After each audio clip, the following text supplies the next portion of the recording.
Jessica Watkins presents Every Love Story is Beautiful, but Ours is Hood. Written by Jessica N. Watkins. Narrated by James Gray and Corinne Clay.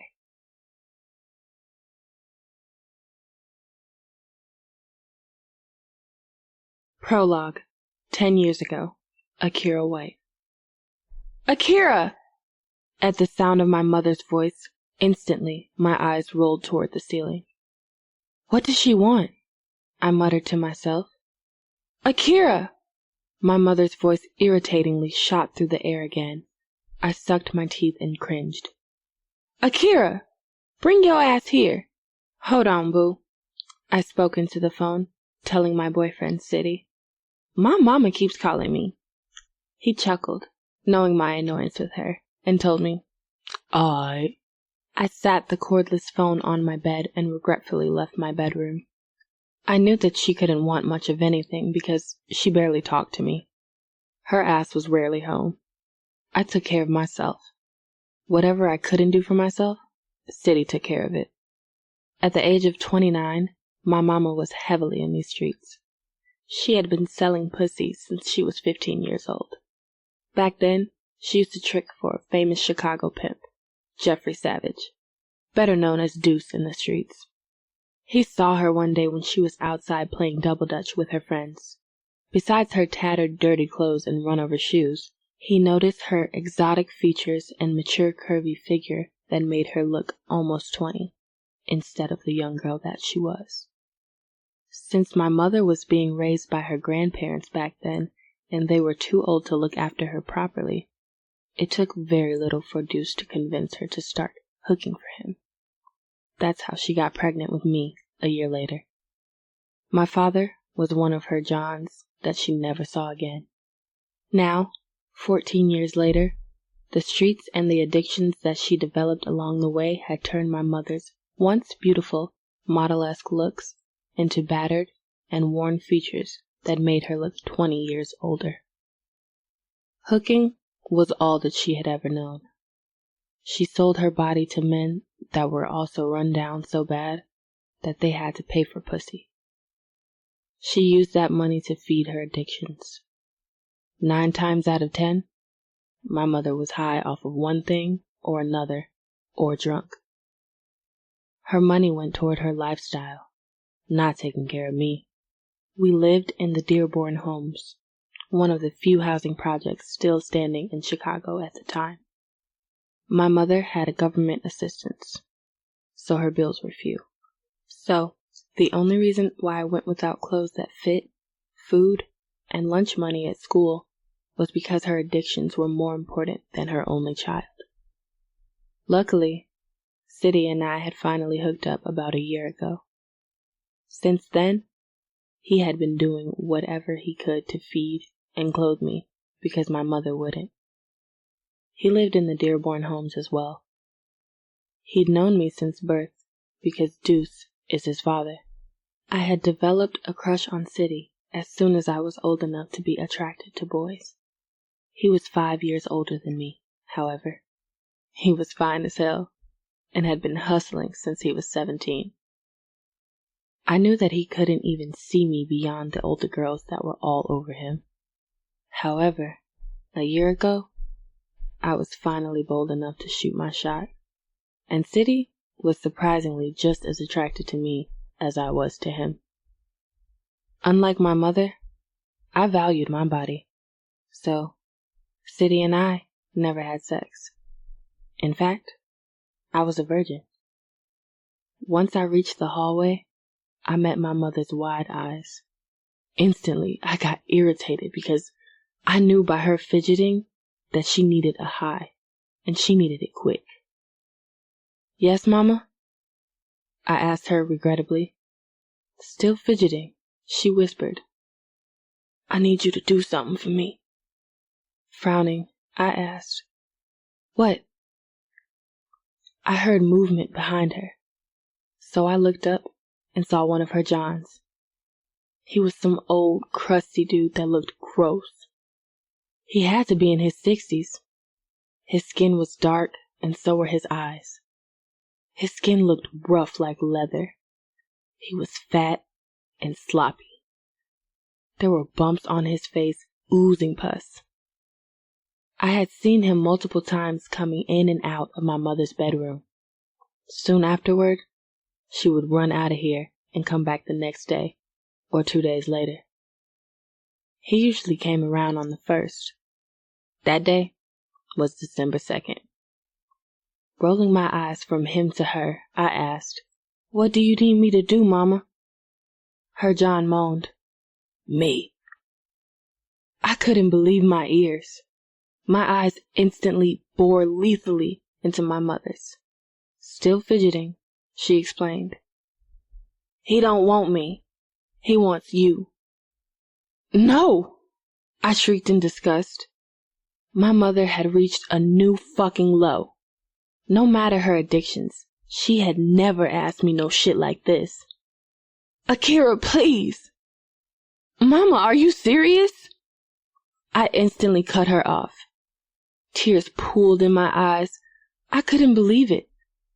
I always knew that my mama was a hoe and a drug addict. I knew that she barely gave a fuck about me. But goddamn, this? I couldn't take this. When I turned to storm into my room, I felt my mother grab me doggedly by the elbow. The first thing I thought was that she was so hungry for that high that she was going to let this nasty-ass man take my body and my virginity. So I turned around swinging. "You bitch!" My mother cursed as she started swinging back. I heard the nasty man fuss, "I ain't got time for this shit." When my mother heard that, she stopped swinging and instantly went to run after him like a thirsty puppy. I heard her begging him, "Wait, please. I'll make her do it. Don't leave. I'll make her have sex with you." That disgusted the hell out of me. Instantly, tears filled my eyes. For years, I had dealt with the effects of my mother's habits. The lying, manipulation, the bouts of sickness, and her stealing everything that I managed to get myself. But this was a new low. As I heard the front door slam, I raced into my room, closing the door behind me. I instantly went to the phone on my bed, putting it to my ear. I heard the dial tone and realized that Siddy had hung up. I hurriedly dialed his number. Unfortunately, it just continuously rang with no answer. "Shit!"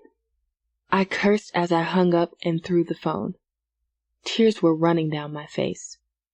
All I could envision was my mother willing to give me to that nasty motherfucker.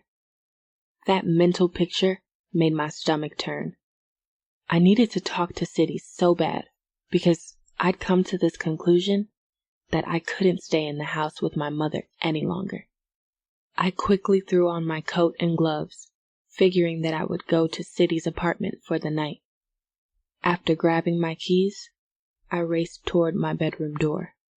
Yet, by the time my hand wrapped around the doorknob, my mother came barging through. "You fucked up that money for me." Her eyes were beady and unbelievably evil as she screamed at me. I couldn't believe that she was really that mad. I couldn't believe that she needed a high that bad. I went to move around her. I wanted to get the fuck out of there. I wanted Siddy. I needed Siddy. "You could have done that for me," she screamed. "I know you fucking." I kept walking, realizing that my mother was willing to sell her daughter's body for some crack. I always had at least acknowledged her as my mother. However, at this point, I didn't give a fuck about her. She was nothing to me. I never wanted to see her again. My plan was to go to Siddy's place and never go back home. "Don't you walk away from me!" My mother snapped as she snatched me by my shoulders and violently spun me around. "I needed that!" I stared at my mother in disbelief. This wasn't my mother. I had seen her fiending. I had seen her do anything for a few dollars. Yet, none of the things she'd done had anything to do with me. Now, she needed me, and she was willing to do whatever to get me to make this money for her. I didn't like the way that she was looking at me. I suspected that she felt some kind of way because he didn't want her anymore. She was looking at me with envy, as if she wished that she was still young and pretty like me. There was panic in her eyes, as if she suddenly realized that she could no longer sell her wretched body. So she didn't have a way to support her habits. "Mama, let me go!" I cried, trying to get out of her grasp. Suddenly, she charged at me. She was like an enraged animal, seething and salivating at the mouth with anger. She was fighting me like I was some bitch off the street. Despite her addictions and her inability to be a mother, I didn't fight her back that night to hurt her. I was defending myself. I could barely do that, however, due to the snug winter coat and gloves that I was wearing. But, despite how much the drugs and alcohol had deteriorated her body, her need for a high gave her the strength of a man. Tables and lamps toppled over as she tossed me around. She threw me into the wall, tables, and the island that separated our small living room from our smaller kitchen. I prayed that someone would hear my screams. I prayed that someone would come knocking. But at 11 at night, I could hear the music and sounds of people laughing and hollering inside of their apartments over my own screams. When she started to choke me against the island, I began to panic. The look in her eyes was so frightening. It was as if she was no longer fighting me because I wouldn't help her. She was now taking some rage out on me that had nothing to do with what had happened that night. As I clawed at her hands around my neck, I tried to speak. I wanted to remind her that this was me, Akira, her daughter. But she wouldn't stop. My hands stopped trying to free hers from around my neck and started to reach for anything that I could use to stop her before I lost consciousness. I gripped the first thing that I was able to as tightly as I could with a wool glove. I started swinging, without even knowing what was in my hand until I saw the blood gushing from her neck. I gasped just as my mother stumbled backward. Finally able to breathe, I gasped with sheer terror in my eyes as my mother looked at me with bulging eyes of disbelief. She reached for the knife that was still stuck in her neck. She was still seething with unbelievable strength because she actually pulled the knife right out. "Ah!" I screamed as blood squirted from her neck and splattered against the walls. I watched with horror as she gripped her neck to stop the bleeding. My hands covered my mouth and gripped my face in horror. I held in a terrified scream just as she hit the floor and her eyes traveled to the back of her head. Suddenly, the front door swung open. I stared towards the door with bulging eyes. I was so relieved when I saw City come rushing inside. Rage was in his eyes. I assumed that he had heard some of the commotion over the phone and had finally come to save me. I was so relieved.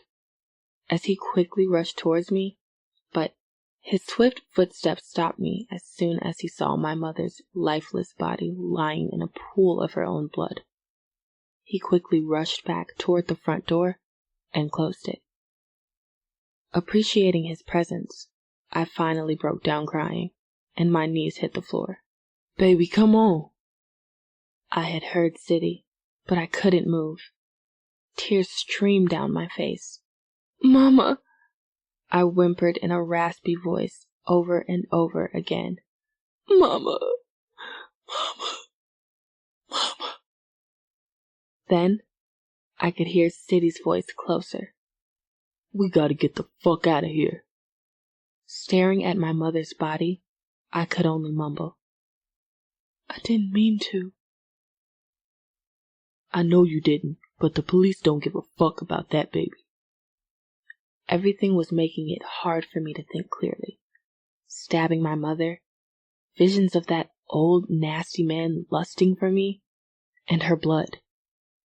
I couldn't wrap my young mind around all of this. Suddenly, I felt arms on my shoulders, and I jumped in fear. Realizing that it was still only City, I threw my arms around him and began to wail pitifully. I felt him pick me up into his arms and began walking toward the door as he assured me, I know you didn't mean it, baby. I got you. I'll take care of everything. After getting me into his apartment and seeing all the bruises on my face, City didn't blame me for what I'd done. Then, as he cleaned my wounds with peroxide and alcohol and bandaged them, I told him what had happened. Afterward, he was so pissed off that he wanted to kill my mother again himself and that old-ass man. The next week went by, and I stayed in City's apartment, going to school during the day as if nothing was wrong. Besides feeling the guilt of killing my mother, I actually felt relief. I didn't have to live in a dirty, nasty home, barely kept by a mother who cared about dick, drugs, and alcohol more than she gave a fuck about me. I was fed, clothed, and taken care of by City. I had already fallen in love with him long ago, but that week, a bond grew between us that I knew would keep me in love with City forever. A week went by before my mother's body was found. That day, as I walked home from school, the police presence was thick in my building. Then I saw the yellow crime scene tape and huge crowds surrounding my old apartment. I hurried in the opposite direction, towards City's building. My heart was beating over 100 miles an hour with fear. I just knew that I would spend the rest of my life in prison, away from the world and City. But he had assured me that no one saw him carrying me out of my apartment that night. Then he had secretly gone back inside during the middle of the night and cleared up any evidence that would have made it appear that I was still living there. My mother's body was only discovered because of the horrible stench that was so overbearing that the neighbors called and reported it to the building management. Then the maintenance man came by and found her rotting body. For days afterward, I lived with City waiting for the police to come and get me. People in the projects told me whenever the police came by looking for me to question me. But they never snitched and told that I was living with City, though. Finally, they came to my school and pulled me out of algebra class one day. I was questioned about my whereabouts and my mother. Just like City had schooled me to say, I told them that, because of my mother's habits, I lived with a friend and there were so many Johns and fiends coming in and out of her apartment that there was no telling who had killed her. And that was that. The police never pressed further because my mother was a junkie prostitute whose murder nobody really cared about. For another week, I forced out the thoughts of the night that I killed her. I went about my days as if nothing had ever happened, going to school and laying up under my boyfriend once he came back in from serving on the block. Despite the thoughts of my mother, all was perfect in my world, until one Monday afternoon when I decided to ditch school. I had cramps so bad. I was laying on the couch alone in City's place with a heating pad on my stomach. Most of the times, City's brothers, Money, and Sean, who would sell dope with him, and their crew would be all over his place. His youngest brother, Shamar, would always be there after school before their mother made him come home for curfew. City, Money, and Shamar had the same parents, Deuce and Valerie. Sean was their half-brother. Sean's mother was Deuce's bottom bitch, Tiara. She was one of his prostitutes who was so loyal that he'd grown feelings for her. The projects were well aware of the beef between Tierra and Deuce's wife, Valerie. The beef got real heavy when Sean was born 3 days after Money. Then Tierra had more kids by Deuce. She gave birth to twin boys, Jeremiah and Josiah, 4 years later. Then Yummy, the first Savage baby girl, came along a year after that. They all lived in the projects in various buildings.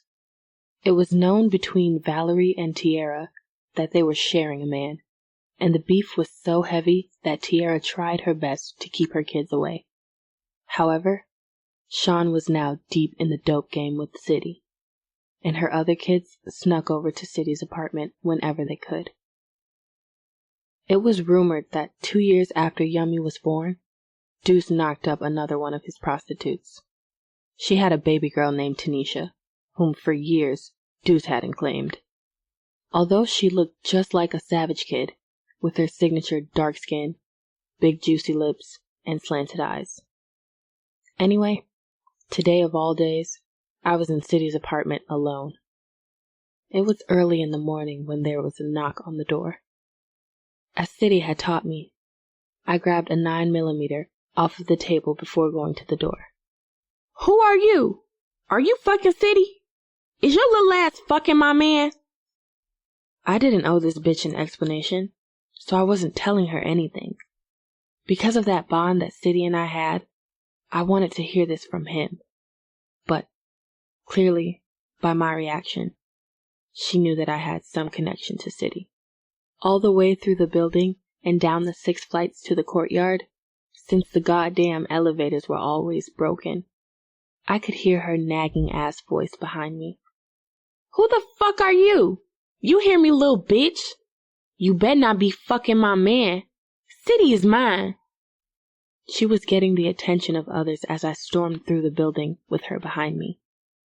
By the time I got to City in the courtyard, there was a whole crowd behind us.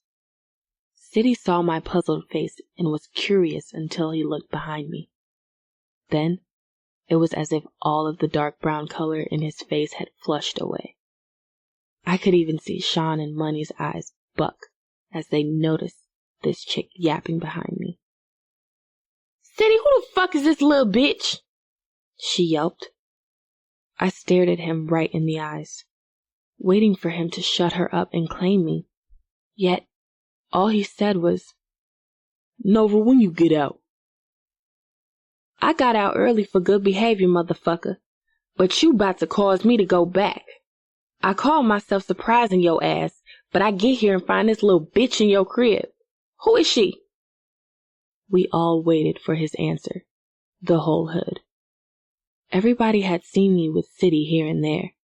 I was the little young chick that City had no business with. Nobody believed that he was with me for me. Nobody believed that he was with me because of our connection and chemistry and nothing more, because he wasn't even fucking me. However, as I looked between City and this Nova bitch, I realized that what I thought we were must have been a fairy tale. He didn't deny me, but he didn't claim me either. "Come on now, stop acting a fool out here," was all he said to Nova. That was all I needed to hear. I turned on my heels and ran away. I didn't know where I was going because, without City, I had nothing. I wished for him to stop me. But amongst the snickers from the crowd that I ran through, I didn't hear City's voice calling for me. I kept running with tears in my eyes until I was a few blocks away at my high school. It was first period lunch, so I started searching for my best friend, Lola. "Lola!" I screamed when I saw her amongst a group of girls laughing. When she turned and saw my tears, she ran toward me. "Best friend, what happened?" After telling her everything, she ditched the rest of the school day, and we went to her apartment, which was in the Ickies. I cried all night with visions of Nova and City in my head. Throughout the night, Lola assured me of the love that City and I had. "Fuck that bitch," Lola sneered. "That's your nigga. You been with him for a year. He been taking care of you and you ain't even fucking him. Y'all got a connection. Lola was right. City and I did have a connection deeper than anyone could imagine. Lola didn't know about what happened the night of my mother's murder. When it came to my mother, I barely spoke of her and was too embarrassed to bring my only friend to my home. I never told my mother about any school functions, in fear that she would actually show up. Everyone thought that I was pretty much on my own, which I was, but no one knew the hell that I went through at home, not even Lola. And I most definitely hadn't told her about the night that I killed my mother. But I knew that the bond that had been created between City and me that night, so I knew that Lola was right. Despite whomever this Nova bitch was, me and City's connection ran deep. He was all that I had, and I needed him. So I wiped my face, left Lola's place, and made my way back to City's apartment, ready to get my man back. But just as I had climbed the last set of stairs and entered the hallway that led to City's apartment, my eyes met City's. I was relieved when I saw so much love in his eyes for me. However, I was heartbroken when I noticed that, as he stared lovingly at me, he was cuffed and being escorted by 3 police officers in tactical gear with his brothers, Money and Sean, being hauled off in the same way behind him. From then on, I was all alone, and I never saw City again until...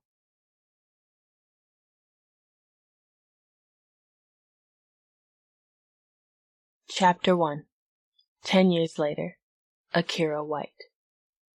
On a cold evening in January, I was sitting on the passenger side of my man's Porsche truck. My fiancé, Davian McCoy, was a reserve linebacker for the Chicago Bears. The year prior, he'd gotten drafted days after he proposed to me on graduation day, when we got our bachelor's degrees at Southern Illinois University. The last 10 years had been a drastic change from my days in the projects. After being left all alone, I stayed with my best friend, Lola, for 2 days until her mother wondered why I didn't have a place to live. After finding out that my mother was dead, she took me in. For 2 years, I enjoyed finally being a part of a happy home. Then, there was a knock on her door.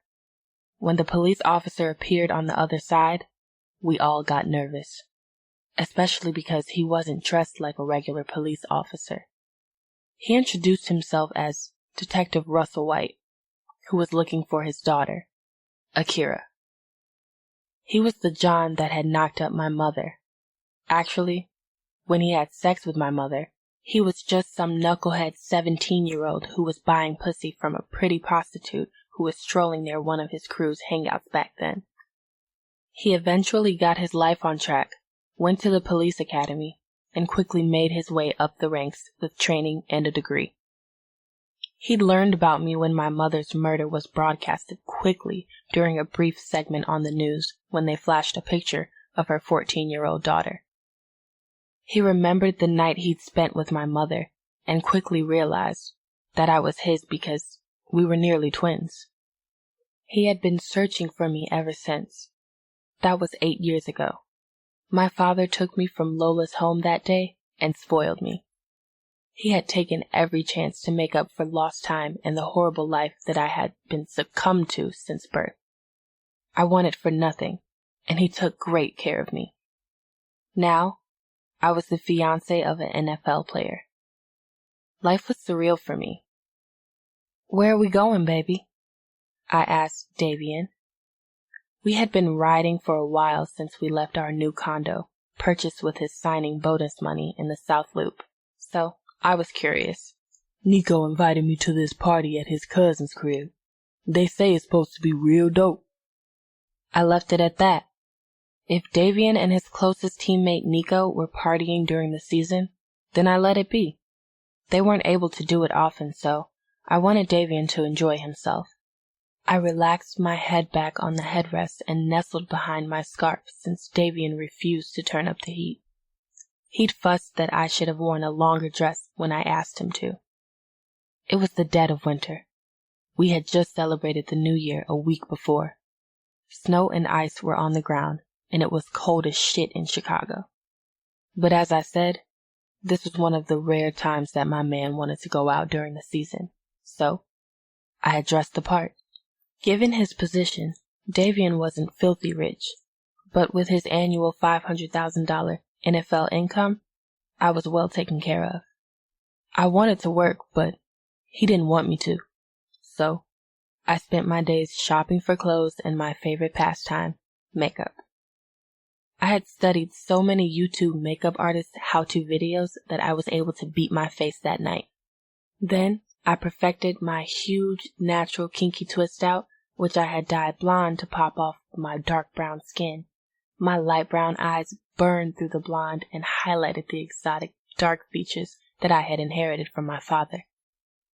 I wrapped my 5'6", 200-pound frame in an olive green Gucci bandage dress, and I paired it with tan Louboutin heels decorated with gold studs.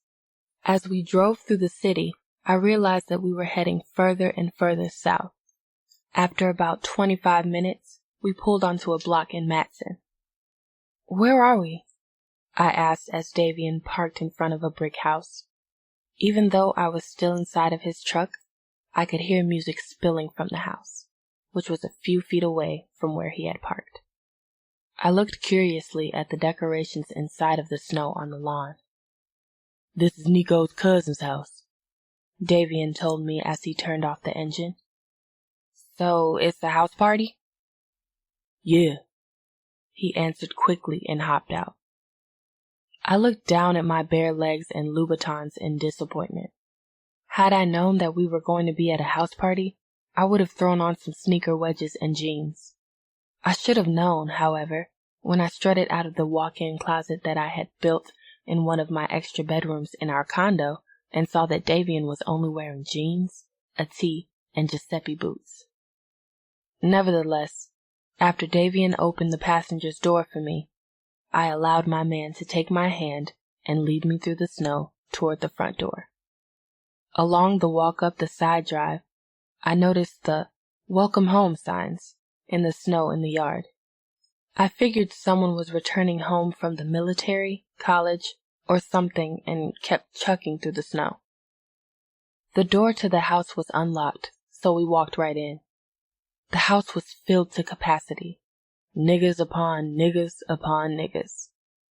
Even though we were in a nice neighborhood, these were some hood motherfuckers in this party. I knew it. My life had gone in a different direction than when I was young, but I had not lost all elements of the projects. And though most of the projects had been torn down in Chicago by then, I knew project niggas and bitches when I saw them. Yeah, I definitely should have worn some gym shoes, I thought as Davian guided me through the thick crowd. As I followed behind him, I took in the scenery. Beyond the house full of people, I saw the balloons and various signs. One that read, "Welcome home, city," caught my attention. Without realizing it, I stopped dead in my tracks and stared at it in disbelief. Ain't no fucking way. I felt a tug on my hand. I looked up and saw Davian looking at me with concern as he said something that I couldn't hear over the loud, banging music. I waved my hand as if nothing was wrong. He turned and kept walking. I followed him with my heart beating out of my chest. It couldn't be him, I thought. It had been 10 years, but I could never forget my first love. Tay, city, savage was the love of my life, and I had compared every man to him until I realized that I would never find a love or connection like that again. Memories of our past tried to force their way to the forefront of my mind as I followed Davian through the crowd, but I pushed them back. I assumed that the person that this party was in honor of could not be my city. The last time I'd seen him, he was being arrested. I had heard through people in the Dearborns that City's apartment had been raided that night. Many had been arrested, but City had pled guilty to everything to spare his brothers.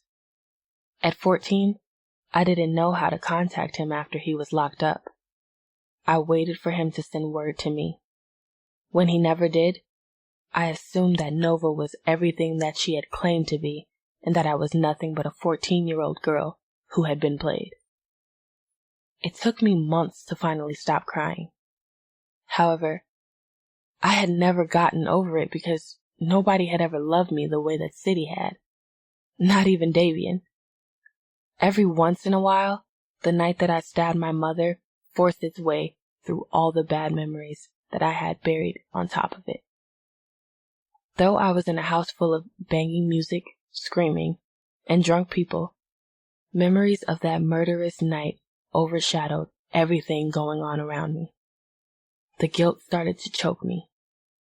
Every detail of that night replayed in my mind, including how City took care of me. I remembered the bond between us that strengthened during the days that followed and that shattered into pieces when Nova showed up. "Baby!" Davian's voice brought me out of my hypnotic trance. I looked up to Nico's smiling face as he greeted me. "What's up, Akira? You alright?" I forced a smile and answered, "I'm fine. Whose party is this?" "My cousin City. He got out of prison this morning." His answer caused my heart to drop to my feet. I couldn't believe that I was having this reaction to City after all of this time. I swallowed, but the lump in my throat caused me to choke and cough. Davian put a soothing hand on my shoulder. "You okay, babe?" I nodded quickly to assure him that all was well. "Yeah," I answered before I cleared my throat. "I'm okay." Over my rampant thoughts, I heard Nico explaining to Davian, "My cousin City was that nigger back in the day. Them Savage brothers wasn't nothing nice." I felt faint. Suddenly, my mouth was dry. Not only had I never expected to see City again, but I never expected for my past to come back. City didn't only remind me of love that I had never obtained again, and a broken heart. He also reminded me of what I had done to my mother. Nico shouted, "Hey, what's up, cuz?" My eyes nervously darted up. I was relieved when I saw two women. "Hey, Davian, and Akira. This is my cousin, Tanisha. And this Zoe, my cousin's girlfriend." They waved, and I nodded. Then I quickly turned away as if I was giving something else my attention before they could recognize me. I got even more nervous as I recalled Tanisha, the daughter of Deuce, had once never been claimed. Instantly, I felt my stomach turn.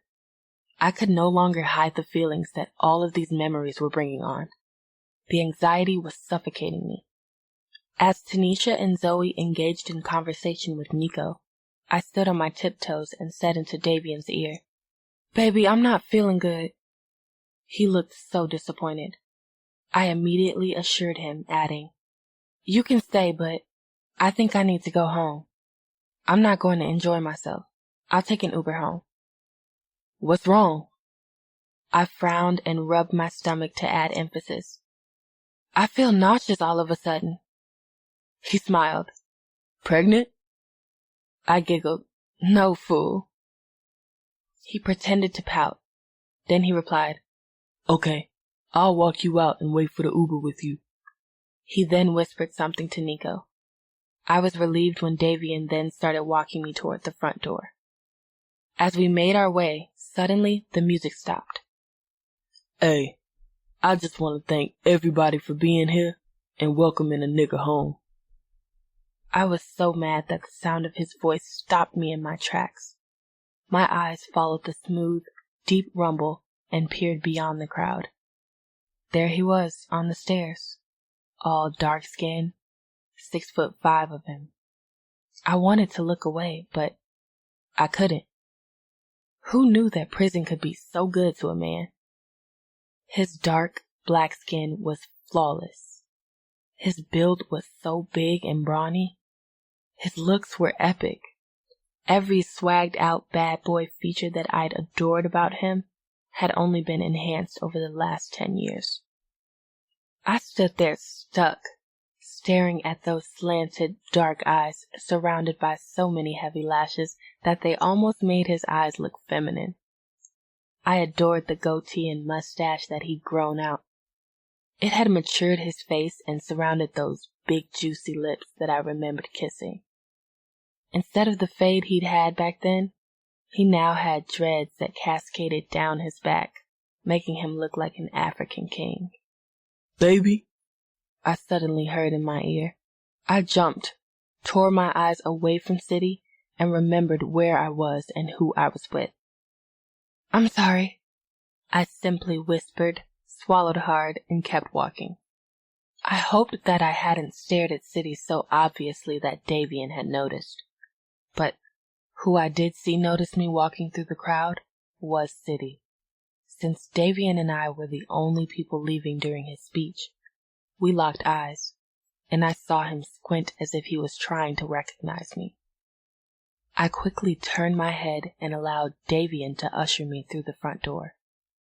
Once outside, I took out my phone and scrolled through the Uber app as City's voice soared from the inside of the house and pierced my soul. "I'm sorry, baby," I told Davian. "I just really don't feel good." I wondered if Davian could see my hands shaking. I wondered if he could hear the nervousness in my voice. But I think that he was so eager to get back in that party that he paid me no mind. "It's cool, baby. I'll be home in a little while." "Don't rush," I insisted. "Enjoy yourself." Shit. I needed some time to digest all of this. A lot of time. Luckily, there were many Uber drivers in the area, so one arrived within 3 minutes. I kissed Davian goodbye and rushed inside of the waiting Tahoe, running away from the cold that had settled in during the 3-minute wait and away from the good and bad memories. Tay City Savage. I was in the middle of thanking everyone for coming when I noticed motherfuckers actually walking out of my welcome home party during my goddamn speech. But then Shorty's beauty caught me off guard. Her familiarity fucked me up. I recognized her from somewhere, but I couldn't put my finger on it. I shrugged it off in order for Nova, who was standing close by, not to notice, and kept talking. "A nigga been gone for what feels like forever, and it's so good to see everybody. Thank you for coming out. I fucks with y'all the long way. I want everybody to have a good time. Bottles is popping in this bitch, so turn up. DJ, start that shit back up." Just as the crowd started to clap and cheer, and the music started bumping again, I was swarmed by family members and people I knew from the hood as I descended the stairs. 10 years ago, I knew that name Savage was epic in the projects. From the age of 17, I had worked hard on building my own name outside of my father's epic shadow. What my father had done with hoes, I had started with drugs. I was on the way to building an empire with my brothers when my spot was raided. Since I was the oldest and it was my organization, I took the fall for it all so my brothers could stay free. In exchange, I wanted my brothers to keep our name alive in these streets. What Money and Sean did was beyond that. However, they created a legacy. The Savage name was even more epic in the hood. The Savage Empire was financed through drug money, had funded other businesses, and had been run by my brothers for the last 10 years. When I spotted old boy coming back in the party, I excused myself from everyone and headed toward him. I saw my cousin, Nico, following me with his eyes and then beeline toward me. Nico must have thought that I was about to check his lame-ass looking boy for walking out of my party because he reached me just as I reached that goofy and said, Hey, cuz, this my boy and teammate that I was telling you about that I had invited, Davian." "What up, bro?" I greeted as I shook up with him. "Looked like you were on the way out at first." "Nah, my fiancé wasn't feeling well. Sorry about that." "Fiancé? Surprisingly, hearing that made my jaw clench. "Oh, that was your girl?" I spoke closely so that he could hear me over the music. "She looks familiar. Like I know her from the Dearborns. What's her name?" "Akira." I fucking knew it. I could never forget her. "Akira White?" I asked just for confirmation. His eyebrow curled curiously as he answered, "Yeah." To ease homeboy a little bit, I told him, "Yeah, I remember her little ass from back in the day." Then I left it at that. But as he and Nico chopped it up with me and offered me skybox seats to their games, couldn't help but remember the pretty young thing that I fell for back in the day. Akira was the little girl that I had loved, despite her being 5 years younger than me and not giving me no pussy. Akira was my heart back then. I was a street nigga that gave 0 fucks. But back then, that little girl snatched a piece of my heart, and I couldn't get it back from her virgin ass no matter how hard I tried. We had known each other since we were shorties because her mother was one of my father's hoes. Since I was 5 years older than her, she was always just a shorty to me, at first. Even when my father let her mother go because she was too hooked on the pipe, I still saw her mother selling pussy for a high. I used to wonder where her daughter was, if she was out in the streets. Then at the age of 17, when I had first started selling dope successfully, Nova, a badass chick 2 years my senior that I was able to bag because of my bread, took a case from me when we were stopped by the police and searched. She put my work in her purse and was given some time, because the hating-ass prosecutor knew that she was taking a rap for a man and wouldn't snitch. That's when Akira caught my eyes. No matter how many times I threw her a couple dollars, she never gave me that pussy, which made me like her even more. Eventually, I had spent so much time with her that having sex with her was the last thing on my mind. I just wanted to take care of Akira. I loved her that much. I hated the living conditions that her mother had her in and wished that she was older so that I could legally take her out of that bullshit. Then I walked in on her mother lying dead and saw the look of pure fear in Akira's face. That day, a bond grew between us that I'd never forget. Back then, I wanted to make Shorty mine, no matter her age. I was willing to be patient until she was ready to give me that pussy. In the meantime, I wanted to love on her. When Nova popped up that day, I was so taken off guard that I didn't know what the fuck to say. I couldn't disrespect Akira, but Nova had done something for me that many women would have never done. Before Nova took that case from me, she was one of my hoes that was fighting for the #1 spot in my life. In her eyes, when she took that case from me, it was her slam dunk on every other bitch that I was fucking with. I had all plans to explain that to Akira, but I got raided that night. After that, my main focus was saving my brothers, who had gotten arrested with me.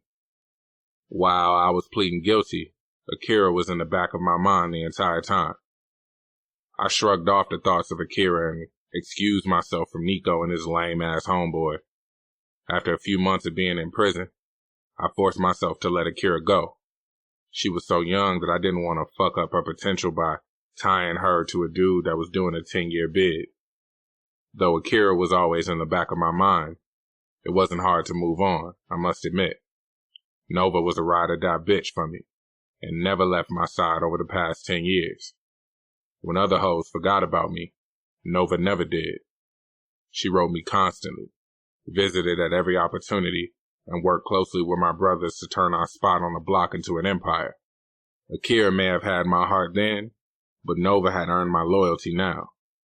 Nova had taken care of me with no question in every sense of the word, so I owed her that much.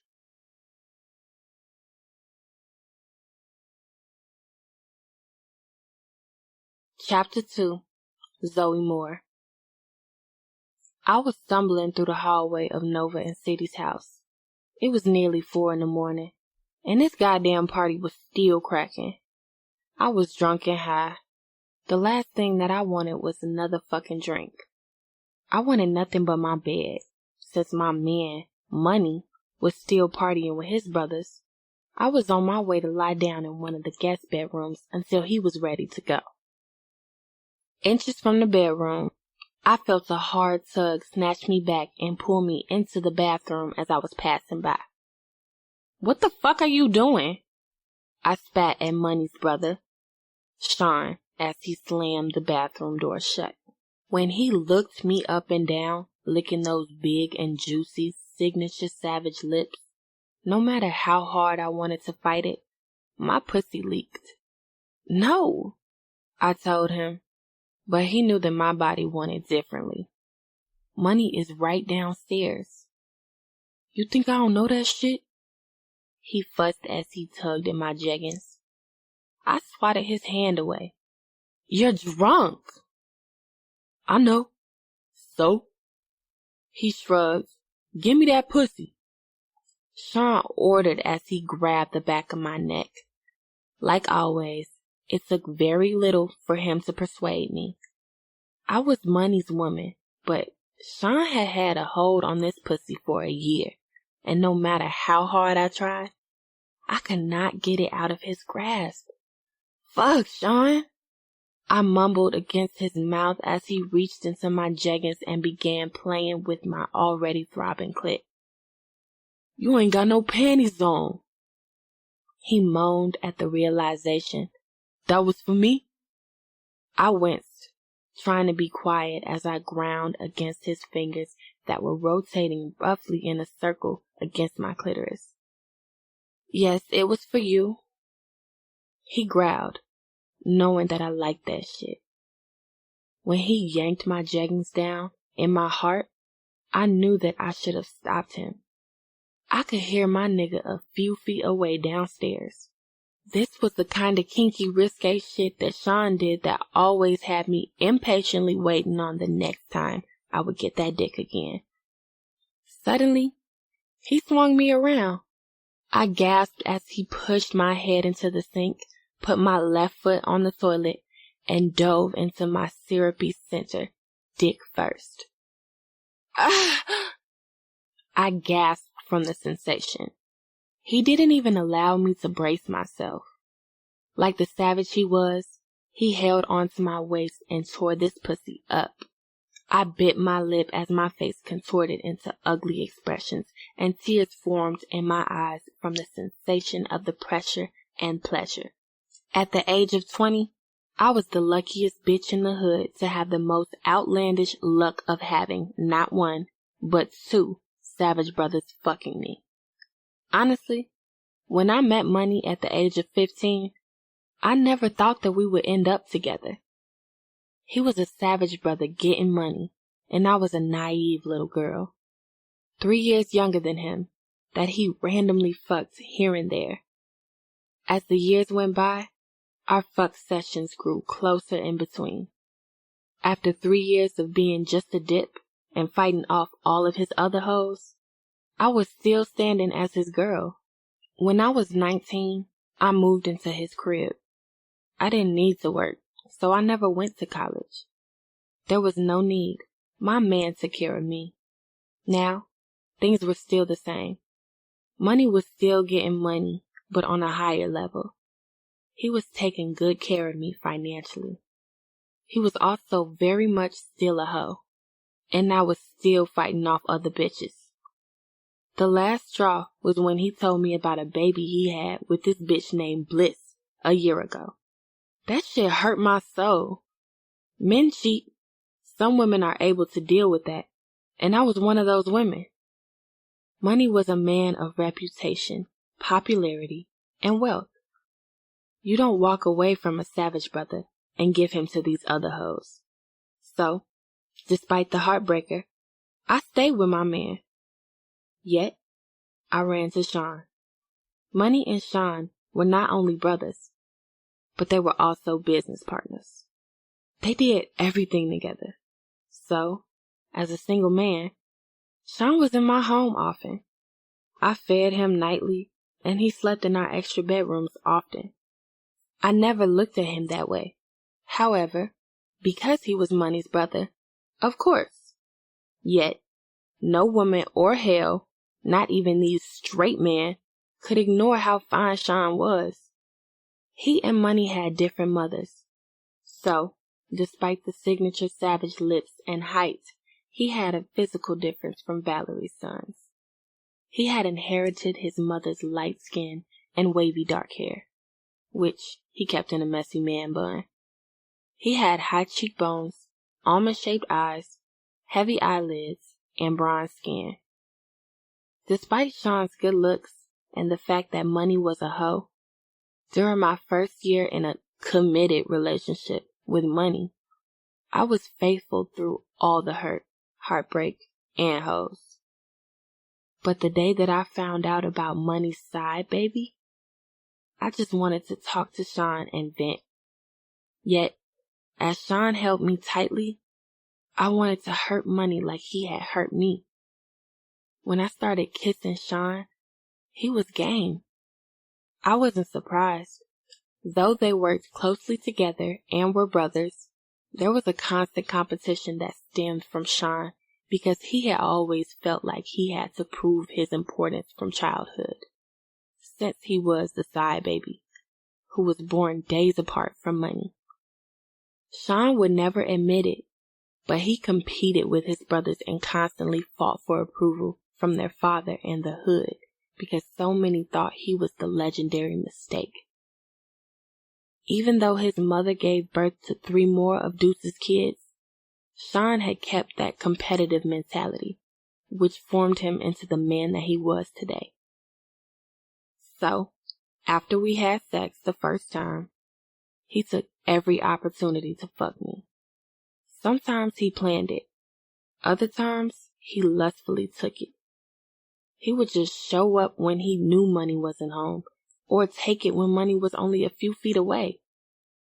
"Yes, Sean," I moaned. "God damn, this pussy wet. Is it mine?" "Yes," I lied, knowing better. If bitches couldn't take me from money, Sean definitely couldn't. He knew that, which was why he pulled stunts like this.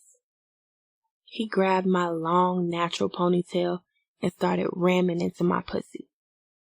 I feared that the slapping sound of his pelvis colliding with my wet ass could be heard outside of the bathroom door, but the music and voices on the other side of it were still too loud. I gripped the sides of the sink, attempting to take all of the dick. "Oh my God, I'm coming, baby. Fuck." I braced myself as he pounded and pounded, causing intolerable pressure in my core until he burst inside of me. Sean had stopped caring about wearing condoms with me long ago. He wanted me to get caught up. I knew it, so I fought it. The more I fought, the more he tried. It was the competition of it all.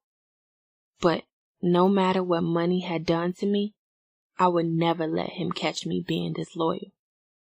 No matter how disloyal he was to me, he expected loyalty from everyone around him. Those that were disloyal to him had to pay a deadly price. Money's lethal reputation was known in the streets. No matter how Sean tried to compete with that, he lost to Money's wrath. With a growl, he pulled out of me. "Don't move," he told me as I felt his cum dripping out of me. I wasn't scared of getting pregnant. Unbeknownst to him and Money, I was on birth control. I dealt with Money's shit, but I was to be damned if I brought kids into our bullshit. After Sean wiped me clean with wipes that were under the sink, I pulled my jeggings back up, happy that the party sounded like it was still going on downstairs. "I missed that pussy," Sean told me with rugged breaths. "She missed you too." I had. Sex with Money was full of heartbreak on my end. I constantly worried about who he was fucking. Fucking Sean was careless, free, and a vacation from the constant hurt that I felt when I was with Money. After we dressed, I told him, "Give me something." He reached into his pocket and handed me a few pills. They were a mix of Molly's, Oxy, Xans, and Perks. My pill habit had formed from the hurt that money inflicted, which he never tried to heal, and the confusion and guilt of being lost in Sean's lust. I didn't know how to deal with either issue. I didn't want to feel anything. I wanted to be numb. So I started relying on being high on prescription drugs to float through it all daily when weed was no longer strong enough. I popped a Xan. Then I chewed it so that it would settle into my system fast. Sean then kissed my forehead and opened the bathroom door, leaving out without even checking to see if someone was outside in the hallway. I shook my head and waited, giving him a few minutes to arrive back downstairs to the party before I did. Akira White. I lay in the darkness for hours, unable to sleep. The memories were stalking me and giving me living nightmares. Although City had always been in my thoughts, I had forced myself to forget about the night that I killed my mother. Now, those thoughts were stalking my mind. By 3 a.m, I was still wide awake, so I heard Davian entering our condo. Shit! I groaned as I rolled over, turning my back to his side of the bed. I closed my eyes and attempted to lay as still as possible as I heard his Giuseppe boots walking heavily on the hardwood floor in our hallway. I watched him stumble into our bedroom. I could hear him grunting as he attempted to take off his clothes without falling. I peeked through the darkness at him and chuckled as he tripped while he was trying to step out of his jeans. Fuck, he mumbled. As soon as he was naked, he stumbled toward the bed, and I played dead. But no matter how still I lay, I felt his lips on my cheeks within seconds of him crawling under our downed comforter. I cringed because his cold lips felt clammy. Still, I laid there playing dead, and yet he didn't give a fuck. He rolled me over, parted my legs, and started kissing around my lace bra. Baby, I tried to mumble sleepily. He mumbled, Yes, babe. I smelled the stench of Hennessy and frowned. I'm sleepy. He chuckled and said, It won't take me that long. Like always, I just shut up and took it. You know when you are with a man that you are passionately in love with that fucks the living shit out of you? When you're just on cloud 9 because you have everything in one man? That was not my life. I groaned inwardly as Davian's kisses traveled down my stomach and landed on my dry, uneager crevice. Though the wetness of his tongue added moisture to it, my pussy was not at all pleased with the way that he licked it like he was scared of it. He ate pussy like a scared little boy. He really thought he was good at it, though. I lifted my head and watched with amusement as he shook his head vigorously like he was eating this motherfucker to death. On cue, I moaned, as if it felt like the shit. But on the inside, I was laughing my ass off. There was no need in telling Davian how to eat my pussy. He thought he knew everything and could do no wrong. Not only was Davian popular in every woman's dream, he was good-looking. His thick and tall football build was coated in tan skin. His dark hair was always in a curly fade and left enough coils on the top to run your fingers through. Though he had tan skin, it was decorated with tattoos that covered his arms, back, neck, and legs. Although he was a college boy who had never committed a crime in his life, he had the swag of the niggas I loved in the projects. This is what initially attracted me to him. His good looks and reputation left him with an abundance of women who fought to be on his arm. Those women would never have the audacity to tell him that he couldn't fuck or eat pussy. So, he fucked me his way because he had been getting away with fucking like this since he started getting pussy in his teens. He never stayed down there long, so I was put out of that misery within minutes.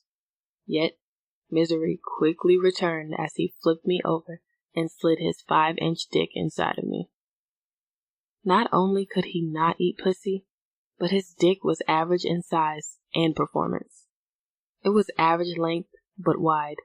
It could have been halfway decent had he fucked me any other way besides from the back. Bible, he only fucked me doggy style.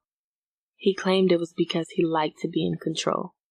In my mind, I knew it was because that was probably the easiest position for him to get his average dick past all of this ass and thighs and get the deepest in my pussy. He began to moan and grunt, and I instantly rolled my eyes into the back of my head. I was thankful that he was behind me so that he couldn't see the way that I frowned in annoyance as he pounded my pussy as if he was hitting one wall. Yeah, take this dick, baby. Oh, shut the fuck up. I know it's a wonder why I'm with him since he can't fuck.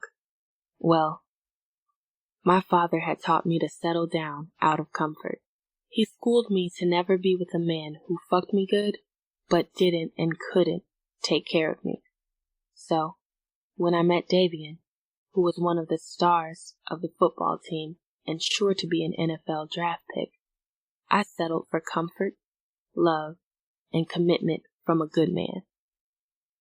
All of that was way more important than passion, chemistry, and good sex. I was not a sexually satisfied woman, but I was a lucky one. Tay City Savage. Finally, the last party guest had stumbled out of the house. I was drunk and my dick was rock hard. I hadn't fucked in 10 years. 10 long fucking years. I was ready to bend over the moment I held her in my arms when I walked out of those prison gates that morning. But the moment I felt the shade in her touch, the fantasy of fucking her went away. Nova had always been loyal, but loving was never her forte. That was cool with a nigga like me when I met her because I wasn't trying to settle down with her. 12 years ago, Nova was a hot-headed chick trying to prove her worth to a young hustler by fucking me and taking the case on my behalf. She was a bougie chick from the burbs that fantasized about being the ride-or-die bitch to a street nigga. Once she got what she wanted, her focus was to keep me by proving her potential to be an asset to my empire, but never proving her love. I thought that would change once I got back home, but hadn't shit changed, except there was no correctional officer in the room when we're together. She acted like we were still in the visitation room and there were restrictions.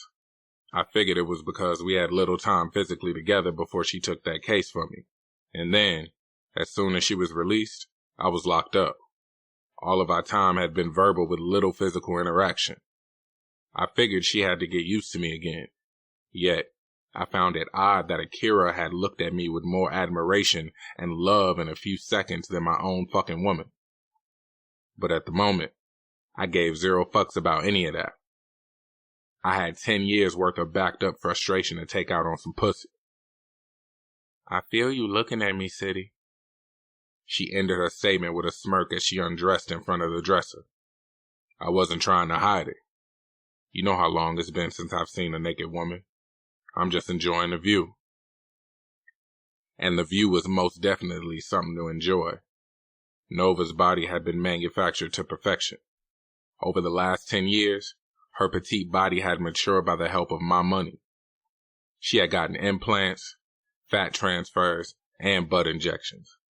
The only thing real on her was her short haircut and light skin. I preferred natural curves. But after all the years I had spent locked away from a woman, fake or not, her body had my dick already leaking pre-cum. When I started walking toward her, she knew what time it was. Once I was in front of her, I leaned her against the dresser and took her mouth.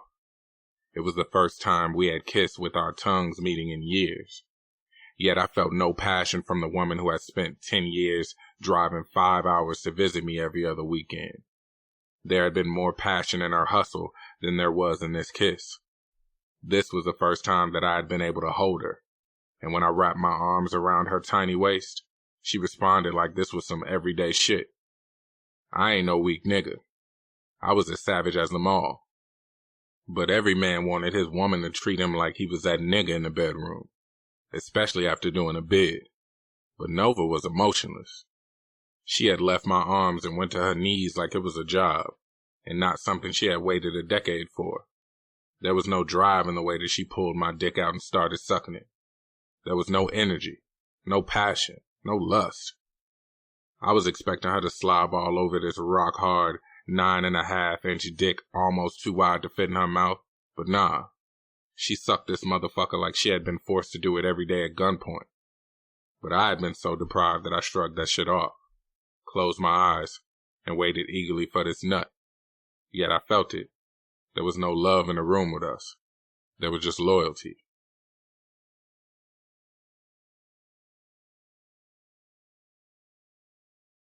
Chapter 3. Akira White. When I saw Lola's name and picture pop up on the screen of my Galaxy, I answered right away. I had been waiting all weekend to tell her what had happened, but I never had a moment since Davian was around or I was at his game. Now that it was Monday morning and he would be at workouts and practice all morning, I had all the time in the world. "What's up, girl?" I answered as I turned down the reel on the 78-inch curved TV hanging on the wall in my master bedroom. I got cozy under the covers as I adjusted the wireless Bluetooth headphones in my ears. When I was alone in my bed was when I was the happiest because I didn't have to worry about Davian trying to fuck. "Hey, best friend," Lola greeted. "What's going on?" "Working, unlike yo ass, heifer." "Whatever, bitch." We both giggled. Lola and I had remained very tight since our days running around in the projects. But after graduating from college, she moved to Miami with her fiancé. He had been on the football team with Davian, but he got drafted by the Dolphins.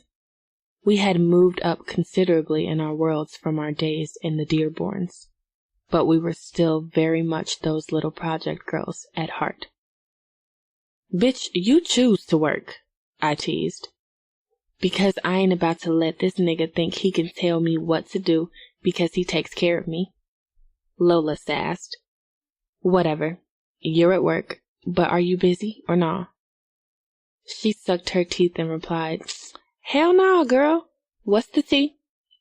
I giggled. I knew this chick wasn't busy. She was an executive assistant to the head of the pediatrics at Miami Children's Hospital, who was always out of town at conferences. So, Lola barely had shit to administer but her fucking Facebook page. "So," I started. "Nico invited me and Davian to his cousin's house party this weekend. As soon as we walked in, I started recognizing people. You would not fucking believe whose party it was, girl."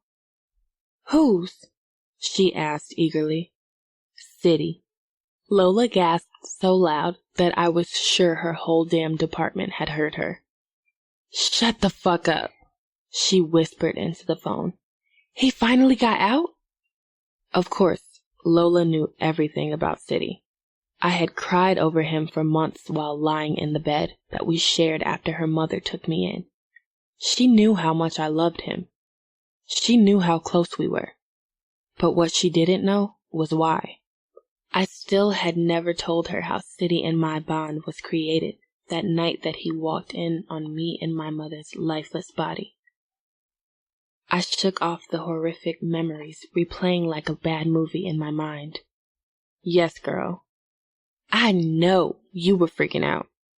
As I lay there replaying the night of the party in my head, a smile spread across my face, thinking about how good City looked. Hell yeah, I never expected to see him again. "What did you say to him?" "Not a goddamn thing. Girl, I got the hell up out of there." Why? Just thinking of speaking to him made me blush in embarrassment. Because it would have been too weird. I know you don't have no feelings for him still. You were only 14, girl. Hell nah. I lied. Did I still want to be with City as I was back in the day? No. I had long since gotten over that. However, the love that I had for City still burned hot in my heart as I lay under the covers, hiding from the icy winds seeping in through the windows. But he had the nerve to hit me up on Facebook yesterday talking about, can we talk? What do we have to talk about? When I saw his instant message the night before, I damn near dropped my phone in my drink. It was only a few short sentences. What up? How you been? Can we talk? But it blew me away, so I didn't respond. He hadn't said shit to me in 10 years, and suddenly, he wanted to have some, what you been up to, conversation? Hell nah. I could admit that I never loved a man like I loved him, but I had grown up to realize that maybe I shouldn't. That kind of love hurts like hell. Maybe he want to catch up, Lola offered. Catch up on what? The last 10 years he'd been in prison? Girl, bye. Tay City Savage. What's up, Deuce? My father insisted that me and all of his kids call him Deuce. He and my mother were both 14 when they had me, so he felt way too young to be called Dad back then. He had been more of a big brother to me anyway. I was alongside him while he pimped. I had collected money from many of his hoes. He taught me the ways of the streets when I was barely through puberty.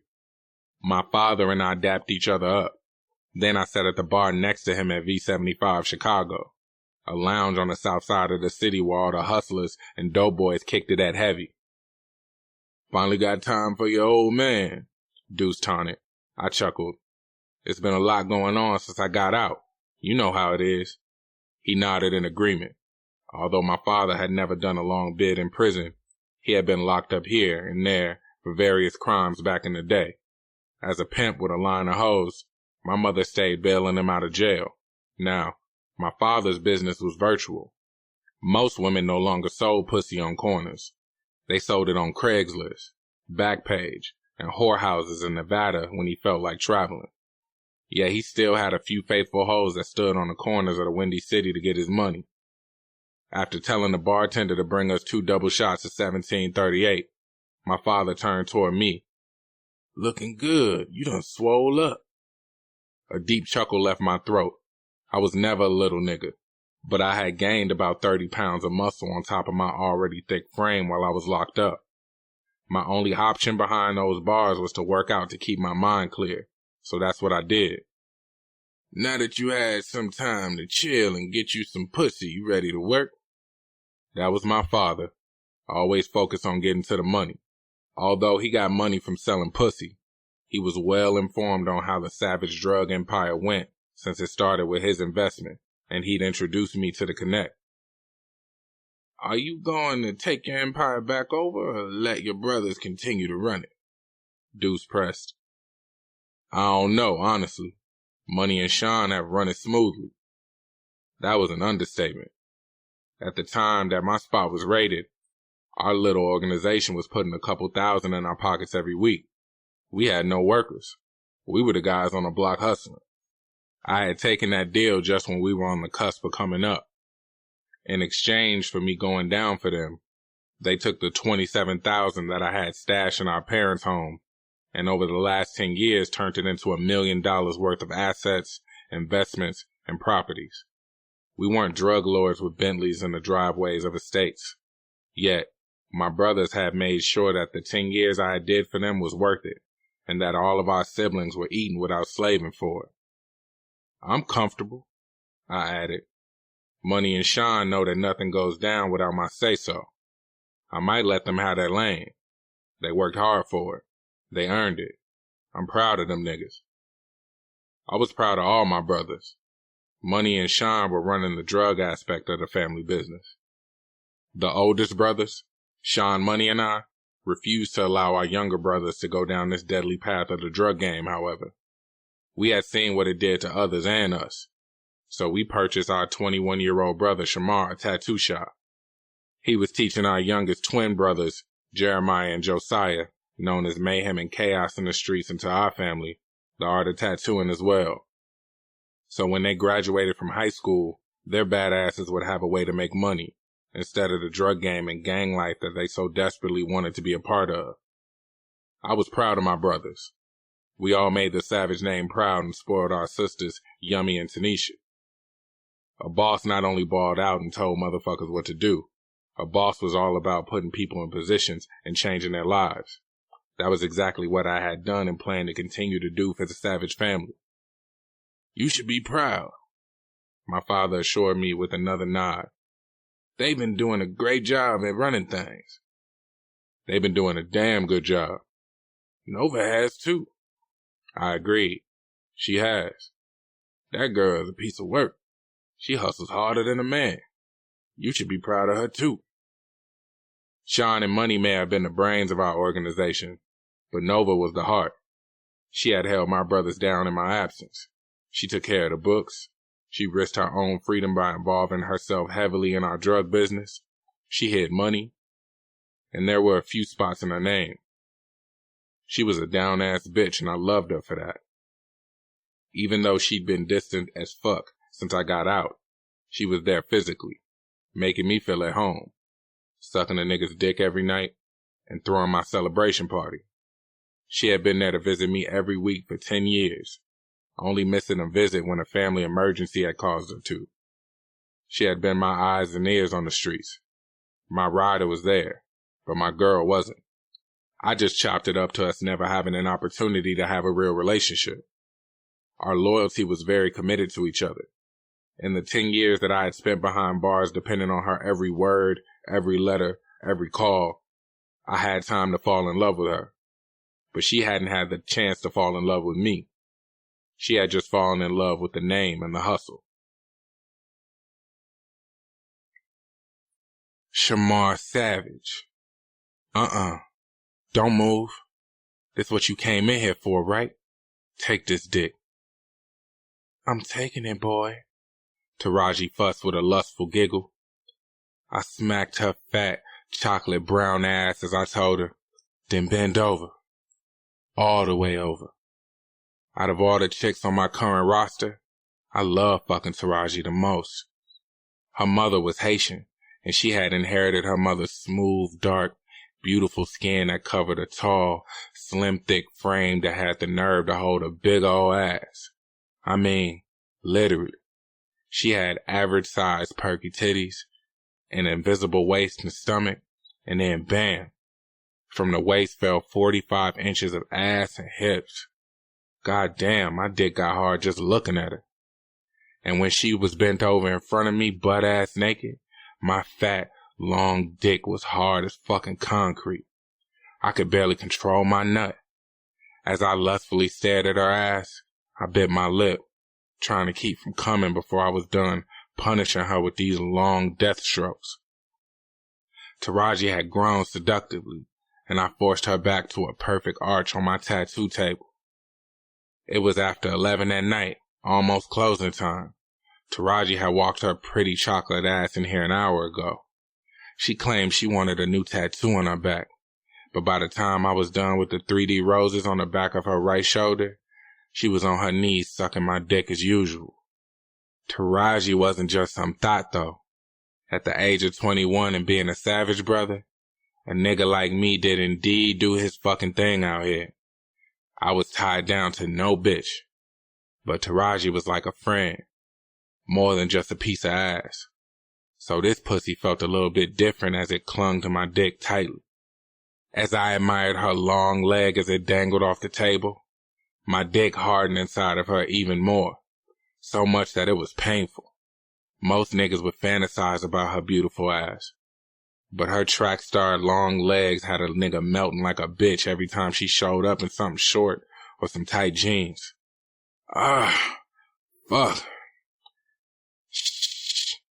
She quickly hushed me. Shut up before they hear you. Fuck, I can't help it. This pussy good, girl. I honestly told her. I watched in awe as my dick went in and out of her while she came all over the Magnum. The oozy white substance was making that pussy look so pretty, making it impossible for me to hold on to this nut any longer. With a hard grunt, I busted and held on to the condom as I slid out of her. After throwing the rubber in the nearby trash can, I flopped down on the couch in my tattoo station and caught my breath as I buckled my pants back up. As I did, I caught the satisfied grin on Taraji's face while she put on her jeans. What you smiling at? I asked her with a smirk across my big lips. She looked so pretty when she smiled, and the diamond in her small, delicate nose sparkled. You know what I'm smiling at? Yeah, I did. No matter the time we spent apart between fuck sessions, whenever we got together, the sex was so fucking good. Me and Taraji were strictly friends, though, despite our sexual chemistry. A nigga like me wasn't even looking for a girl, and I knew Taraji did her thing.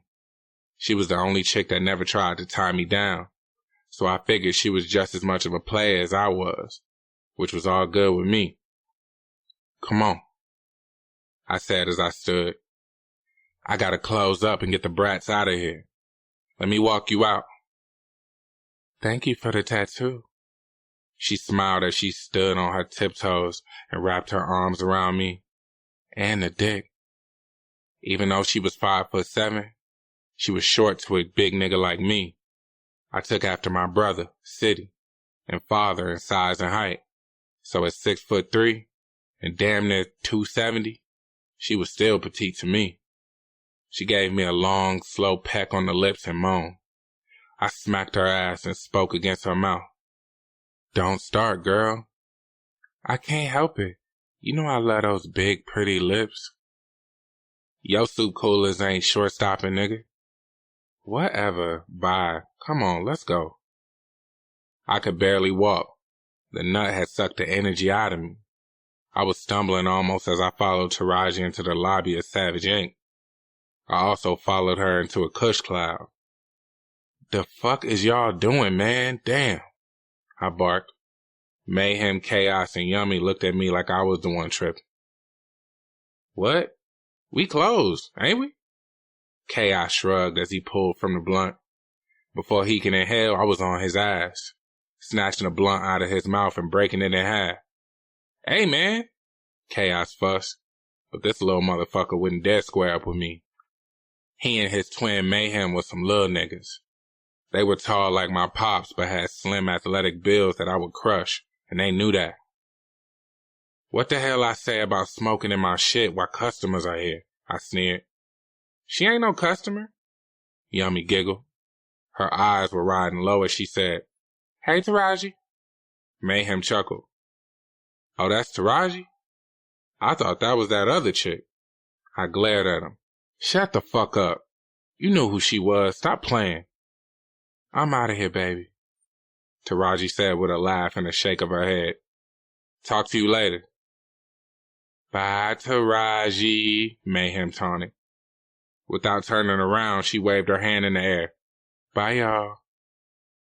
I just shook my head at these motherfuckers and followed Taraji to the door. After locking it behind her, I went in on these little bastards. I promise you, if I gotta tell you niggas again to respect my shit, I'm fucking y'all up. Dead ass. Y'all may run shit in the streets, but in here, I run shit. Under fucking stood.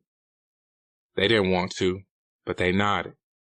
Running my fingers over my smooth, silky waves in frustration, I stomped into my office to get ready to get out of there before those badasses blew the good nut that I had just busted. Mayhem and Chaos were trying hard to live up to their nicknames. As kids, they caused havoc in the hood, beating ass, robbing people, breaking into homes, and stealing cars. They didn't have to do any of that. If Deuce and their mother didn't make sure that they didn't want for anything, our big brothers most definitely did. Those little motherfuckers just wanted to make a name for themselves and went about it in the wrong way.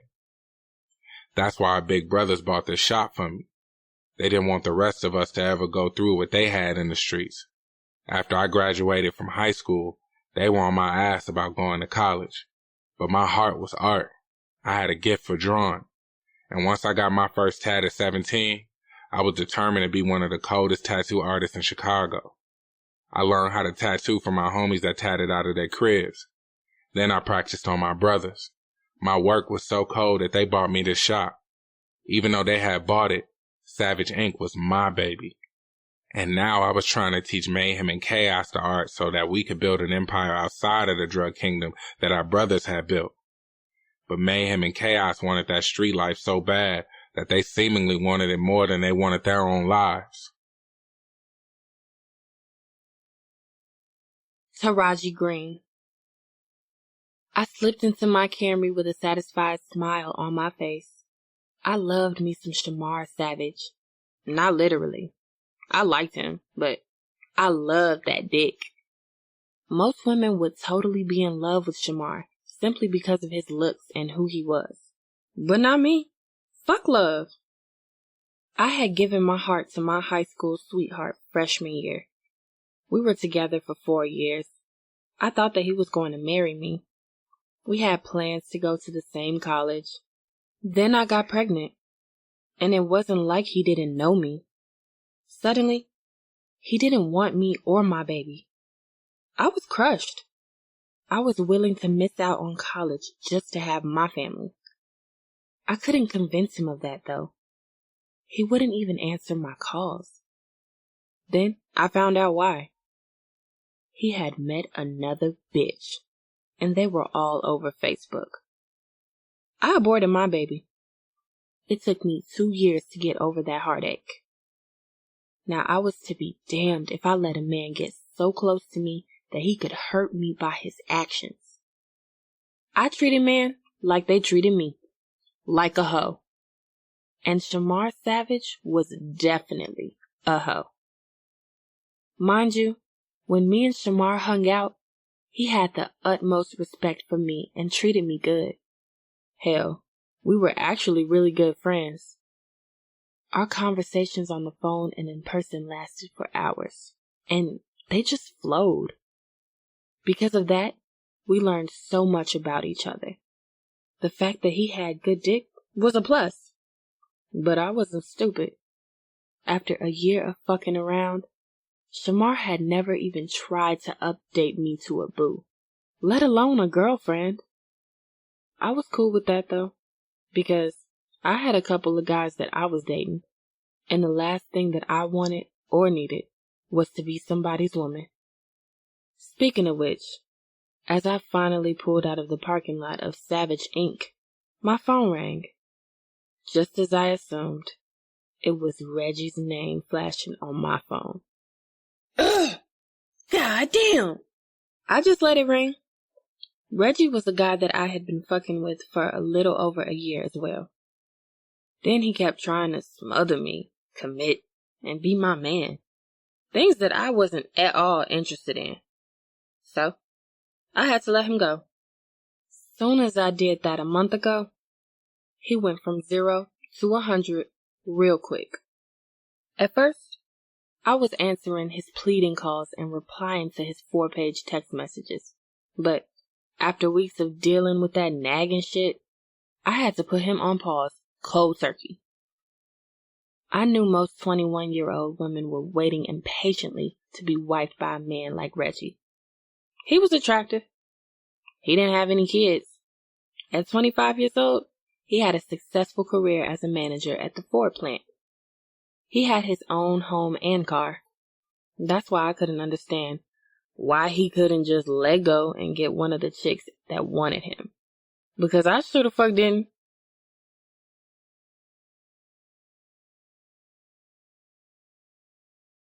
Chapter 4.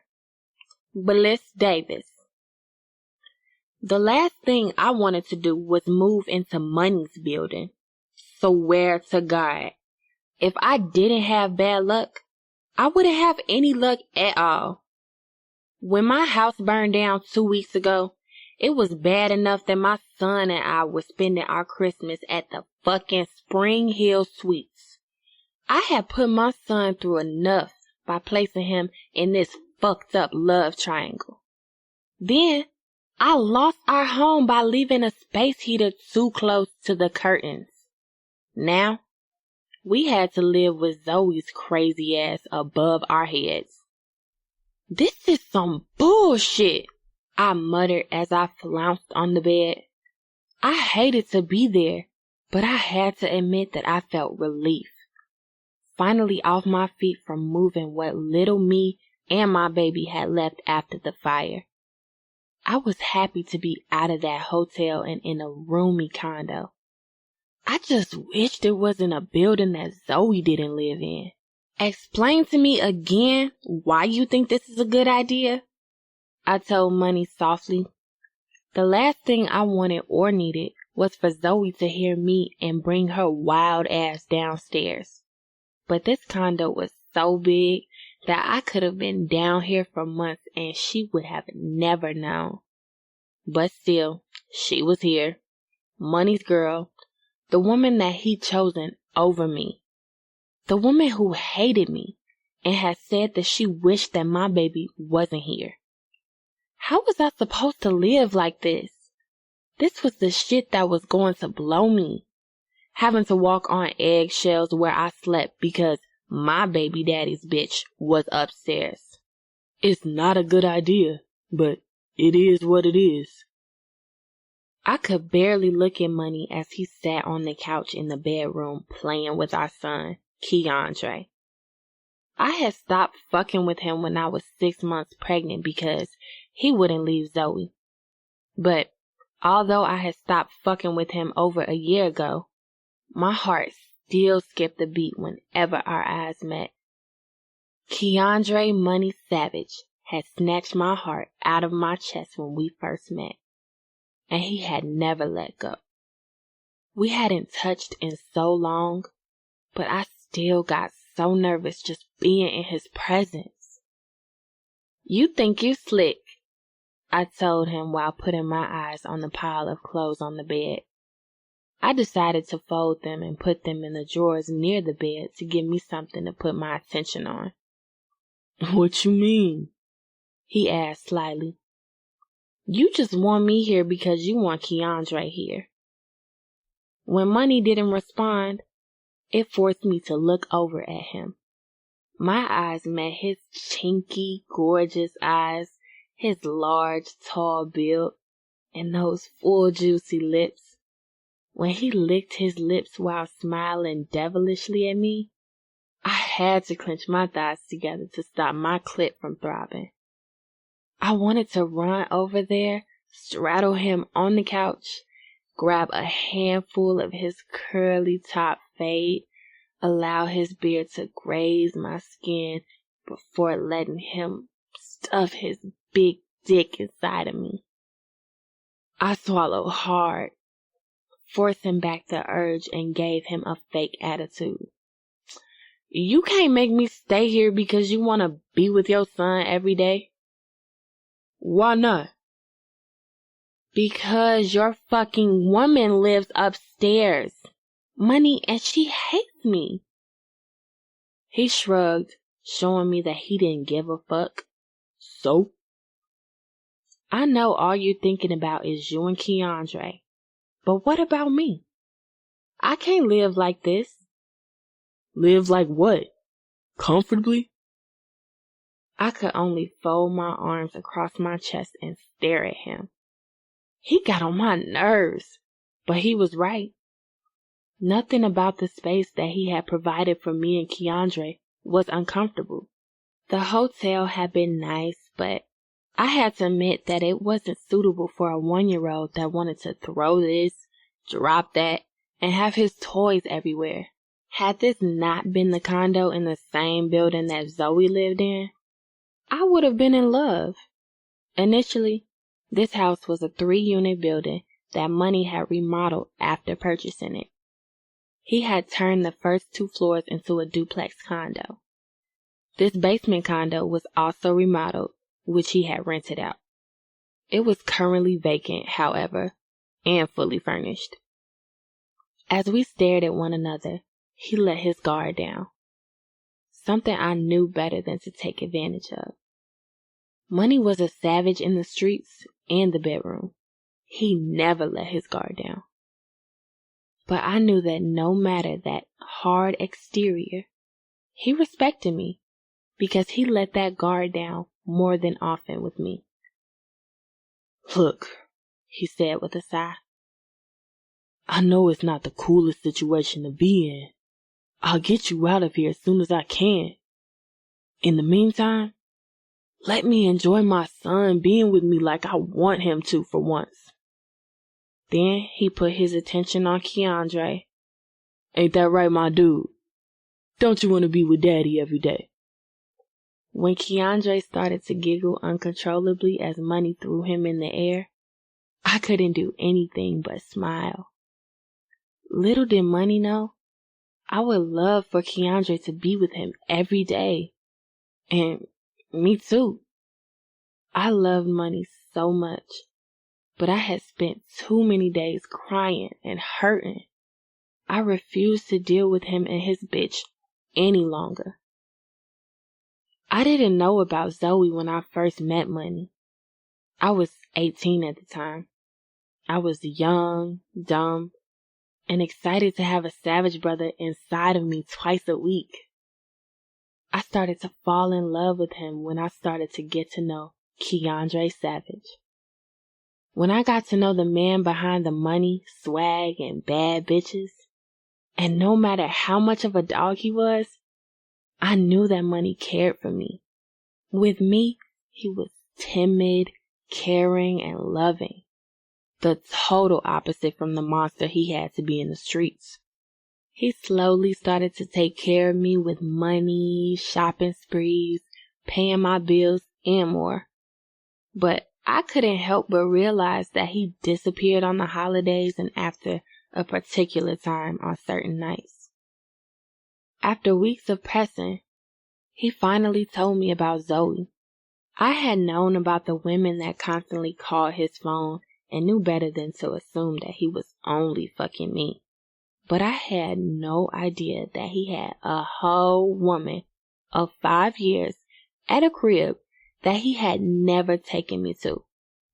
I was hurt and ready to walk away from his ass until I found out that I was pregnant. And when he begged me to have my baby, I thought that was him choosing me and my baby, our family.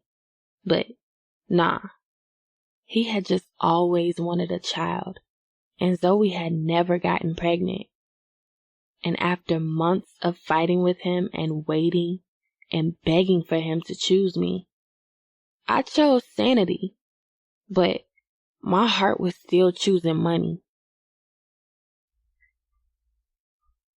Zoe Moore. I had been crying for 3 days. I wasn't even mad at Money. This was the type of man he was. And Bliss moving in was definitely something he wanted in his heart.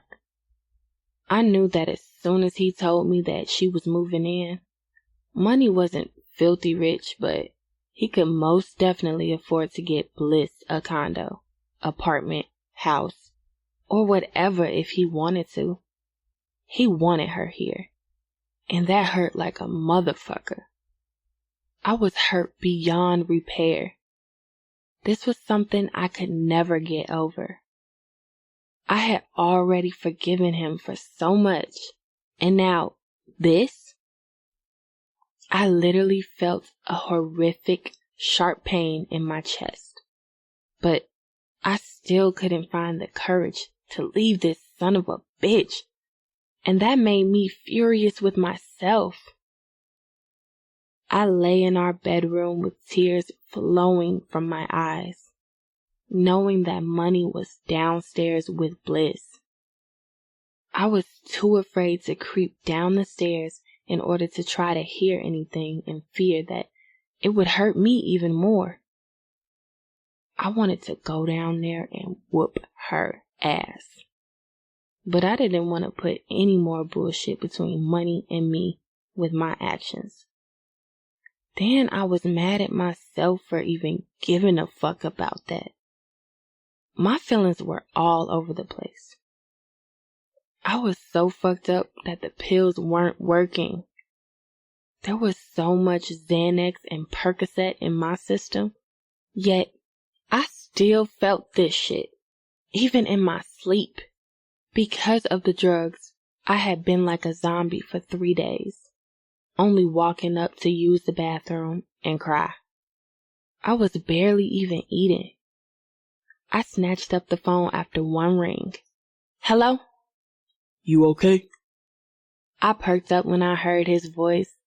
I hadn't looked at the caller ID before answering, but knowing that it was him gave me something, anything else to think about.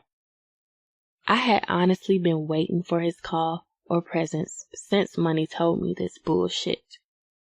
If being high wouldn't take my mind away, I knew Sean would, if only for a little while.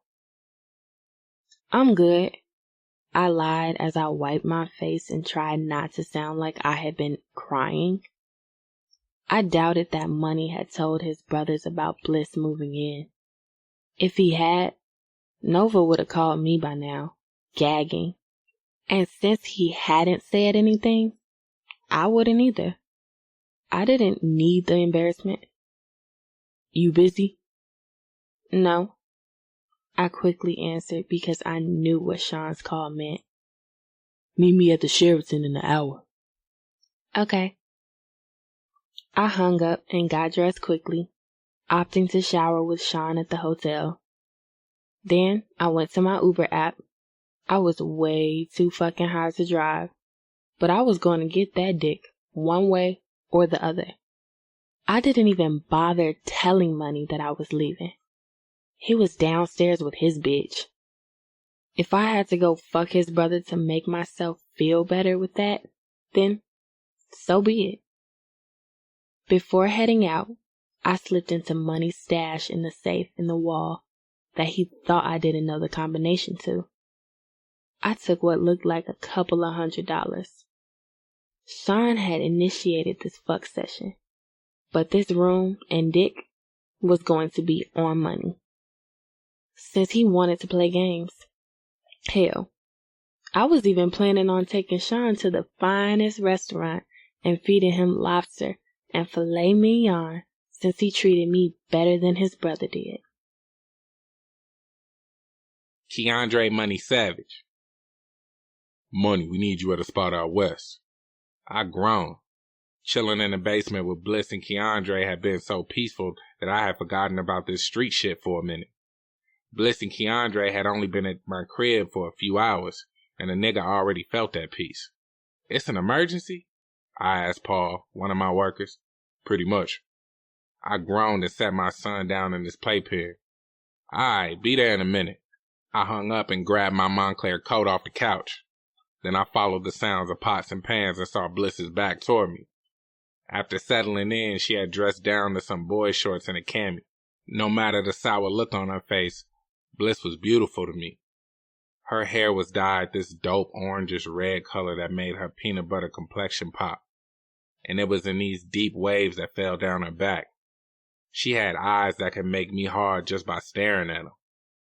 They weren't some exotic bright color, but they were so dark, and her lashes were so pretty that they looked exotic to me. She was a petite height, and like I said before, I like my women cornbread thick. At a young 19 years old, Bliss had a grown woman's body, which she hadn't let me touch in a long time. Unlike my other hoes, I actually cared about Bliss while we were fucking around.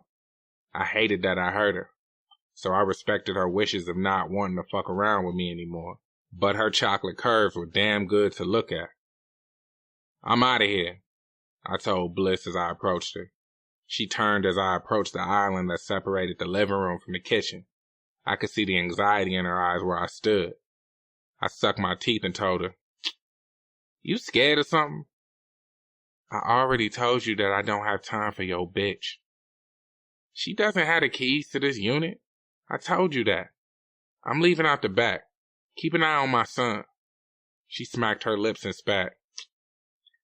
"What the fuck you think I've been doing for 12 months? Whatever, you heard me.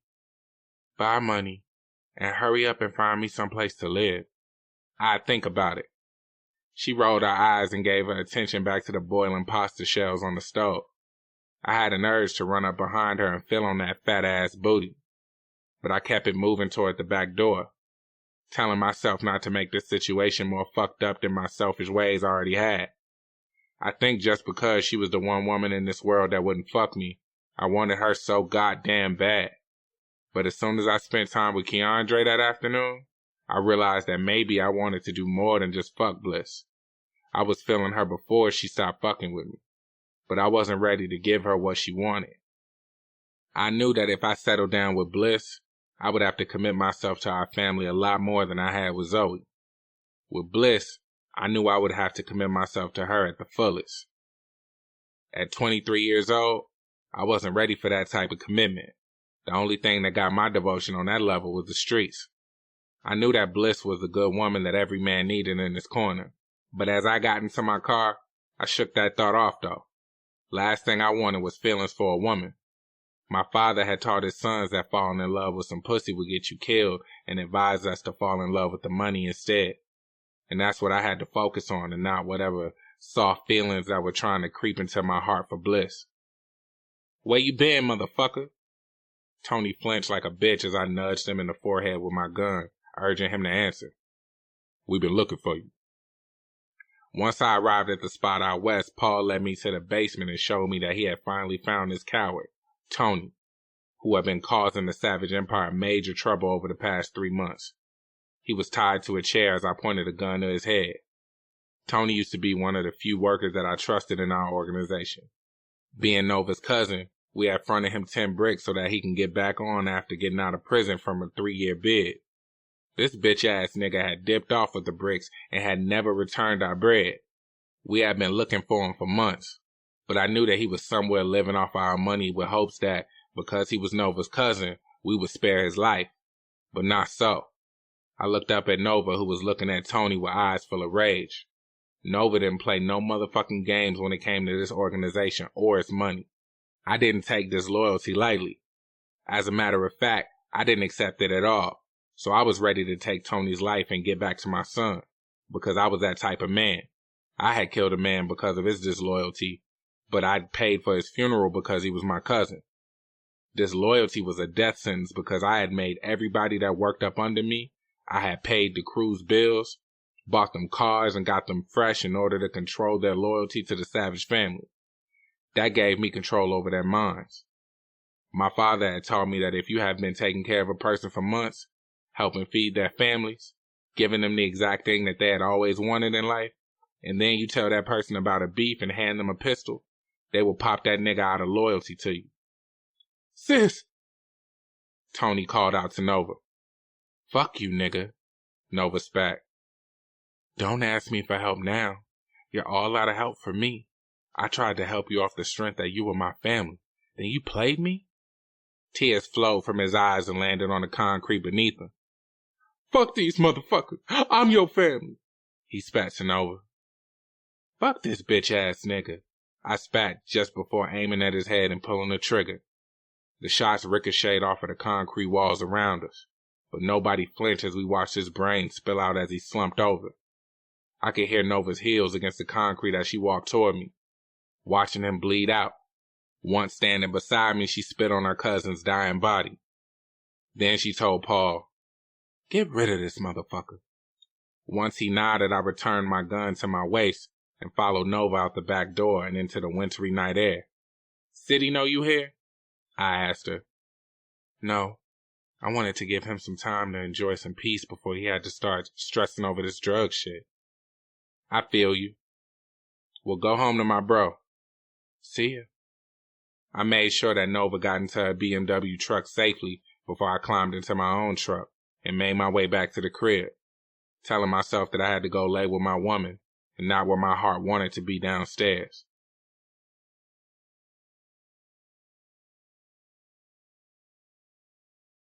Chapter 5. Akira White.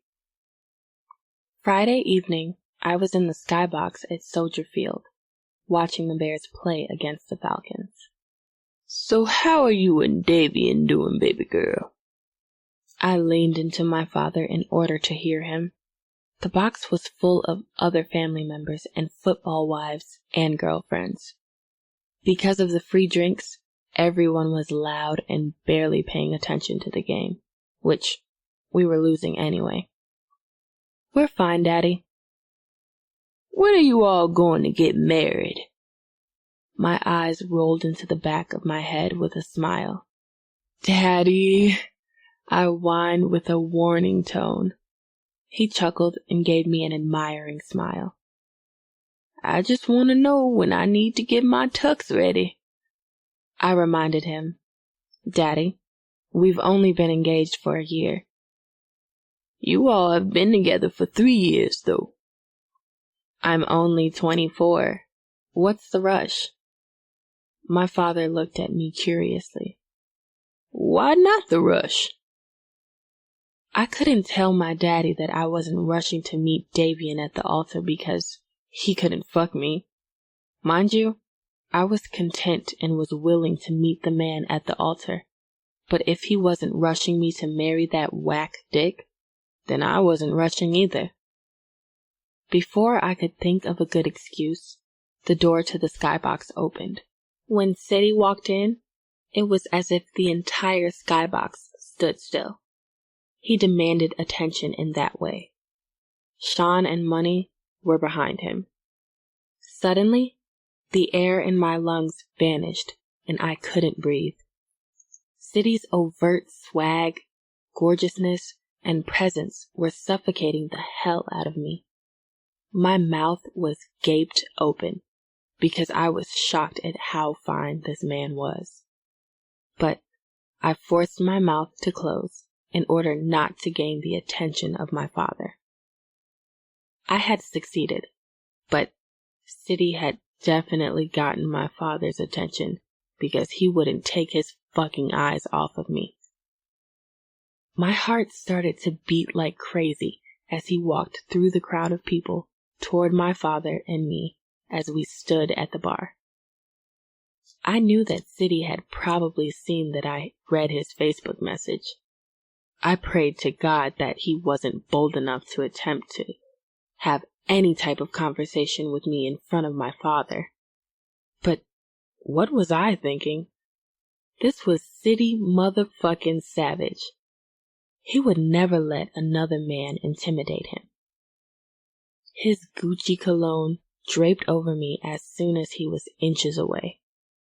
Before I could attempt to play anything off, City closed the space between us and wrapped his arms around me as if the 10 years between us had never existed. "It's good to see you, Ma." When his voice slowly and seductively swam into my ear, I couldn't stop my body from shivering. For a second, I forgot where I was. I was back 10 years ago, in City's apartment, in his arms with a throbbing virgin bud, trying desperately to hold on to my virginity. Then, I heard my father clear his throat roughly. I quickly tore away from City's arms and swallowed hard to get rid of the sexual tension in my throat. I quickly spoke to his brothers.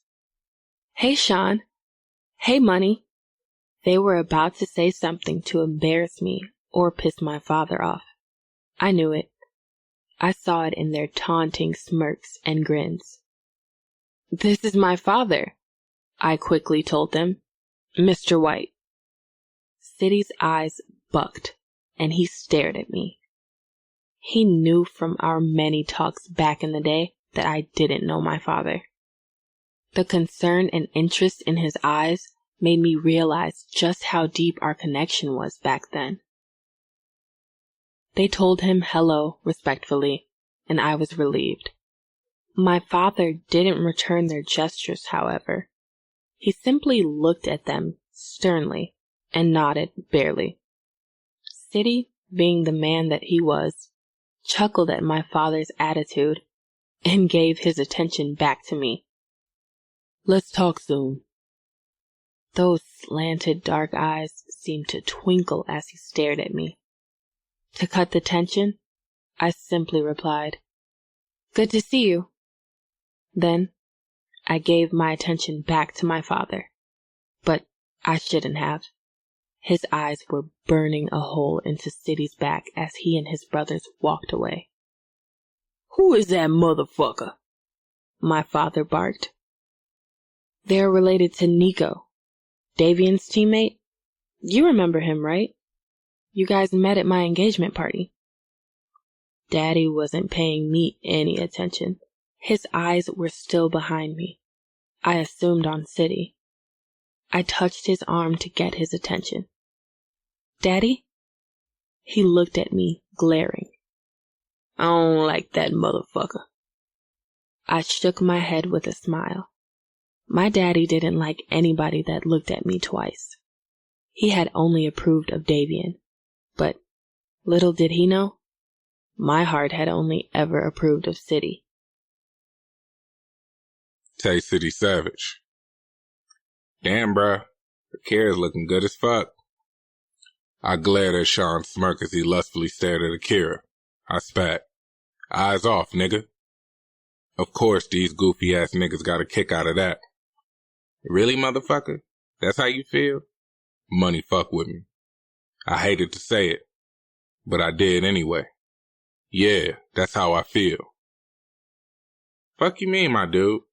Sean asked with wide eyes. Mean stop looking at her. I answered, but as I felt Akira's presence in that skybox, I knew that I meant more. When I first saw Akira at my party, I was caught off guard. I never expected to see her again, and when I did, my natural instinct was to start where we had left off. But I figured that I needed to focus on my own woman before I tried to get in touch with somebody else's. Yet, my own woman hadn't been acting like she was my woman since I had been home. All she wanted to do was talk about the business. When we fucked, she acted like she was finishing a chore just so she could check it off of her to-do list. I wasn't a soft man, but 10 years in prison leaves a man wanting some passion from his woman.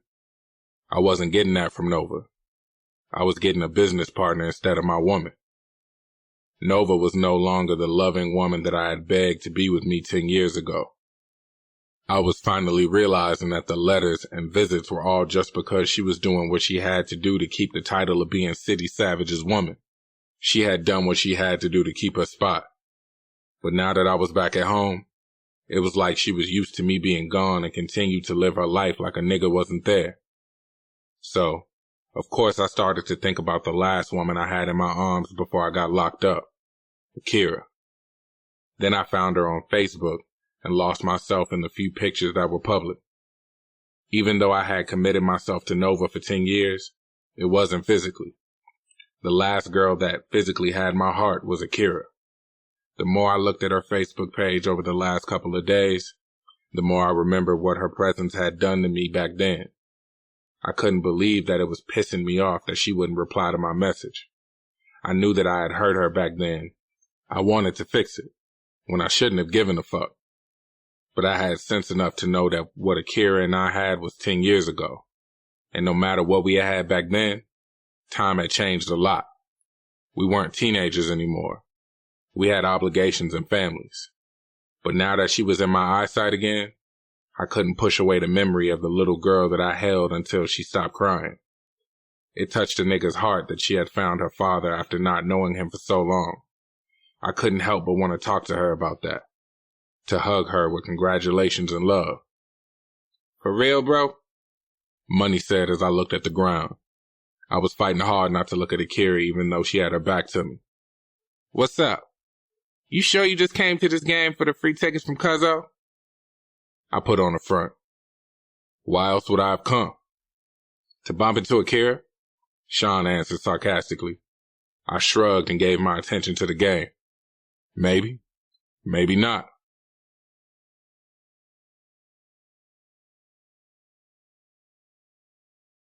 Chapter 6. Tay City Savage. Where are you going? I stood in the doorway of the bedroom, thrown the fuck off that Nova was fully dressed. She was wrapped in a brown mink bomber, skinny jeans, red bottom boots, the whole 9 and 10. Definitely not a graveyard shift. Nova looked at me how she'd been looking at me since I got out the joint. Like she didn't know what the fuck I expected from her. I'm going to meet my girls for lunch. What's the problem? The problem? You forgot we were going to my mother's grave today? Oh, she said more nonchalantly than I liked. I have a reservation for lunch with my girls downtown. Sorry. She avoided my eyes. She gave her attention to a $2,000 purse that she was filling with so much shit that it was obvious that she would be gone all day. She was avoiding me, so I avoided her. I left the doorway and made my way downstairs and toward the door. On my way through the halls, I frowned at all the fancy shit on the walls. When I went to prison, I was living in the projects in a one-bedroom, 700 square foot space that I shared with my niggas whenever they wanted to come over. I was happy with that. I loved money, but I didn't need all of this fancy-ass shit that Nova had put my money into. The fuck did I need with a 4,000 square foot crib? Shit, that was too much room for somebody to sneak up on the nigga. Once out of the door, I marched through the snow toward the brand new truck that my brothers had waiting for me the day I got out. I let it warm up as I rolled a blunt. I needed to smoke in order to keep me from going back into the crib, snatching that funky mink off of Nova and putting my hands on her conceited, self-absorbed ass. She was so into herself that she forgot the most important day of my life. My mother had died 5 years ago. She was dying when I was in prison, so I couldn't even tell her that I loved her one more time. I couldn't touch her. I couldn't kiss her face. I couldn't attend her funeral. I had all kind of plans for when I got out of that prison, but the most important one had always been to visit my mother's grave. Nova knew that, but this bitch felt like eating with stuck-up bitches was more important. I smoked all the way to the cemetery. I tried my best to keep it gangsta as I roamed the graves, looking for the headstone that read, Valerie Savage. I couldn't remember the last time I'd cried. I didn't even shed tears when the judge gave me my sentence. The streets had taken my closest niggas. I had taken lives with my own hands. Death hadn't hurt me until it came to my favorite girl.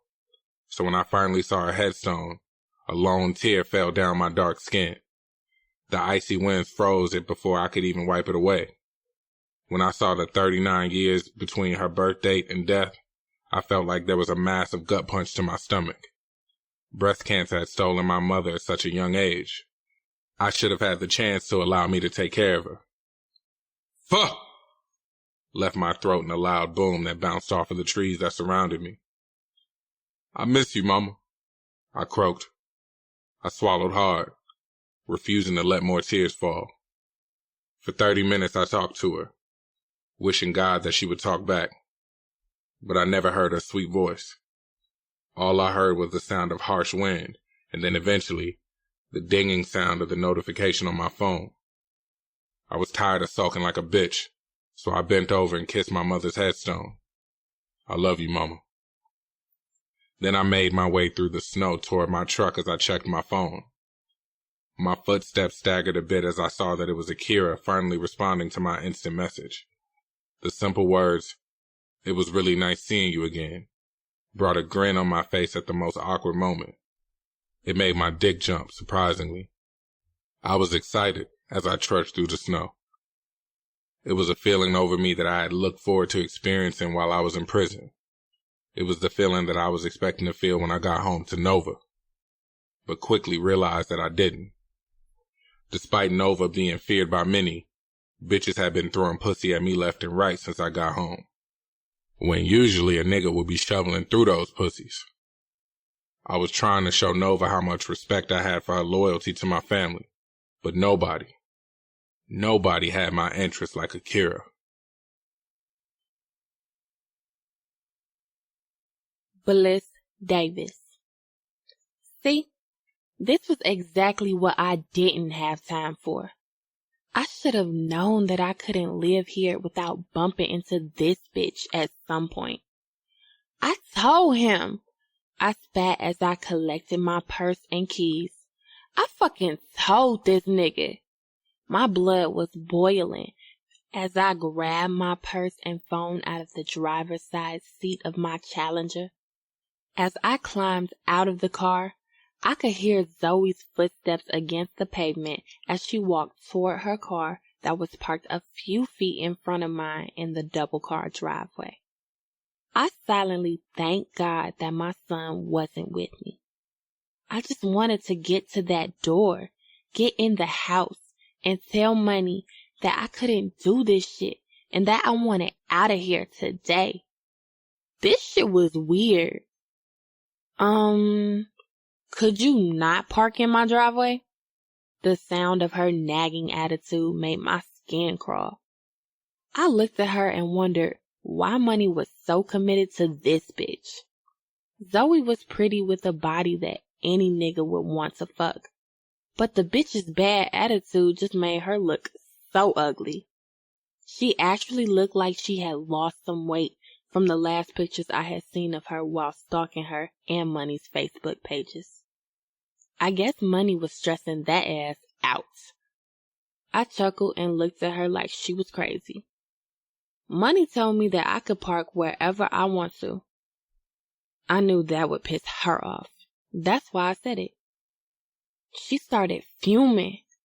Her head started spinning like poltergeist. Bitch, this is my house, she shrieked as she started charging toward me. Actually, this is Money's house. I taunted her, not backing down, and I wouldn't be in this motherfucker unless he wanted me here. That made her charge toward me even faster. She threw her purse to the ground. I knew this bitch was ready to fight, and so be it. I knew this fight was coming one day. Once Money told her about Keandre, she threatened me in every way that she could over the phone and on social media. The bitch basically stalked my life.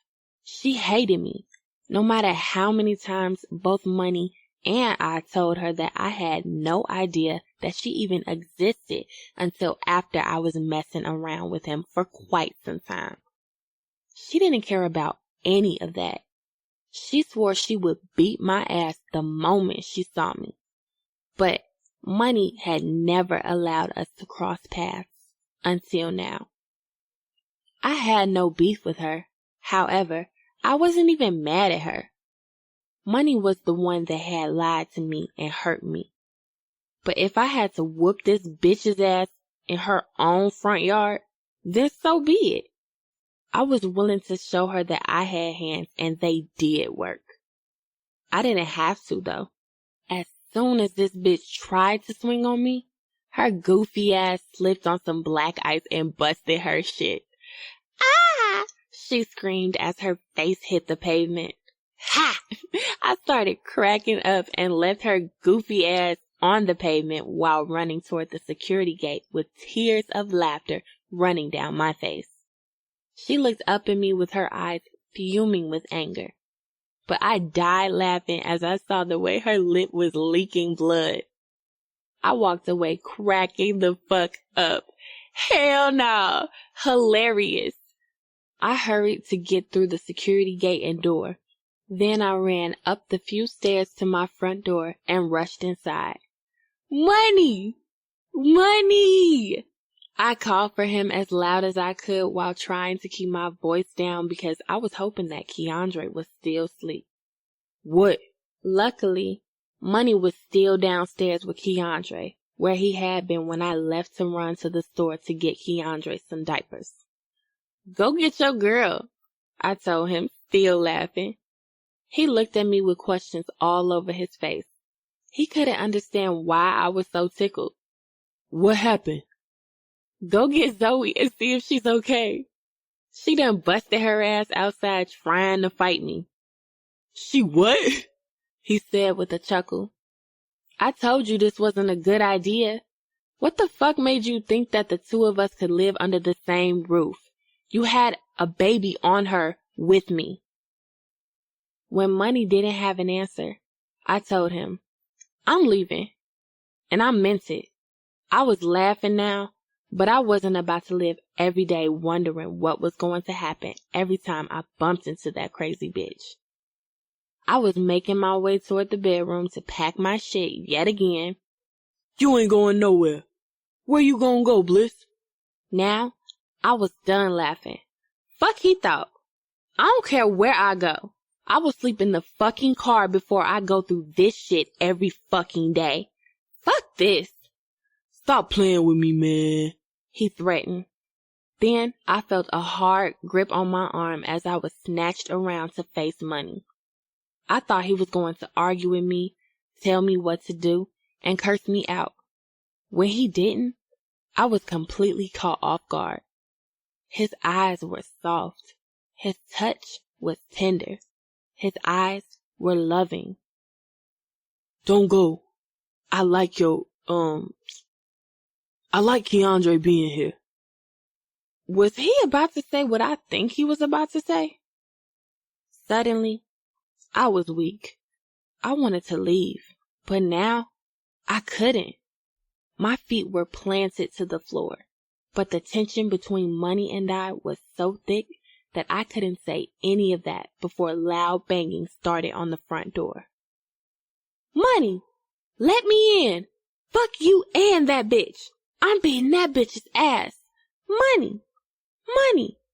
Money bit his bottom lip and his eyes rolled into the back of his head. His nostrils started to flare. Just as the gentle Keandre had appeared, Money, the savage, was back. Let me go take care of this shit. Don't leave. The bargaining started again.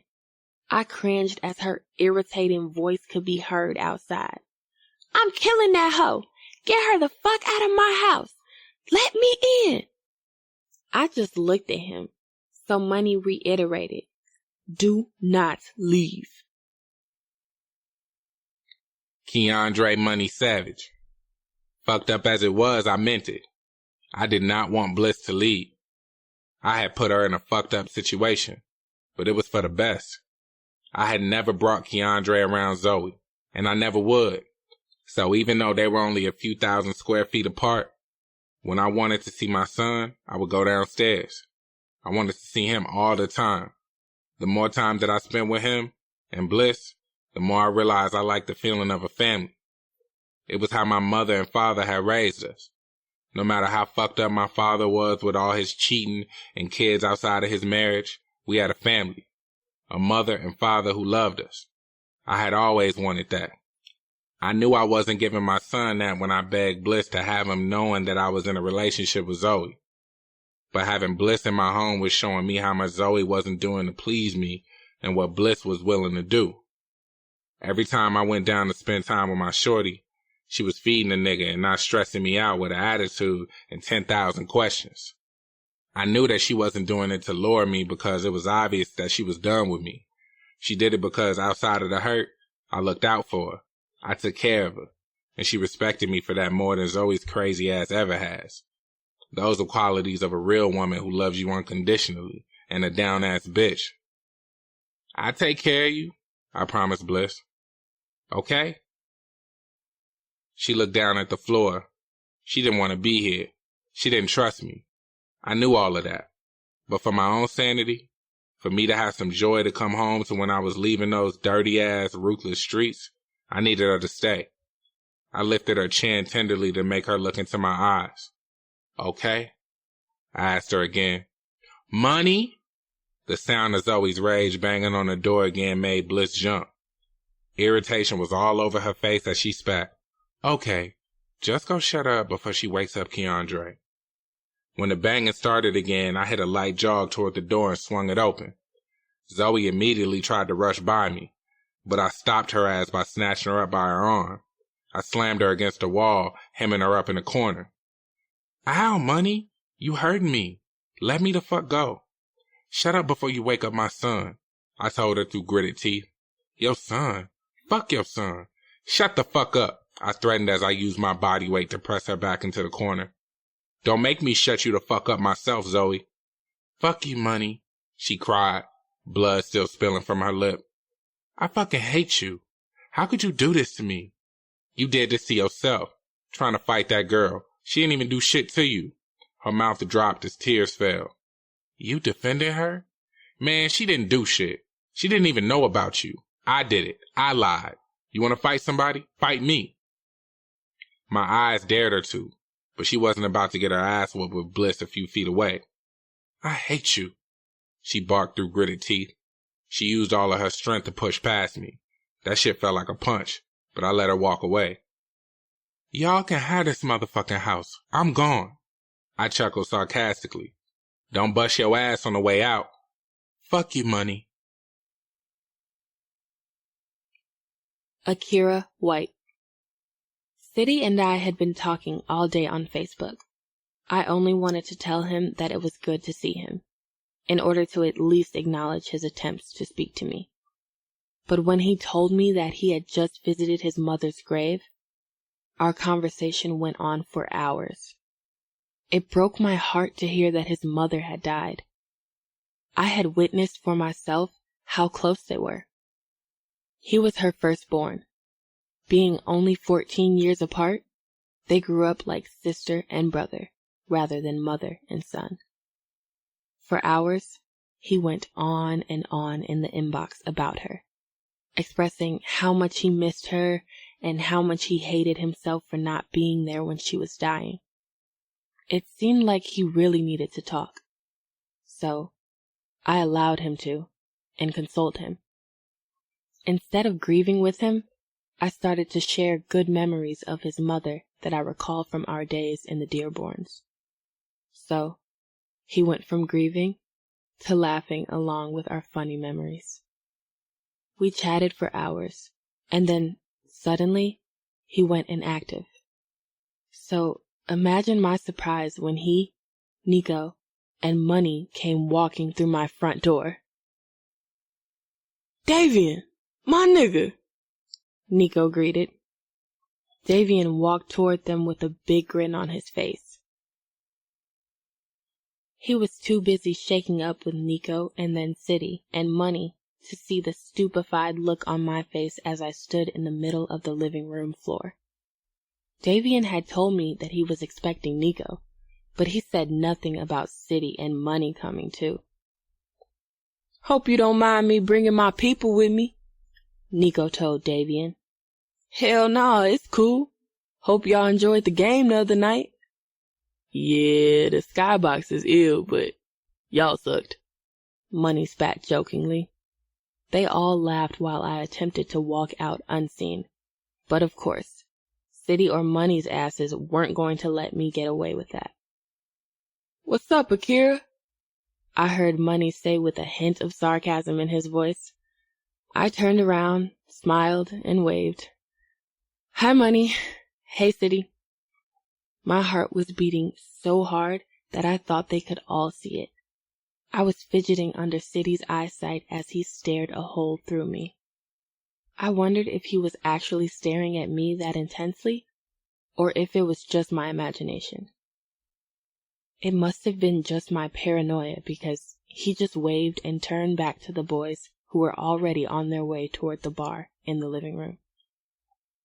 3 hours later, they were all slapped. I was a little tipsy myself because I had to drink to knock the edge off.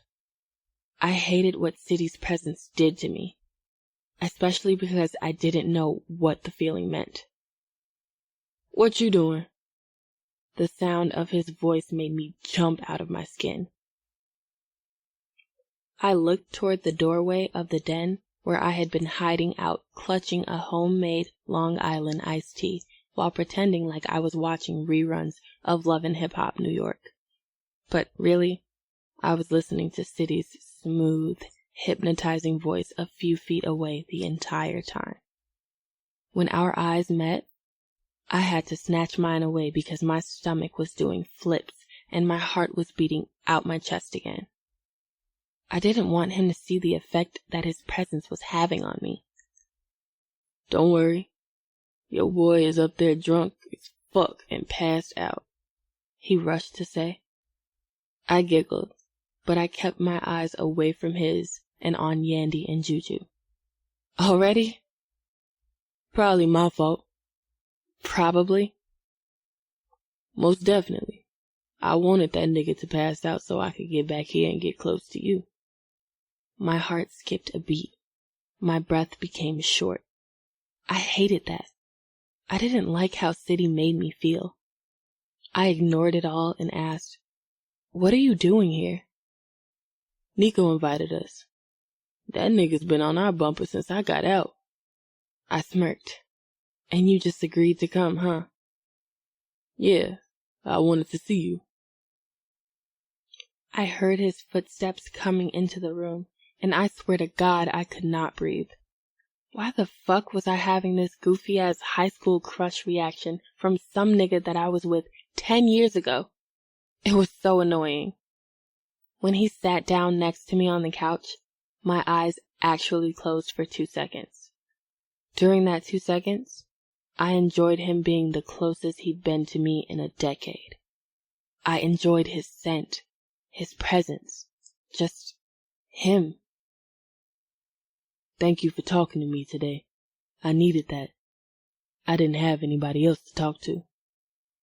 "You didn't? Where was Nova? Why couldn't you talk to her?" I heard him sigh heavily and felt him sit back on the couch, his muscular arm extended, draping the back of the couch, which encased me with his presence.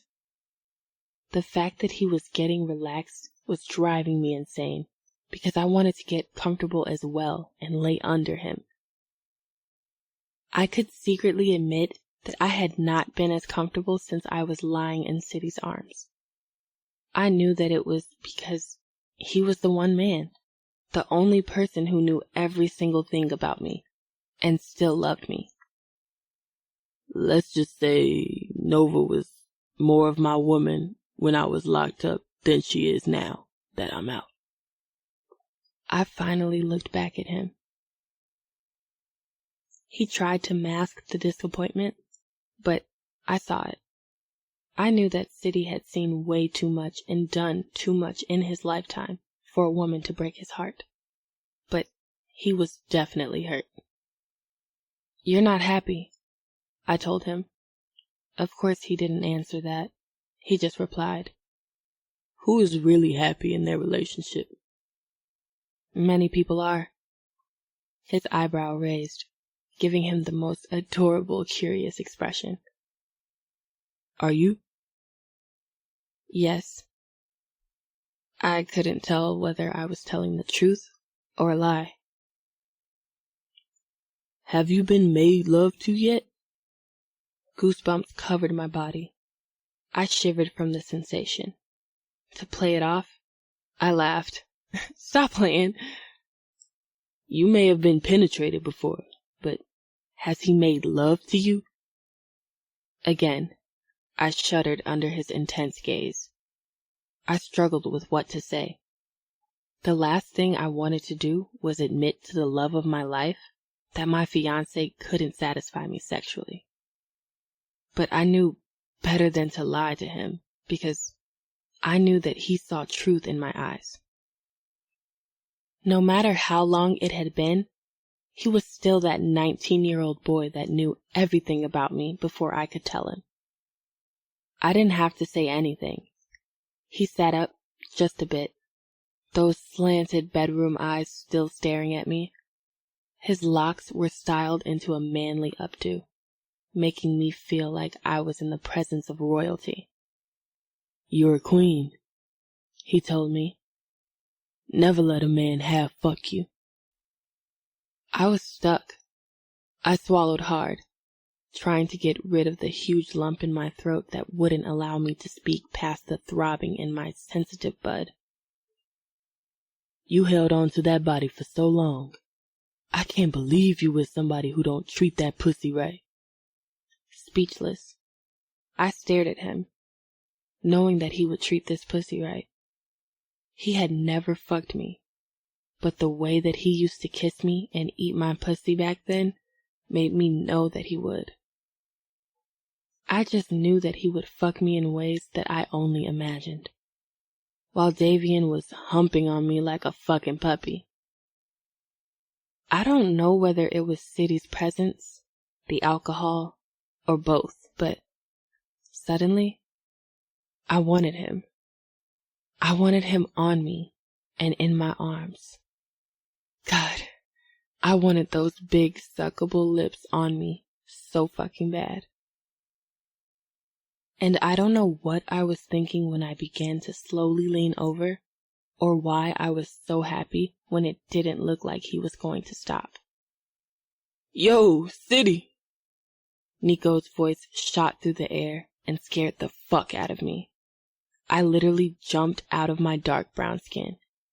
Where you at, man? I quickly scooted away from City. I was both relieved and disappointed, but I saw the disappointment in City's eyes as he rolled them into the ceiling. He groaned, stood up, and reluctantly walked out. I squeezed my thighs together tightly, trying to smother the pulsating feeling between them, grabbed my glass, and gulped down the rest of the Long Island, groaning to myself. Fuck!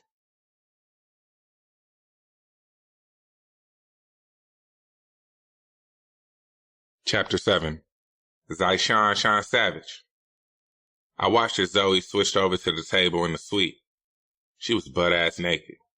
Through the open blinds, the multicolored lights from the stores on Michigan Avenue were bouncing off of her yellow skin. When she bent over, her big-ass booty fell open, exposing that pretty pink pussy. I could hear as she snorted the line of Xanax into her nose. I shook my head, sitting on the Chase lounge with my dick in my hand. I was waiting for her to finish getting her high so I could get this head and third nut out. The moment I first saw Zoe, I thought she was beautiful. I felt like money didn't deserve her. I knew my brother, so I knew from the beginning that he would hurt her. I also knew that I could never go against my brother by taking his girl. But eventually I got her time because he was never around. Then I got the pussy. I didn't feel bad for fucking her because money didn't love this girl. But I would never defy our brotherhood by doing anything more than sticking my dick in her. At the moment, it was 3 a.m. Zoe and I had been at the hotel all day, laid up and fucking. It was obvious to me that she and Money had gotten into it because this was the first time that she had spent the night out. You ain't going home? She finally turned around. My mouth watered at how perky those big, plump, milky titties set up and her nipples looked straight at me. She had lost some weight, so her stomach was smaller, emphasizing how wide her hips were. My dick jumped a little and hit my belly button. She didn't see that, though, because her eyes were rolling to the ceiling as she wiped her nose. Then she grabbed her glass of 1738 and finished it off. Fuck your brother, she finally replied. What did he do this time? She folded her arms across her chest and looked at me like I was playing games. What? I asked her. Don't act like you don't know. I don't. She huffed and puffed before she said, he moved Bliss into our building. My eyes bucked as a loud laugh left my throat. Hell nah. Hecky nah, Joe. It ain't funny, Zoe pouted. I knew I was bogus for laughing so hard, but I couldn't help it. Money was in rare form. That nigga Money is crazy. I was laughing so fucking hard that I doubled over. I heard Zoe eventually start laughing as well. I knew that she could only laugh now because she had made her feelings so numb with pill after pill after pill. He didn't tell you for real? Hell nah, I'm sure he will though. I finally stopped laughing and looked at Zoe sincerely, knowing that behind the drugs and alcohol, she was hurt. Come here, I demanded. Zoe walked toward me and straddled me on the chase. I grabbed the back of her neck gently and told her, you gonna be alright. She smiled and kissed me. I wanted some head, but I know that she needed to be loved, so I gave her what she needed. This may have been my brother's girl, but I knew the hell that he had put her through. And though I would never disrespect the family by wifing her, over this last year fucking her, I had grown to liking this pussy and her. I hated that she was so weak that she couldn't walk away from the nigga back then. But now I was proud that she finally had. So I was about to give her a prize of this good dick. Get up, I demanded. She did, looking curiously at me as I stood. I lightly pushed her back. Then I grabbed her knees, held them to her chest with one arm, and wet her center with my mouth, sucking her clit softly and quickly until my slob mixed with her juices, rolled down the crack of her ass, I knew that her moans were exaggerated because pills made sex feel so fucking amazing. But I didn't pop pills. So as I stood and dove into that slippery middle, I knew that it felt good to me just because it was that good. It was tight around my fat, long dick, and it fit around it like a rubber. With each of her legs dangling in the crevice of my arms, I forced myself deep into that pussy, pulled out slowly and forced my way back in. "Oh, God. Fuck," she squealed. "That's it, baby. Take this dick. Take all of this dick." I could feel her nails digging into the back of my legs as my strokes became long, fast, and hard. I was hitting that pussy so right and deep that she was squirting all over this dick. Shit. Nigga, damn." Her wetness caused the loudest smacking sound as my pelvis connected with that pussy. That shit turned me the fuck on and made me even harder. "God, it's so fucking hard. Yes, give me that big dick. Yes, Sean." Zoe Moore. I woke up the next day. Ugh! I groaned as I pried my heavy eyes open. I felt like a fucking CTA bus had hit me. I don't know what had me feeling like complete shit more. The drowsiness from the Xanax in my system, or the recollection of what had happened yesterday. I wanted to beat that bitch's ass. I had already let her slide by getting knocked up by my man, because I believed that she didn't know about me at first. But I'd be damned if this homeless bitch didn't know her place in my fucking house. I frowned at the sunlight beaming through the windows. I looked at the clock on the nightstand next to the bed, wondering how long I had been asleep. It was 4 o'clock in the afternoon. Then I realized I was still in a hotel. Fuck, I moaned. I looked over, saw the indent on the pillow, and remembered that Sean was with me last night. I listened for sounds of him and heard nothing. Then I realized that Sean had left without waking me. I looked at my phone, wondering if he had at least sent a text, and expecting that money must have been blowing my phone up. But there wasn't one fucking notification from a missed call or text from either one of them niggas. What the fuck was I thinking? Being in this hotel wasn't fixing anything. I was 20 years old with no job experience and only a high school diploma. Money had provided everything for me. Even his money had financed this hotel room.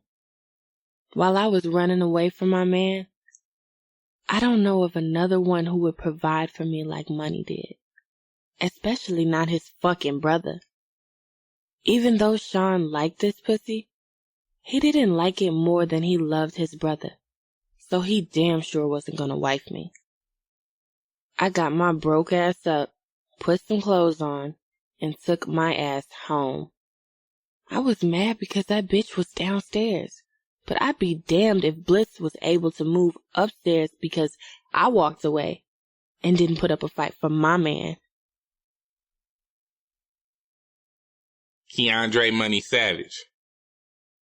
I chuckled to myself as I heard the security system chirp, alerting me that the front door was open. Knew this bitch was gonna come home eventually. I knew she would return, and I was disappointed as hell. This house had been so peaceful since Zoe left, and I had actually opted to chill in the crib all day with my son. It was cool as fuck to finally have my son in my crib without worrying about Zoe being in her feelings. My little nigga was finally able to sleep with his pops. For most of the day, I had been downstairs enjoying the fuck out of my son because I figured Zoe would be home at some point that day. The only reason I was home to witness her return was because Bliss had taken Keandre to her mother's house for dinner. This wasn't a game that Zoe wanted to play with me. She was still in the house by respect alone. I wasn't attracted to her nagging junky ass no more. I was tired of her stealing from me and getting high. The only reason I hadn't kicked her out was because I had enough respect for our history not to put her broke ass out on the street. Plus, I at least wanted a mouth in the crib that sucked my dick every now and then that I didn't have to pay for a sweet talk into it. Lucky for Zoe, I wasn't trying to wife no chicks right now, because I would have replaced her ass last year when our shit started going bad. Lucky for her, the only move I would be willing to make would be to get the piece that I got downstairs on a regular basis. But I knew Bliss wasn't going at gunpoint. What's up? Even the sound of her voice irritated me. I didn't even take my eyes away from the flat screen on the wall in the den. I just repeated sarcastically, "What up?" I heard her huff and puff. "That's all you got to say to me?" Reluctantly, I looked at her. My disgust with her stupidity was evident. Fuck else am I supposed to say? You the one acting a fool. You don't think I should act a fool? You moved your baby mama in here. So be mad at me, because that girl ain't do shit to you. She was fuming. Her nostrils flared and tears filled her eyes.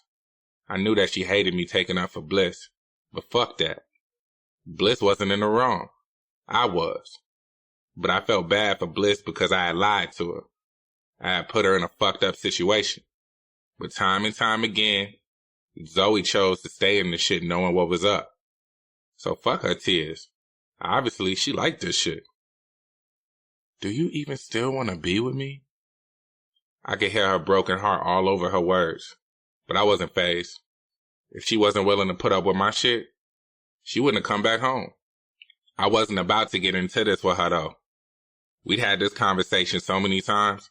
If she wanted to fuck her day up with the same bullshit, she could do that. I wasn't though. What that got to do with anything? I spat. What does her being downstairs have anything to do with me still wanting to be with you? I moved her in, but I didn't kick you out. So why the fuck are you tripping? You think I'm stupid? It's been a week. Money, she wouldn't be here unless you wanted her here. I want my son here. Bullshit, she spat as she punched the doorway. You're so busy worried about me wanting her that you done talked yourself into believing that shit. This shit is about my son. Some shit that you would never fucking get because you don't even give a fuck about me enough to have my fucking kids. Zoe's eyes bugged. She looked as if she had swallowed her own shit. So that's why you like her? Because she cared enough about you to have a fucking baby? My jaws clenched instantly. Zoe, shut the fuck up. Answer this question, Money. Do you still love me? Women are like the police. They can have all the evidence in the world but still want a confession. I stood up, stepping into my Balmain boots. She was still watching me, waiting for an answer with tears in her eyes. As I grabbed my coat from the couch, I noticed that her bright skin was turning red. This shit was sad as fuck. I was a young, rich nigga. The last thing that I had to deal with was this bullshit. I walked toward the doorway, watching her tears, not believing that she was still waiting for an answer. I did feel bad for the old her. The Zoe Moore that used to make my dick hard on sight, and the Zoe Moore that used to make me laugh. Once I was inches from her, I bent down and kissed her cheek, telling her, if you got to ask me that, baby girl, then maybe not. I heard her inhale sharply, but I kept walking toward the front door. That answer had finally shut her the fuck up. That's what she kept asking for, so that's what she got. On the way out of the front door, my cell started to ring. I saw that it was Sean calling, so I answered, despite my irritation. What up? What up, bro? Can you talk? It ain't nothing that's gonna piss me off, is it? Sean chuckled deeply. Nah. What's the word then? I asked as I hopped into my ride. Now the city is out, we need to talk about expanding the business. My eyes rolled as I bit my bottom lip with irritation. You motherfucker, this is gonna piss me off, I barked. Why? You know why. You keep asking me this shit and I keep telling you that I ain't down. But why wouldn't you be down? We good. Yeah, we are good, but we aren't good enough. He tried to get me to believe. We're riding around in BMWs when we could be riding around in Bentleys. We're living good, but if we just put more product out in the streets, we could be living like fucking kings. And we could also be living in a fucking prison because we have caught the attention of the feds. Do you want that shit too? City just got out. He did not do 10 years for us to go to fucking prison anyway. Or worse, get killed because we in the street flaunting in $300,000 cars. Ain't no nigga gonna kill me, bro. Maybe not, but your tough ass can't stop the feds. Sean sucked his teeth. Whatever, bro. Fuck the feds. We're smarter than them. Shaking my head, I stared out the window. My eyes landed on the living room window in Bliss's condo, thinking of my son. I knew that there was no way that I would attract the attention of the police by putting more product in these streets. No, we weren't rich, but we were living better than most. Our family was straight, and our women were comfortable. I didn't need Bentleys and mansions to feel like the man. I was the fucking man. All that other shit attracted was thieving, trigger-happy niggas and the police. The last thing I would do was leave my son alone in this world because I was dead or in prison. Sean didn't give a fuck about any of that, though. He was greedy. He had enough, but he wanted more. He had diamonds, but he wanted bigger ones. He had foreign cars, but he wanted more expensive ones. I feared that my brother's greed would get him locked up or in a grave one day. Look, I told him, you done come at me with this shit before, and I tell you no every time. Stop asking me. Then I hung up on his ass. I cuffed my forehead trying to stop an oncoming headache. Then I grabbed my blunt from the ashtray. I needed to smoke this stress away before Zoe and my brother killed me. Taraji Green. Daddy? I answered my phone with a smile. I heard Shamar chuckle deeply. Even the seduction in his laugh made me wet. Stop playing with me, girl. You know this pussy calls you daddy, I teased. Again, he chuckled seductively. Now my dick is hard. Good, I purred. Shyly, he snickered again, and I loved the fact that I made him speechless. There was nothing more attractive than making a thug blush. What's up? What are you doing tonight? I asked, hoping that this was a booty call. Me and my brothers are about to hit a few spots tonight. I was calling to see if you wanted to pop out with me. My eyes bucked, but I didn't let him hear how surprised I was. That's cool, I simply replied. Bet. I'll pick you up in like 2 hours. Is that long enough for you to get dressed? Fuck you, I giggled. It will not take me that long. Well, take your time. Look good for me tonight. I was so confused. I answered, okay, with the most bewildered look on my face. Alright, see you in a minute. I hung up, asking myself, what the fuck? Mind you, me and Shamar had been fucking around for about a year, but he had never, ever taken me out. Usually, we meet up after he had already kicked it or on some Netflix and chill type shit. He most definitely had never invited me out with his brothers. I had only met the few of them that I had in passing. Is this a date? I asked myself. I didn't know what to think. But as I jumped out of bed, I was ready to make sure that I was going to be cute either way. Wait, whoa. I stood in the middle of the bedroom floor, taking a deep breath. Calm down, bitch. I didn't like this, being excited over some shit a man was doing. Like, I was smiling, cheesing and shit. Shamar had made me happy. Like, not just with his dick, with his actions. This was weird. I got myself together emotionally, but I still walked toward my closet ready to slay. I was about to hang out with the Savage Brothers, so a bitch had to look more than good. On my way to my closet, my phone rang, and I actually got disappointed. I instantly assumed that it was Shamar calling back to change his mind. And that was exactly what I did not like about doing more than just fucking a guy. The anticipation and the disappointment. But it wasn't Shamar, thankfully. I saw Reggie's name on the caller ID and instantly groaned. Ugh, creep ass. As I threw the phone on my bed and marched toward the closet, Reggie had been calling me non-fucking-stop The more I ignored him, the more and more he called and sent these long-ass text messages. He was turning into a real-life creep. I would literally send him text messages telling him that I didn't want to be with him anymore. And he would reply with love letters. Like, literally. The other day he sent me a poem. A poem? Who the fuck does that? Fucking creep. Anyway, Shamar ended up being right. It took me the full 2 hours to perfect my look. I chose a bandaged pink two-piece that popped great off of my smooth brown Haitian skin. The tube top stopped right in my belly button, so I was able to show off my naturally flat stomach and small waist. The tight skirt hugged my massive hips and ass, but it fell down past my knees so that I wasn't showing off too much skin.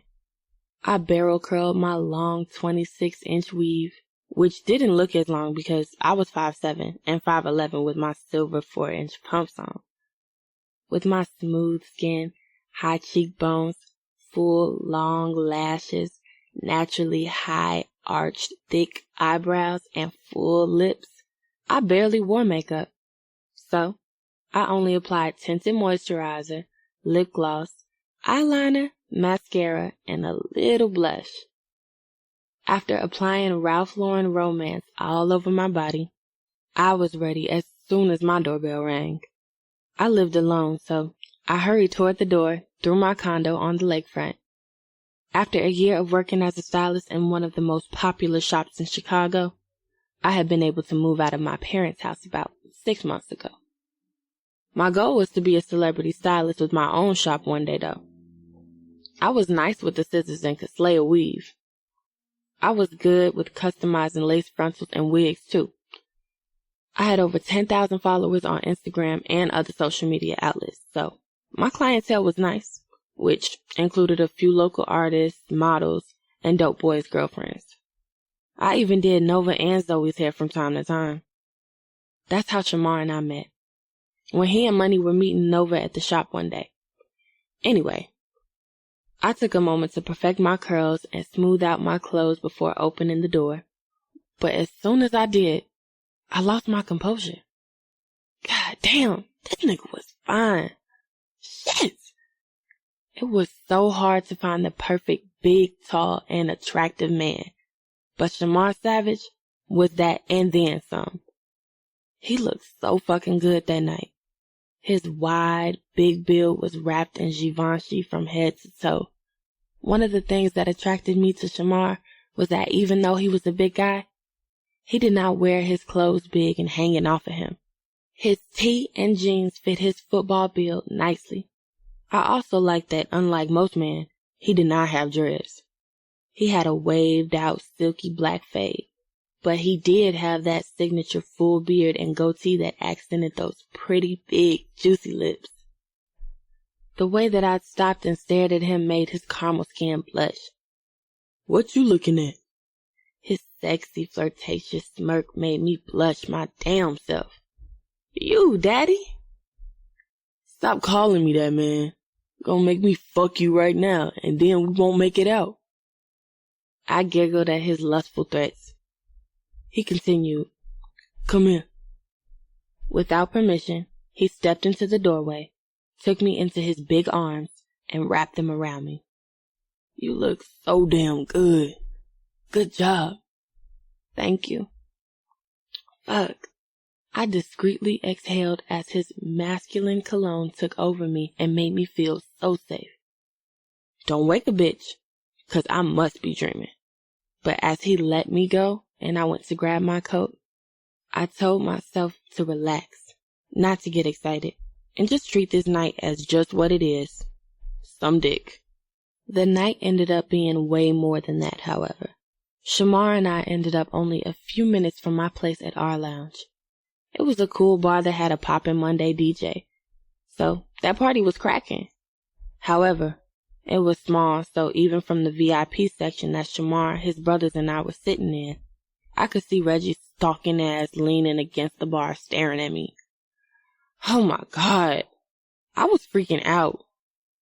After months and months of just fucking Shamar, we were finally out. Together. With his family. having a good-ass time. And here this creep go. I could not believe my fucking luck. I was able to play it off, however. There were so many people packed into this small space that I was only able to notice Reggie because I knew him. Shamar wasn't paying his weird ass no mind. He was so busy drinking and chilling with his brothers that he wasn't paying any attention to me as I tried my best to avoid Reggie's eyes that were staring a fucking hole through me. Even though Shamar was drinking with his brothers, he surprisingly missed no opportunity to make it known that I was with him by placing his hand on my thigh or leaning into me, whispering nasty things that he wanted to do to me. That shit made me blush and Reggie fume. Reggie wasn't that crazy though, because no matter what, he stayed where he was. I was surrounded by 4 goons, so he dared not approach me. Yet, I feared the repercussions that I would face the next day.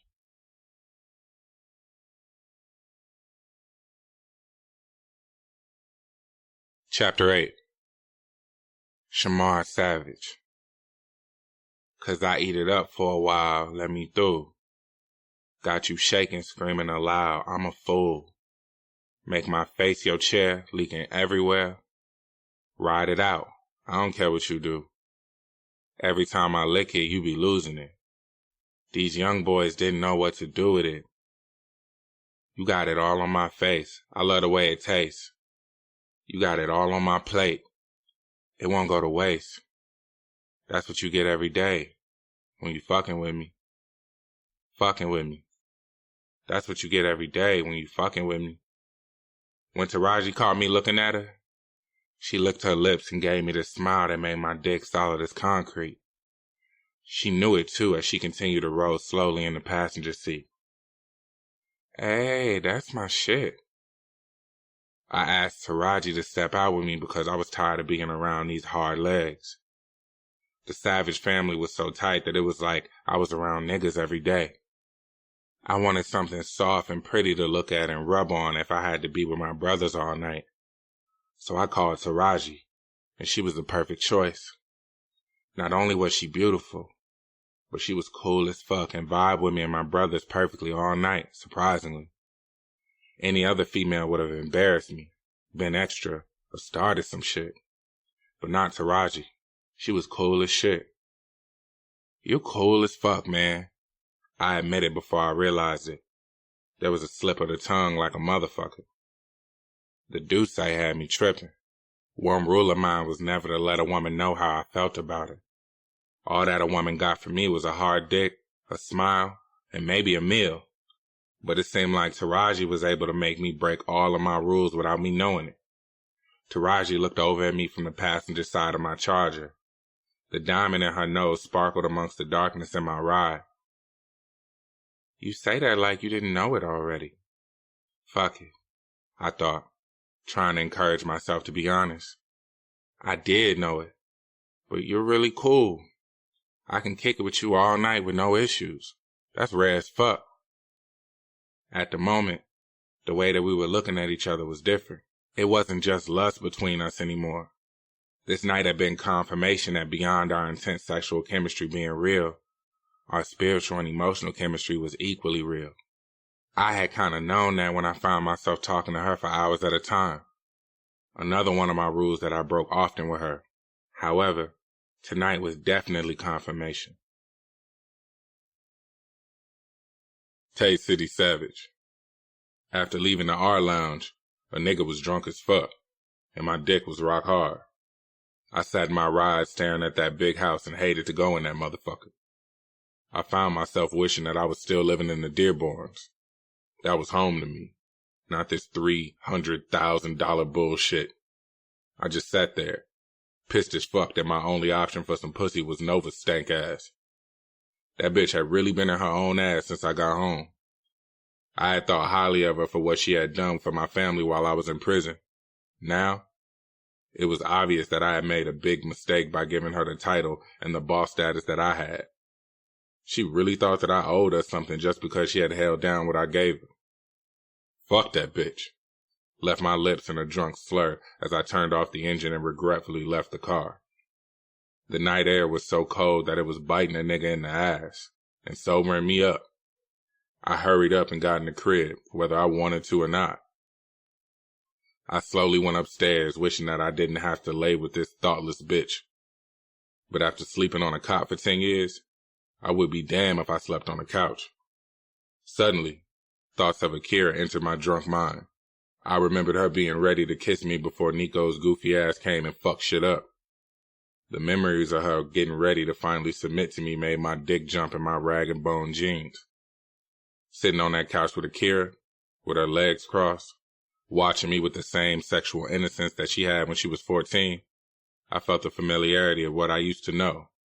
When I was with Akira, a nigga felt like he was truly at home. This shit wasn't home. These fancy cars, lobster dinners, minks, and foreign cars. I was a true hood nigga. I knew the streets, the hustle, and Akira. I wanted that shit back. All of it. That's why I had been instant messaging Akira ever since that night that I was at her crib. We talked for hours every day about everything and nothing. It was fucked up that there was more passion in her words for me than Nova had shown me since I'd been home. I wanted Akira alone again, so bad that I thought about that shit every day and all day. But she was still too scared of her attraction to me to give me a number. Where the fuck you been? Soon as I stepped into my bedroom, Nova's nagging ass pierced the darkness. I snarled as I kicked off my boots. Fuck you mean where I been? Didn't I tell you I was going out with my brothers? Yeah, but... Then that's where the fuck I been, I barked.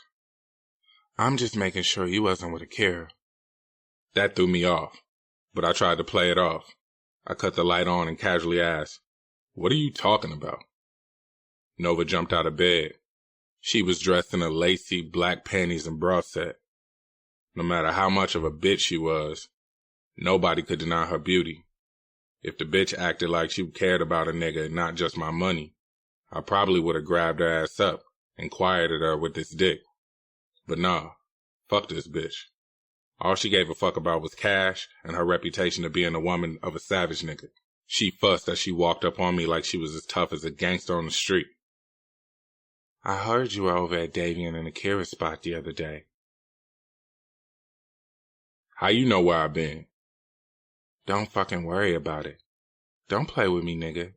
She spat just as she muffed the shit out of me. Soon as she did that, I spazzed. I had been in prison for 10 years, not no fucking day camp. Nobody could run up on me suddenly. Before I knew it, I grabbed her wrist and twisted that motherfucker until she was wincing and collapsing to the floor in pain.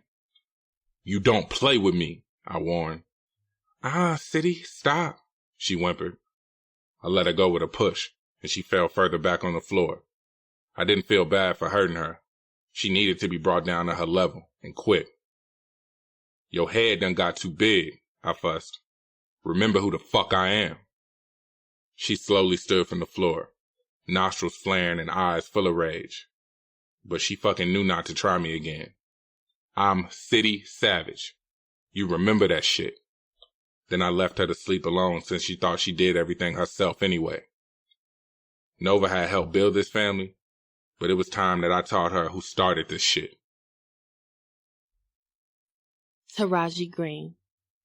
I fought to wake up from the deep, drunken stupor that I had been in while enjoying the feeling of his big, juicy lips sucking on my clit.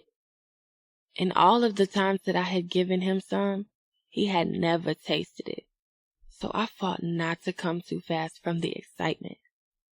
But I couldn't help it. During the night before, Shamar had been blowing my mind. He was looking at me in a different way. He held me differently. He fucked me differently. I was trying my best not to get excited and start thinking too much of his passion and efforts, but fuck! It was so hard not to let my guard down for him. Yes, I moaned. Right there. Don't stop. He listened to me. He didn't stop sucking my clit softly. In fact, he added a twist. He took his big, long finger pushed into my wetness, found my G-spot, and started playing with it. My mouth fell open. No words could come out, although I had so much to say. What is he doing to me? As he pulled up his jeans, he looked into my eyes. Swear to God, my soul cried. Cried! As our eyes locked, I felt how I was losing my cool. I realized that I couldn't find the right words to say. I realized that I even gave a fuck if I said the right thing or not. I didn't like that. Nope, not at all. I watched him, waiting for him to say whatever it was that he was trying to say, and wondering why he couldn't just spit it out. You want to grab something to eat before you go to the shop? This test should only take about an hour to finish. I couldn't help it. I looked at this dude like he was crazy. He chuckled. What, man?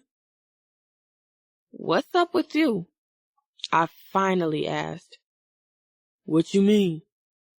He had this funny look on his face, so I knew that he knew exactly what I meant. I mean, you took me out, you spent the night, and now you want to go on another date? He laughed at himself because he knew I was right. He knew he was acting different. What's wrong with that? He asked, trying to seem nonchalant. Nothing, I answered with a shrug. I figured I would shut up and not fuck up a free meal with my mouth. He shrugged as he grabbed his keys. Yeah, alright. Just text me when you're ready. I ignored the butterflies in my stomach and replied, okay. Then I told him, just lock the bottom lock on your way out. Fuck that. I wasn't walking him to the door. No more awkward moments. Nut got you stuck, huh? He taunted me as he walked out of my bedroom. Whatever, nigga, I replied, fighting myself. I was so busy staring at the ceiling in wonder that I didn't know that Shamar was still in the room until I felt his lips on mine. My eyes bugged open, but they fell on his closed eyes. I felt his hands wrapped softly around my neck as his tongue softly made love to my mouth. I stopped fighting. I closed my eyes and kissed him back, tasting my pussy on his breath. Just as I was getting wet again, his mouth left mine. He stared down at me and simply said, see you later. Then he left. I stared with bugged eyes into the ceiling in pleasant surprise until the door closing snapped me out of my trance. I pulled the covers over me. I bit my lip as my pussy began to pulsate. My legs squeezed together underneath the blanket. Shamar wasn't even in the car yet, and I wanted him to come back already. This was exactly what I did not want. This was exactly what I did not have time for. No! Suddenly, there was a round of knocks on the door. I jumped out of bed. I grabbed a t-shirt from the pile of clothes on my way and slipped it on. My hair was all over my head from getting sucked and fucked all night and morning. But I didn't care. Figuring it was Shamar coming back for something he left, I opened the door without asking who it was. I gasped when I saw Reggie. What are you doing here? I snapped. I brought you something. I hadn't even noticed the flowers in his hand until he shoved the bouquet into my arms. I stuttered. Thank you? You're welcome. Then there was an awkward silence between us. I just stared at him, waiting for him to explain his presence. Who was that nigga you were with last night? He finally spat. My eyes darted towards his. What? I asked, not believing his audacity. And just like that, I remembered. Shamar's odd behavior had taken my mind off of it, but I quickly remembered through my lustful fog how Reggie's weird ass was staring at me all night at the club. I anticipated him coming over and embarrassing the fuck out of me at any moment, but he never did. He just stared all night. When the lights came on and the DJ announced last call, he disappeared, and I was relieved. But now that relief had been replaced with my anxiety. Reggie had the weirdest look in his eyes. He had given me the flowers with sincerity, and now, suddenly, the longer I took to answer his question, it seemed the angrier his eyes got. "That nigga?" he reiterated. "Who the fuck was—" "None of your business," I spat. "Is he why you don't want to be with me no more?" "Be with you no more?" I laughed sarcastically. "We were never together." When his nostrils flared, I got scared. I slammed the tulips back into his hands. "Reggie, I told you, I don't want to date you anymore, and this is why. You are too pushy. I am no longer interested in you. Just give me a chance to—" "No, I am single, and I want to stay that way. I am not committed to anyone, and I do not want to be, which means that I can date whoever I want to. So please, leave me alone. Please." I was trying to be as sincere as possible. Reggie and I shared a good past. He had the perfect chocolate skin with pretty brown eyes. He was average height. We stood eye to eye. He made up for it by staying in the gym and having a bomb-ass body, though. He was a good-looking dude. He did everything right. He had courted me, taken me on dates, and cherished me. But I didn't want that shit. And the more I didn't want it, the more he was obsessed with making me accept it. Finally, he nodded and spat. "Cool." Then he turned on his heels and went down the stairs. I slammed the door with a frown. Ew, that short motherfucker got some nerve. But something told me that, against my hopes, that wouldn't be the last time I saw Reggie.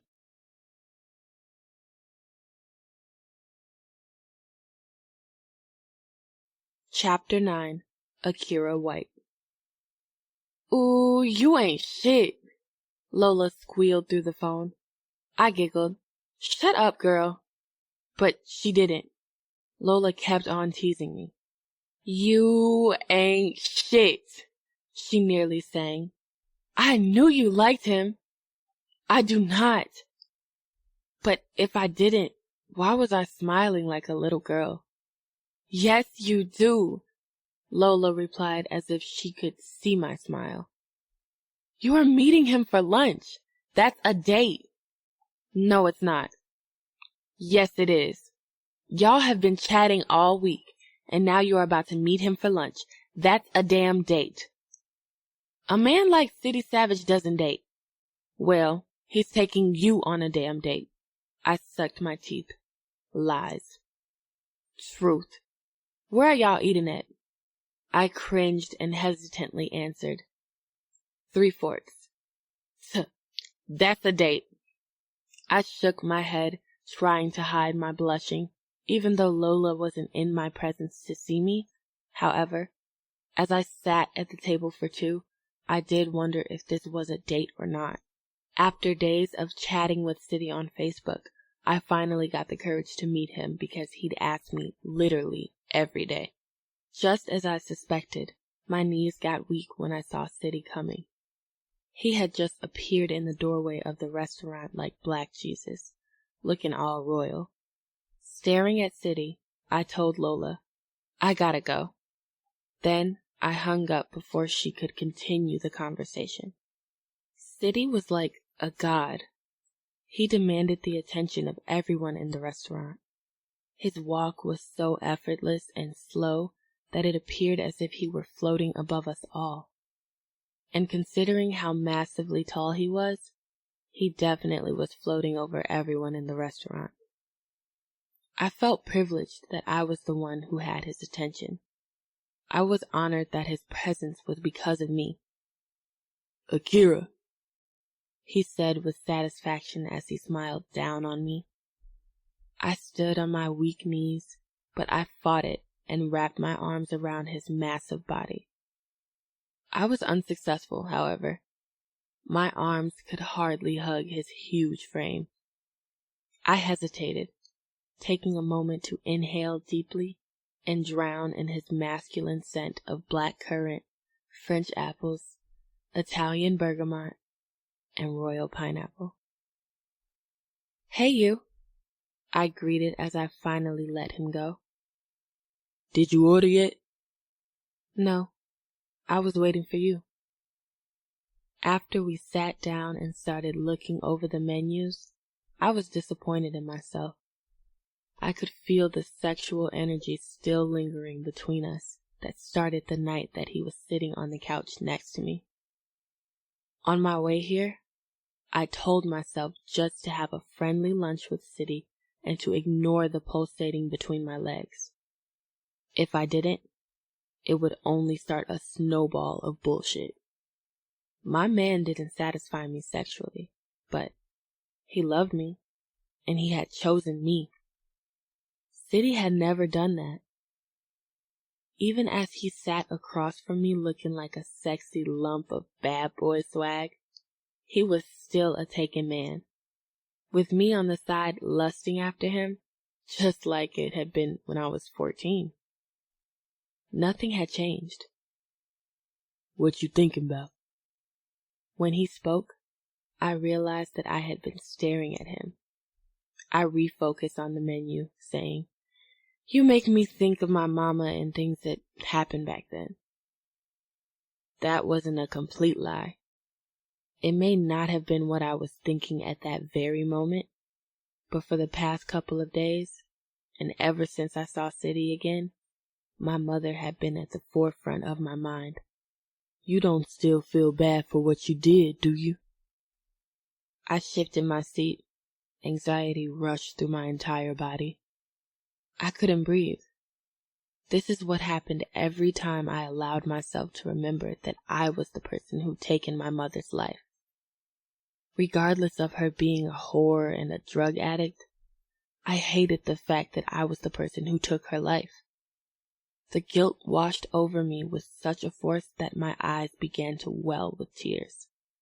City was used to this. This happened every time we talked about it as I lived with him after I had murdered my mama. And just like he did back then, he took my hand into his, reaching across the table. His simple touch calmed my anxiety as he looked into my eyes with confidence. "You have nothing to feel bad about. You were defending yourself. You did what you had to do." When the anxiety was still in my eyes, he pushed. "You hear me? You don't know what she was going to do to you that night. For all you know, she was going to kill you or make you sleep with that motherfucker. You did what you had to do." My voice cracked as the tears finally started to fall. "But she was my mother." "But she didn't act like one. No real mother would ever sell her daughter for some crack or do anything else to hurt her child. You have nothing to feel guilty about. You understand?" I quickly nodded and wiped away the tears that had fallen from my eyes. When he flashed a genuine smile at me, I hated him for making me feel like that vulnerable 14-year-old girl who was madly in love with him. "What are you smiling about?" I asked. You haven't changed. You look the same. Still my pretty virgin girl, scared to give that pussy up." I laughed, appreciating that he had smoothly changed the subject. "I ain't no virgin," I told him, trying to sound confident. Yet, he quickly dismissed me. "You still are." I tilted my head, silently asking him what he meant. "That nigga ain't fucking you right. You haven't been fucked right yet. I can see it in your eyes. So, you're still a virgin to me." I swallowed hard, trying desperately for the truth not to be seen in my eyes. To ensure that it didn't, I looked back down at my menu. I was relieved when the waiter walked up just in time. I quickly rambled off my order. Then I attempted to look busy, looking in my phone as City talked with the waiter over what entree he should choose. His words made me so nervous that my fingers were shaking as I browsed through Instagram. I was so happy that City was engaged with such deep conversation with the waiter that he didn't notice.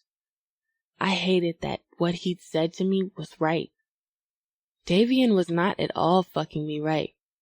He was perfect in every way, except in the bedroom. I felt like a terrible person for allowing sex to outweigh all the good he had done. Yet, honestly, I wanted nothing more than to feel City's body on top of mine and allow him to cure years of dissatisfaction in the bedroom. But I couldn't allow that to ruin the contentment that I had at home. Davian was my 80, and City was my 20. Davian gave me 80% of what I wanted in a man. He satisfied me in every way, but I had to admit that there was no passion or true lust in my heart for him. But all City was willing to give me was the 20% that I was missing from Davian, while he was at his own home giving 100% to Nova. Bliss Davis. I was sitting on the couch in my living room watching Money play with Keandre as he sat in the middle of the floor. Money had been spending so much time with his son, and it was driving me crazy. I hated it. Before I moved in, I had been unsuccessfully trying to get over the love that I felt for Money. Having to see him every day like this was driving me insane. I couldn't take watching the man that I loved spend all this quality time with me and my son and then go back home upstairs to that crazy ass bitch. When are you going to find me a new place, Money? Just as he had done every time I asked that question over the last week, he ignored me. He continued to play with Keandre as if I hadn't said anything. Money, I pressed. He kept ignoring me. I picked up the nearest throw pillow and lunged it at his head. He caught it, cursed with a grin. "I'ma fuck you up if you hit my son." Then answer the fucking question. He just continued to look at me with this sexy ass grin, but I ignored him and how my sex throbbed just watching him. When are you going to get my place? Soon, but I like y'all being here. Real talk. I was swooning. Yes, bitch. Yes. Hearing him say that made the love in my heart for him just bubble over. But I quickly had to check that love. It had gotten me in so much trouble before. It had gotten me in the position of a side bitch. And I refused to be in that position ever again. I couldn't. It hurt too fucking bad. It hurt not having him. But it hurt way more having him part-time while another bitch had him all the time, who didn't fucking deserve it. You like us being here? I needed clarification. I wanted to know if I had heard him right. Yeah, it just feels right. Money, don't do that. It's the truth. Don't act like I wasn't feeling you. You left me, remember? I stared at him with cautionary eyes. I don't want to go there. You chose Zoe. You have a woman that you obviously want to be with. How's that obvious? He asked nonchalantly. She's still here. But who do I spend my time with? You don't even fuck me and I still spend my time with you. You spend your time with your son. And you. I shook my head. I was shaking off his effect on me. his tremors, that love. I'm not getting in the middle of you and Zoe again. I am in the middle enough. Get me a place, or I'm moving out of state to my mom's house. Before he could argue with me, I got up, stomped into my bedroom, and closed the door behind me. I had to put my foot down before things got out of hand. If I had to move out of state to keep money from breaking my heart again, I would. I have finally reached a place in my life that I could function without him. Finally, I wasn't crying every day because I missed him. For once, I felt like I was worthy of a man choosing me. At 19 years old, I deserved to be young, wild, and free, not waiting for a man to choose me. And now he was sitting in the middle of the floor playing with his son, looking like the ultimate great father and man. But at the same time, he was telling me that he liked having a family with me when I could still hear this bitch walking upstairs above my head. No, I could not get back in bed with money. Keandre Money Savage. I walked straight into the hole in the wall and slapped some money on the bar. Give me a shot of 1738, stat. I barked at Joe, the bartender. Joe knew me well, so she wasn't taken aback by my attitude. She took my $100 bill and poured me up. Damn, bro, you straight? City asked as he watched me gulp down the shot. Hell no, I spat. Then I told Joe, run that shit back and get my brothers around or whatever they drinking. What's the word, bro? Sean asked. Man, these chicks are driving me fucking crazy. What happened? City asked. I sat in the bar stool between my brothers. I figured that it was time I told them about the bullshit going on in my crib. With City getting out, at first, I didn't want to fuck up his good time with my bullshit. But now I figured he should be well adjusted to being home. I moved Bliss into the vacant unit in my building. Sean started cracking up so hard that this fool was hollering. You what? City nearly choked on the beer that he was sipping on. Nigga, do you want to die? He asked. You done lost your mind. I grimaced and shook my head. I know, it was stupid, but I had to. I didn't want Bliss to take my son out of state. I know Zoe is spazzing, City replied. Spazzing ain't the word. She want to argue every fucking day. She hate that Bliss is there. But she isn't doing shit that a woman should do. She don't cook. Half the time, she ain't there. When she is there, she doped up, zoned out, or sleep. She ain't fucking or suck. Whoa, Sean stopped me. She ain't what? She ain't fucking or sucking. I had no problem admitting that to my brother. But I don't want to fuck her either. I haven't hit that pussy since New Year's. She nags too much. And she's high all the goddamn time on pills like a dope fiend. My dick don't even get hard no more. Shit, even chicks who nag want the dick. You think she's cheating? Sean asked. Hell nah. I wish she would, though. I want her to give another nigga these problems. Sean and City laughed hard as hell, but I was serious as fuck. Maybe if Zoe fell for a new nigga that could take care of her, I could get her off my hands. I'll be back. I'm going to the bathroom. Sean excused himself. Man, it ain't even Zoe that got my head fucked up though, big bro. I confessed to City after Sean walked away. It's Bliss. When I moved her in, it was strictly because of my son. I didn't think that I would start to like her like, you like her? Hell yeah. No matter what kind of nigga Pops was, he was always a family man. We had both of our parents. And like that, I've been able to give that to my son. It don't hurt that his mama is sweet as pie with a fat ass and has a hot meal on the stove whenever a nigga shows his face. That girl got me rethinking some shit. I didn't like the haunting look that City was giving me.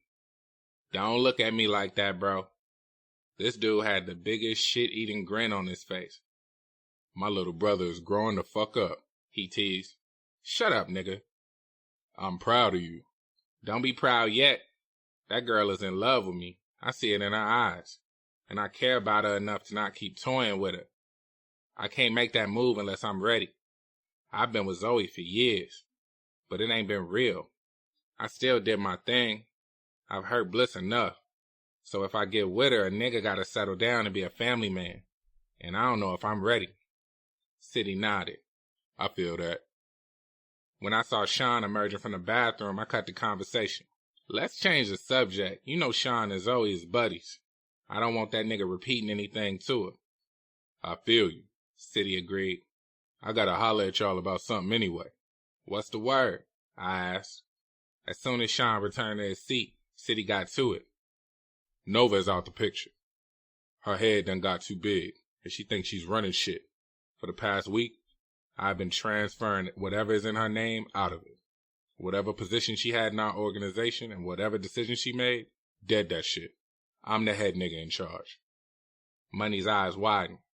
Straight up? City nodded confidently. I saw a stern, fuming look in his eyes that told me that he was seconds away from walking away from Nova altogether. Okay, bro, Sean told him. Understood. I gotta holler at you too. I immediately cut my eyes at Sean. When City noticed the tension between us, he pressed. What's going on? Look, bro, I'm ready to get this money, Sean told City. I just shook my head and took a shot as City told Sean. We are getting money. But we can be getting more money. I have buyers lined up ready to get up a total of 50 bricks right now. We could stop selling a few bricks here and there and up our team to working with buyers that are out here moving real weight, and like I knew he would, City cut him off. And we can get real prison time too. I just got out. Sean, I ain't no money hungry motherfucker, City added. You like all the glitz and glamour? Not me. Shit, I'm a project nigga. I don't even like standing out amongst the rest. I chuckled. Right, real shit. Sean grimaced and quieted. I was glad that City was on my side. Without me and City behind him, Sean couldn't make these unnecessary moves.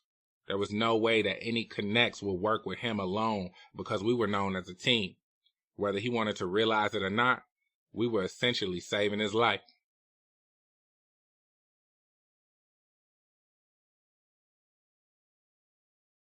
Chapter 10. Taraji Green. I hung up the phone with a sigh. I was crushed. I hadn't talked to Shamar since he had left that morning, and I had no idea why. As he told me to, I called him when I was ready for lunch. He never answered, and I hadn't heard from him since. Tears actually fell down my face as I sat in my car. I had taken a break from working to get some lunch, but I was so upset that I didn't even have an appetite. I looked at the greasy bag of Five Guys, wishing that I wanted to eat it because I hadn't eaten all day, but my appetite just wasn't there. This was why I avoided treating men like anything more than dick. It hurt too bad when they made painful, bold moves like this. This pain reminded me of the hurt that I had felt when my ex chose another bitch over me and my unborn child. This hurt like a motherfucker, and I was not willing to go through it again, not even for a man like Shamar Savage. I jumped out of my skin when my cell began to ring. When my heart anticipated that it was Shamar, I felt so stupid. I felt weak. This was why I had never given up control. This was why I played men like they always play me. Despite me knowing better, I was still hurt. Despite me knowing that I wasn't a weak bitch, I felt lost without Shamar, my friend, my lover. The tears continued to leak when I saw that it was not Shamar calling me back. It was one of my clients, Kennedy. She was one of the dope boys' wives who was a regular client of mine. She tipped well, and no service was too expensive for her, so I answered despite the sadness evident in my voice. Hello? Whoa, baby girl, what's wrong with you? Since I saw Kennedy every 2 weeks, we had grown to get to know each other. You know how it is when you are sitting in your hairstylist's chair for hours. So, we had more than just a professional relationship. At the time, I was so vulnerable that I didn't mind telling her the truth. I needed to vent to somebody, and I would rather it be Kennedy than those gossiping chicks in the shop. Girl, I sighed. I done got myself in some shit with this guy. What? She asked, her voice full of surprise. You've let a man make you sound like this? You let yourself get this close to a man? I have. No matter how hard I try to stop it, but it's hard when a man starts to be your friend and fucks you good. You ain't lying. Then we finally went on a real date. We had such a good time. I was so happy, like genuinely happy, that once in a lifetime happy. Then he just disappeared. I haven't heard from him. No call and no text message. We've been knowing each other for a year. Even if we don't fuck all the time, we talk often. So I don't understand why he's doing this to me. You miss him? She told me. Yeah, I admitted as tears flowed. I do. Girl, these men be tripping. They are so bipolar. Don't let him piss you off. He'll be back. I don't want him to now. I don't like this feeling. But do you want him? When I thought about it, I really didn't know. I enjoyed Shamar, but I preferred death than willingly being in any situation that would have me feeling this pain on a regular basis.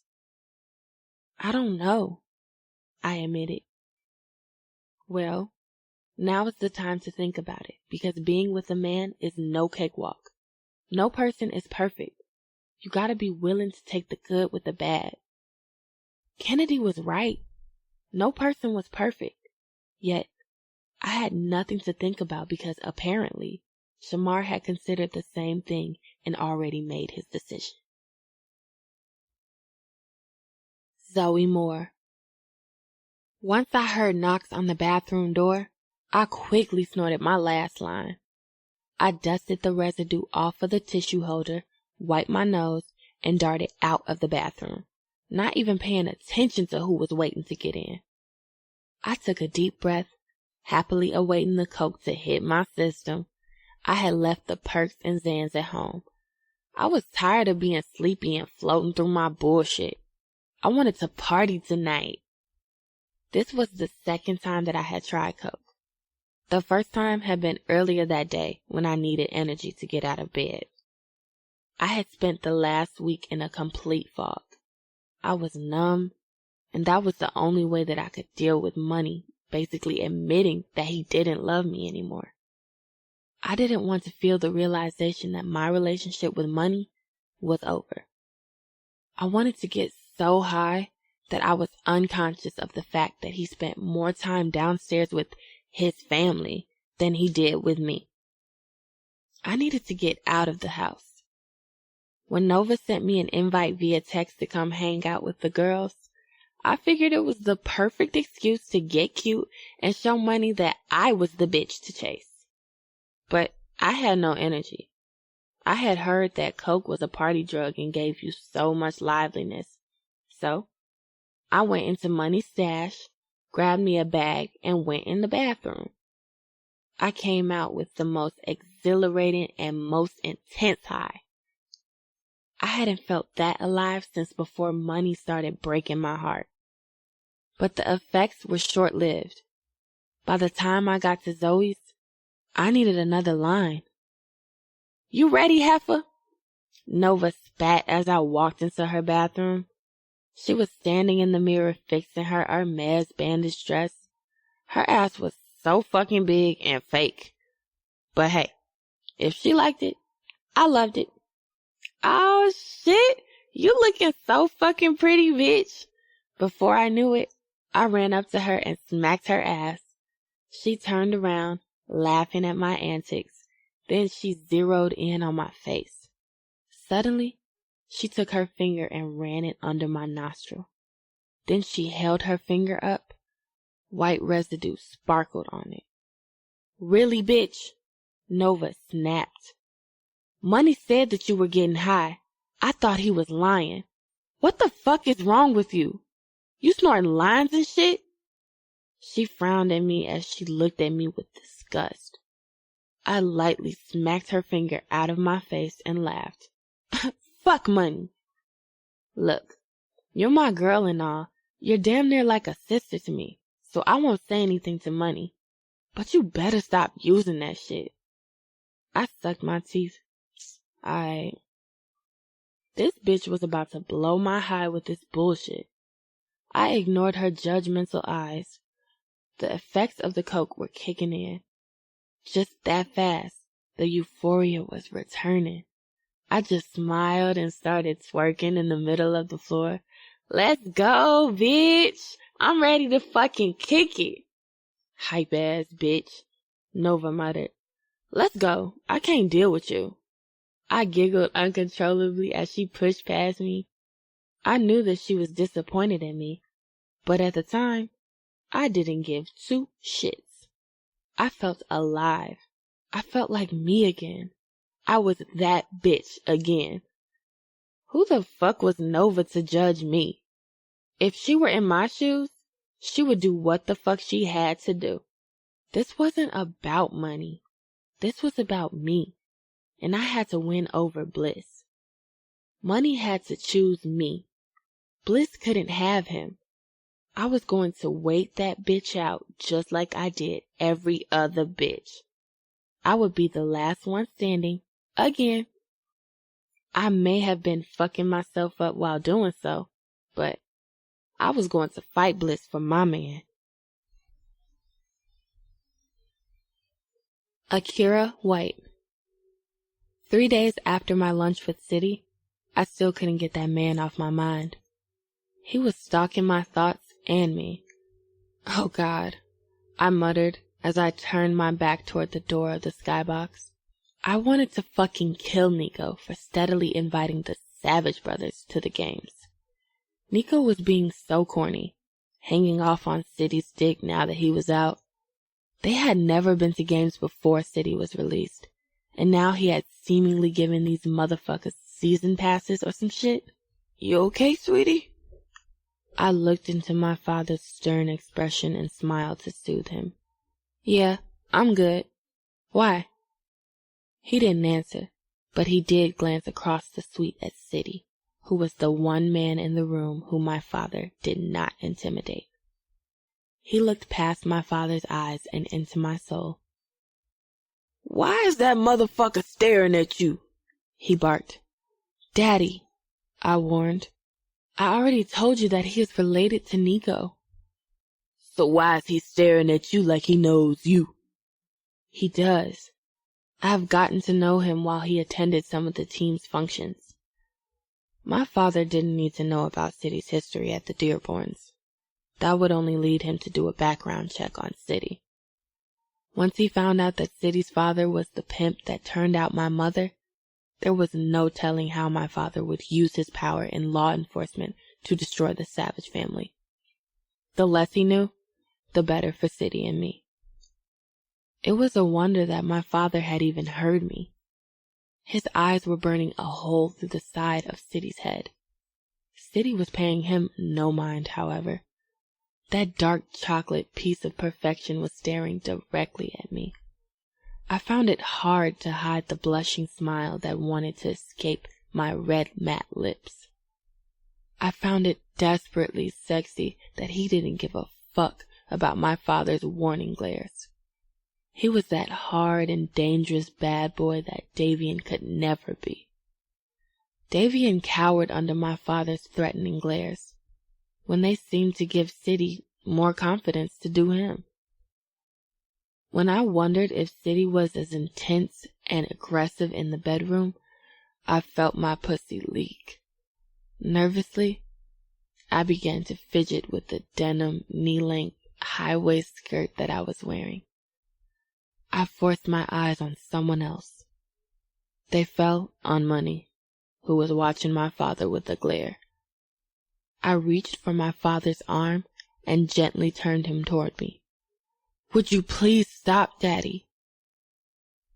That is so embarrassing. I'm 24 and I am a pretty girl. Men are going to stare. When he saw the sincerity in my embarrassment, he sighed and kissed my forehead. Okay, I apologize, sweetie. Good. Now, let's watch the game. Halftime is over. I guided him towards the seats near the window that allowed a clear view of the field. Along the way, I felt City's eyes on me, and when I dared to look at him, I damn near lost my balance. God damn, what is this man doing to me? After a surprising win by the Bears, I waited until City and his brothers were so immersed in their conversation that they wouldn't notice me rushing my father out of the suite. Although I had successfully kept my father's attention on the game for the second half, it was as if I could still feel City's eyes on me. I wondered if he could feel that my thoughts were on him. Just knowing that his cocky ass was a few feet away from me had my imagination on some real porno type shit. Getting the mediocre dick from Davian while City was in my ear all day was making me a fucking whore. I hadn't physically cheated on Davian and hadn't planned to. However, my heart and mind were with City. They stayed on Tay City Savage because I was obsessed with him. Just as I received a text from Davian saying that he was on his way out, I told myself to stop obsessing over City. There was no way that I could risk the comfortable and committed love that I had with Davian for some possibly good dick that was still committed to the woman that he'd chosen over me in the first place. No way. Davian emerged from the locker room, and I watched him with a smile. He was missing one thing, but he had everything else that many women were praying for. That any woman would kill me and anyone else to have. Once close enough, he grabbed the back of my head softly and kissed my forehead. I smiled at the weariness in his eyes. Good game, baby. In the third quarter, Davian had gone in the game and made a record-setting amount of sacks in the second half. He had killed the competition. Thank you, baby. Tired? Hell yeah. I gotta get some sleep. We hit the road early as hell for the game next Sunday. You coming? If the Bears won on that Sunday, they were going to be one step closer to the Super Bowl. It was a crucial game that I could not miss. Of course, I assured him with a smile. Cool. Let's go. Davian grabbed my hand as we walked through the stadium toward the parking lot. I noticed all of the female fans lusting over Davian's status, tattoos, and perfectly light brown skin. I smiled at them while holding his hand tighter. Once he had walked me to my BMW, he opened the door for me and then planned to see me at our home, which was only about 15 minutes away from the stadium. But as he walked toward his truck, my Facebook Messenger app notifications rang through the car. After starting my car, I checked the message, and my heart started to flutter when I saw that it was City. City, come have a drink with your boy. Everything that I had just said to myself immediately flew out of the window. Ugh! I wanted to say no, but my body was saying, hell yeah, bitch! Of course, I met him for drinks. Who could say no to Tay City Savage? I clearly couldn't. I had told Davian via text that I was stopping to have drinks with friends, knowing that he wouldn't argue with that. And just like I thought, he didn't. That weak shit only made me feel better about meeting City. But just a little better.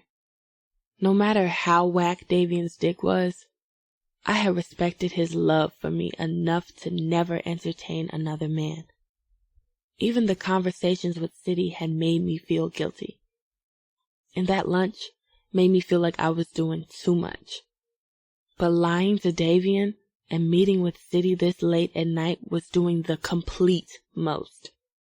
However, as soon as I walked into the bar inside the Godfrey Hotel and spotted that big, sexy motherfucker sitting at the bar, staring at me lustfully with those slanted eyes, all of my guilt and resistance disappeared. As it always was when I was in the presence of this king, thoughts of Davian disappeared. It was as if he no longer existed. I switched towards City, slowly unzipping my bomber jacket and revealing the denim bustier that matched my skirt. I saw those beautiful eyes squint even tighter in lust as they found my cleavage. He moaned as he hugged me. It's so fucking good to see you. I giggled like a schoolgirl as he stood and helped me into my bar stool. What are you drinking? His deep voice rumbled. I fought hard not to allow his rich voice to seduce me because he was just asking me a simple question. But damn, anything this man said or did was sexy as fuck. Whatever you're drinking. His eyes narrowed at my heroism. Straight up? You a big girl now? I keep telling you that I'm a grown-ass woman, City. His smirk was so handsome as he nodded. Alright then. Bet. Why the fuck did I say that? Mind you, I was a drinker, but I usually drank cute-ass drinks like tequila sunrise and Long Island's. I had already had a few tequila sunrises at the game, so I felt nice already. But City was drinking 1738 straight up. After 2 drinks, I was tipsy as hell. I tried my best to hide it, but City saw it anyway because, no matter the amount of years that we had been apart, he knew me. He saw that I was feeling that liquor and started fucking with me. How are you and your man? That nigga fucking you right yet? I laughed him off and tried to confidently say, yeah. I think he knew I was lying. With his bar stool facing mine, he was able to place his hands on my thighs. It was the closest we had ever been, so my clit started to instantly throb, and my heart started fluttering. Staring deeply into my eyes, he asked me, how many times does he make you come? Hell, never, goddammit. But I didn't say that. That's none of your business. Why not? I thought we were friends. How many times does Nova make you come? I retorted. Recently? He asked, then immediately shook his head. She hasn't been. Interesting. Why is that? My mind has been on somebody else that deserves this dick way more than she does. I wanted to ignore that. I needed to ignore that. I wasn't about to play these games with this sexy-ass motherfucker. No. I smiled bashfully and checked the time on my cell, realizing how late it was. I sighed and told City, I think it's time for me to get home. It was time, clearly. I had given City about an hour of my time. I needed to get back home while I was sober enough to drive and was still committed to my fiancé. Thankfully, City didn't argue with me. He stood, left a few $100 bills on the bar, and assisted me into my jacket. He threw me off when he took my hand before he guided me out of the bar. All eyes were on us, and my conscience feared that people were staring at us. But they weren't. In all actuality, they were staring at City. His eyes pierced through his dark skin like a feline. The epicness of his sexiness was so jarring that women could not hide the fact that they were staring lustfully. His beard was so lustrous that he must have moisturized it with shea butter. Next to his massive size, I looked very much like the scared little girl that he was pursuing when he was 19. I was so relieved, though.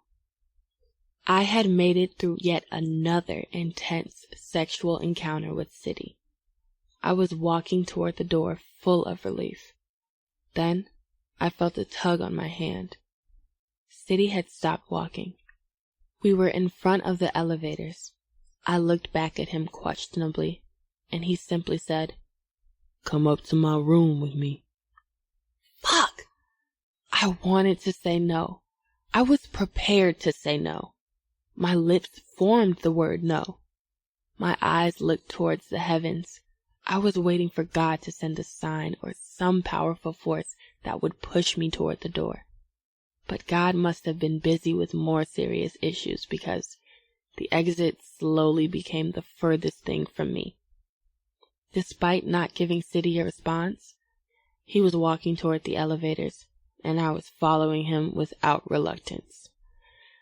I guess yes was my answer.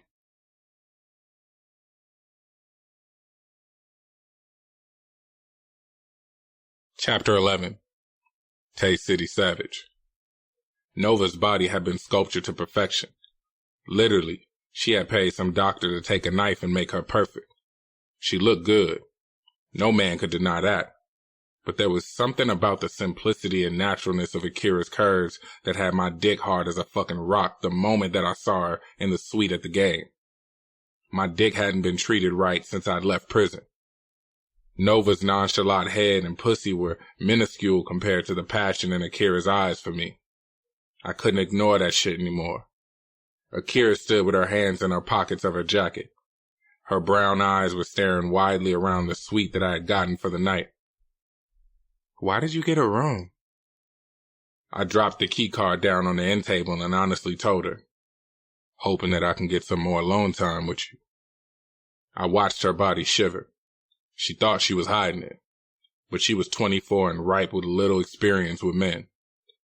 Whatever the projects had taught her about the streets, it had taught her nothing about men. But me, I was 29 with the soul of an old nigga. I knew a woman who needed and wanted to be fucked and sucked in the rightest way.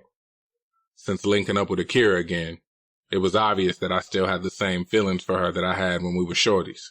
Yet, I forced myself to bottle those feelings up because it was clear that she was happy with her lame-ass fiancé, and I had a woman at home. But it was also clear that he was making her happy in every way, except the bedroom. I couldn't take her from him if I still had a woman. But tonight, I would take what I could get. I wasn't about to keep beating around the bush with this pussy. I had been trying to be subliminal with my intentions, but it was apparent that I wanted her. And since she had been trying to ignore all of my subtle advances, I had to take it. As she stared out the picture window, I walked up behind her and started to remove her coat. I was able to take it off without protest from her. My hands took the opportunity to finally rest on her ass.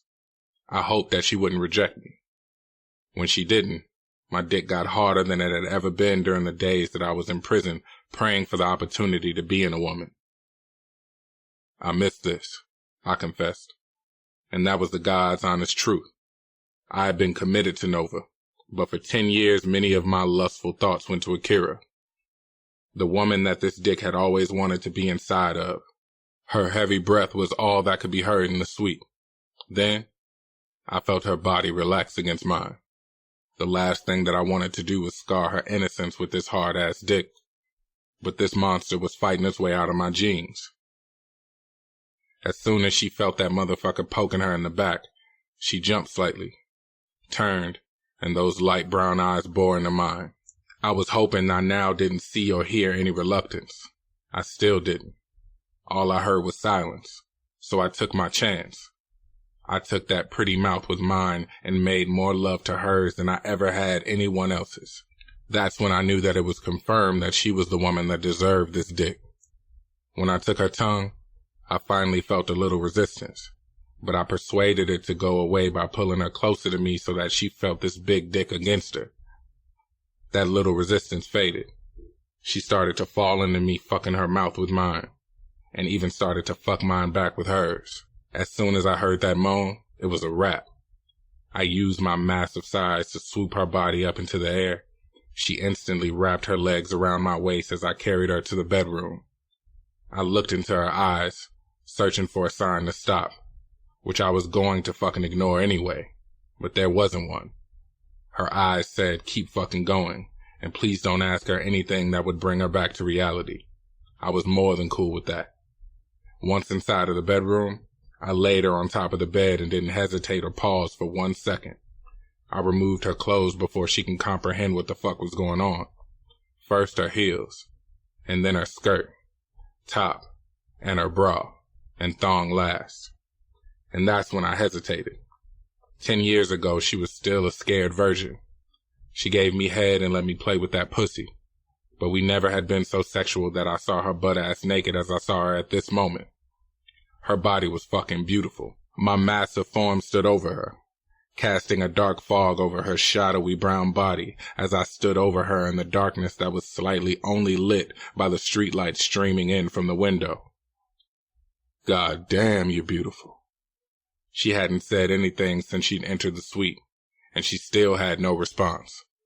Her body only stirred under my intense gaze, so I stripped before she could change her mind about what was about to go down. I threw off my Armani tee, trying to ignore how she started to play with her pussy as soon as my massive chest was exposed. I ripped the matching jeans off fast as fuck. Watching her play with her glistening middle was making me want to burst, when I hadn't even been inside of her yet. Once I stripped off my briefs, her eyes bulged at this monster-ass dick that was so hard that it was running toward her and already leaking pre-cum. I raced toward that sweet dripping pussy. I probably should have strapped up, but fuck that. I had waited for this moment for over 10 years. I wanted to feel and taste every inch of her. I saw so many questions in her eyes. The answers would fuck up the mood, so I climbed on top of that beautiful brown body, brought this beast of a dick to her core, and was about to quickly ease my way in, until the opening damn near snatched the cum out of this dick as it sucked me in. Fuck. In a husky groan. I had to come outside of my cocky self-confidence and let her know how good this pussy was feeling before I got in it good. I found her eyes and looked deep into them. I wanted her to see me as I entered her for the very first time. Akira White. Okay, so I thought I could assume what City would do to me. I thought I could imagine it. I thought I was a grown-ass woman. But clearly, I wasn't. Clearly. On the way up to the suite, I knew what I was agreeing to. That's why I just couldn't say much. I wanted it. But behind my intoxication, I knew I was bogus. So I just wanted to do it with no words so that I could get through the moment with as little guilt as possible.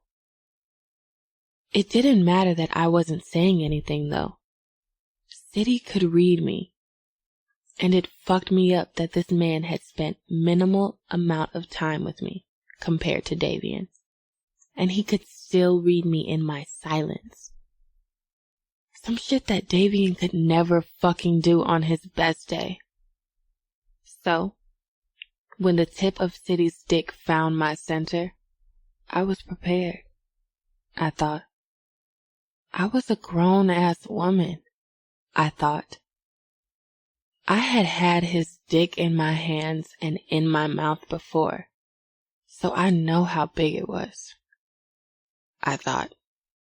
I had fucked before, so I knew what this was gonna be. I thought. Girl, bye. I thought I knew, but I was wrong as two left Louboutin shoes. Once he tried to force himself inside of me for the first time, he hesitated. So I was thinking like, yeah, nigga, this pussy tight. It got something on your grown ass. I was feeling cocky. I watched him swallow hard to get his bearings together. I had gotten the big head for 2 seconds until he forced himself past my wet opening. First of all, his dick was massive. But beyond that, His dick felt like it belonged in this motherfucker. It's a difference between good and bad dick. But it's a huge difference when the dick, no matter the size, feels like it belongs inside of you. His dick hit spots that I knew I had, forgot I had, and never even fucking fathomed I had. Fuck, City. Oh my God. My eyes were bucked toward the ceiling as he delivered strokes that I couldn't wrap my head around. My mouth was stuck agape. My eyes squinted in curiosity as I wondered how this man could fuck me so good the very first time that he was in this pussy. In response, I felt his deep breathing on my neck as his face cradled in it. I heard the surprise in how good this sex was to him as well, despite no words of approval leaving his throat. However, these strokes were approval enough. Yet, after his seconds of silence, he moaned, "God damn, it feels just like I thought it would." That made me leak more as I marinated in every stroke. Then, before I could wrap my head around the dick, he rose up on his knees. He was so big and so strong that he was able to flip my curves around effortlessly. It took milliseconds for him to put me on my side, straddle my leg, throw the other over his shoulder, hold my waist tightly, and start hammering this pussy. Ah! Oh my God! Tears of pleasure and pain filled my eyes as I attempted to bury my face in the pillow. Shit, City! Yes! Yes! City was pounding away in the middle of my legs, which formed like open scissors. I was too ashamed for him to see my inexperience in such good dick to look at him, but I could feel his sweat dripping down on my perspiring skin. This dick was so good that I just wanted to bathe in his perspiration. Shit, City! I squealed. His dick was so immense that it hurt, but it felt fucking amazing. You were right, baby, he groaned.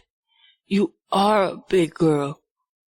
No, I'm not, my mind screamed. I bit my lip, attempting to push past the pressure in order to enjoy the pleasure surrounded. Oh, I screamed. I'm about to... He stopped me. Not yet. My eyes whipped toward him, wondering why he had stopped my orgasm. I wanted that motherfucker like I wanted my next breath. He answered the question in my eyes by flipping me effortlessly again. He put me on my knees. I gladly arched my back and buried my face in the pillow, both anticipating and fearing his rough and dynamic strokes. My eyes squinted. Then I realized that I had fallen asleep. I gasped as I sat straight up so fast that I gave myself a headache. I felt around the bed in a rush, in a desperate attempt to find my phone.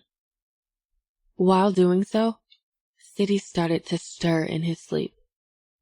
His eyes looked heavenly as the moonlight shone down on them. However, I couldn't bask in his beauty like I wanted to. I had to find my phone. And when I finally did, my heart sank when I saw the 32 missed calls from Davian and the time. Shit! I cursed as I scrolled through my phone. What? It's 4 a.m. I jumped out of bed and started scrambling around for my clothes that had been thrown everywhere around the room. As I bent down for my shirt, I caught a glimpse of City's epic perfection standing on the other side of the bed, dressing slowly. I damn near tripped over my shoe staring at him. The silence was so thick as we got dressed. The memories of our sex were loud as hell in my mind. However, the visions of him riding the fuck out of this pussy doggy style made me shiver as I stepped into my shoes. City had proven that he was right. I had never been fucked right. But now, I had. Oh God, I had. I peered at his back as he silently put on his shirt. I watched him step into his shoes, wondering if this was it. I tore my eyes away, forcing myself not to stare. I focused on fastening my skirt as my mind still wondered. I wondered if this was all City had wanted. I wondered if I had been some fantasy that he'd had while he was locked up. I wondered if, now that he had fulfilled it, if this would be it for us. I wondered why I cared. I wondered why I hated the fact that I was leaving him to go home to my loving fiancé, knowing that City was leaving also willingly to go home to his woman. I wondered if this was it, and if this was a good or a bad thing, until I felt a dark shadow over me. Before I could look up, I felt his hand on my chin, forcing my eyes open. My knees weakened as he smiled at my uncertainty. My pussy leaked as he slowly kissed it away, his tongue making as good love to my mouth as he had done to my body with his dick. What we had experienced in the bed for 3 long, unforgiving hours was not fucking. City had made love to me. For the first time in my life, my body had been pampered with pleasure, and it was by the man that I had always wanted it to be anyway. Suddenly, a bright light pierced the darkness of the room. City attempted to let me go, but I fought to keep his lips on mine. He chuckled. "You know you need to get that." I looked toward the light and saw that it was my phone ringing, but it was on silent. No wonder Davian's call hadn't been heard in my sleep. I groaned, left City's arms, and snatched it from the bed. But I didn't answer. I knew it was Davian. Unfortunately, I had more respect for City than Davian to answer his call in front of City. So, I locked the screen and slid it into my purse. "Ready?" he asked me. I pouted. "No." He chuckled again. "Me either. We can stay if you want." I looked at him. My knees weakened at the sight of the sincerity in his eyes. I struggled with the decision, and the fact that I was struggling was fucked up. City knew it too. "But you shouldn't. Come on." He took my hand, and I regretfully followed him out of the bedroom. My feet were so heavy. I didn't want to leave. I wanted to be in his arms more than I wanted my next breath. I had thought about this moment more in the last 10 years than I had inhaled a breath, but I had to leave. Fuck! For the second time that day, I was waking up out of my sleep in a panic. Only this time, I was in my own bed. Again, I searched around my bed for my cell phone. When I found it, my heart dropped. Shit! I groaned as I fell back on my pillow. It was almost 1 in the afternoon. Lack of sleep and the liquor from last night had me so knocked out that I missed all my alarms and my flight to Green Bay. Fuck! I kicked and screamed. I was fucking up for real. Davian had already left to hit the road with the team by the time that I had got home. I finally decided to call him since I had my story together. I was ready to tell him that I had gotten too drunk while having dinner with the girls from my spin class and had fallen asleep on one of their couches until I was sober enough to drive. But he didn't answer. That's when I knew he was pissed for real. I fell asleep wondering if he somehow knew what I had done. Then, The realization of the possibility of him being so pissed that he would leave me entered my mind. That scared the fuck out of me. City had shown me that he felt for me last night, but he still wasn't with me. Davian couldn't fuck me, but he had chosen me, and I was risking that over some dick. And now, I had missed my flight to a crucial game. I hopped out of bed and started to frantically get dressed. Green Bay was 4 hours away, but I would make it there in 3, considering how I was about to drive. Stupid bitch! Stupid, stupid, stupid. I was straight tripping. I was letting some dick mess me all up. Some good dick. Damn good dick. A1 dick. But still, I needed to get my shit together quick. No matter how I felt for City, he had a woman of 10 long years that he was choosing over me. I needed to smarten up and choose my man too, before I lost him. Bliss Davis. So far, my threats of money had gone unanswered. He still hadn't gotten me a place. He was also becoming more and more comfortable in my space.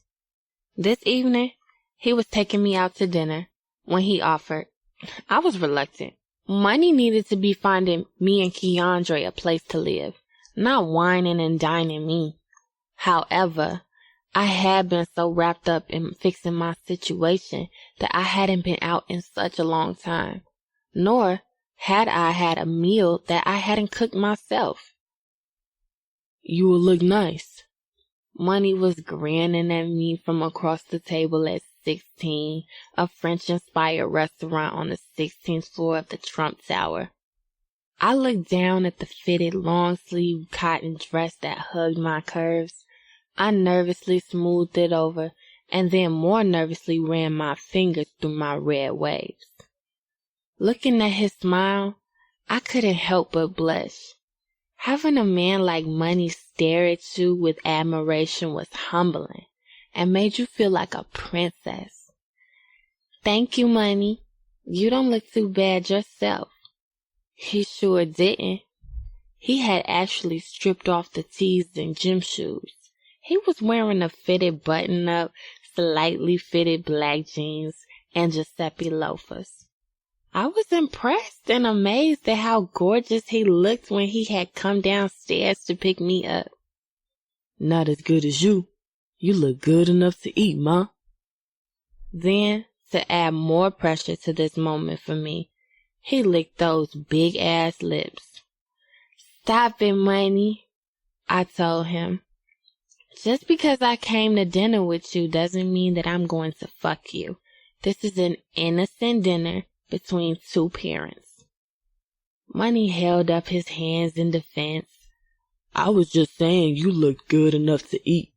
If you don't want me to eat it, then that's on you. I understand. He knew what he was doing to me. He bit his lips seductively as I gave him a warning glare. Under my glare were juices flowing onto the crotch of my thong. I wondered if Money even knew how much I loved him, or how much I would give to be able to have him eat this pussy under the right circumstances. If he didn't know, I was going to tell him. He didn't deserve to know. He'd had that privilege before and played with it. He saw my serious look and gave up. Okay, let me quit playing, but I can't lie. I want to taste you.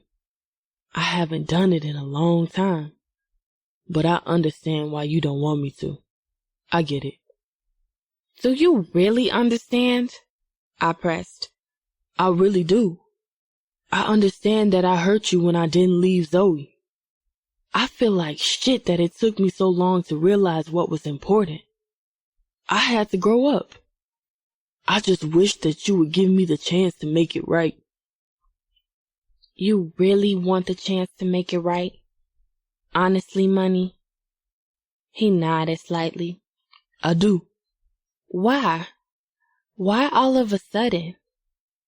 Because Having you so close makes me realize what I don't have and what's important.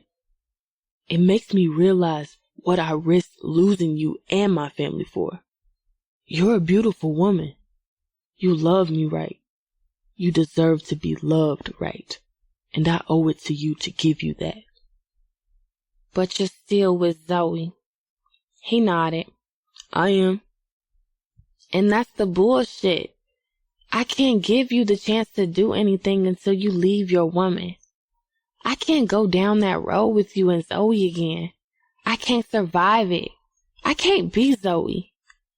I am ride or die, but I will not ride with you until you kill me. Money slightly nodded again. I know. That's why I'm not pressing you. You're right. You shouldn't be with me until I leave Zoe. We are family, so I would never play you again. I know that when it comes to you, I'm going to have to man up. I know what I have to do. But while I'm trying to do it, at least just let me show you the best way that I can, that I want you. This was the most vulnerable that I had ever seen Money. Clearly, he was letting his guard down and trying to be the best man that he could. He wasn't a perfect man, but at least he was trying. If all he wanted to do was dote on me, then great, because I fucking deserved it.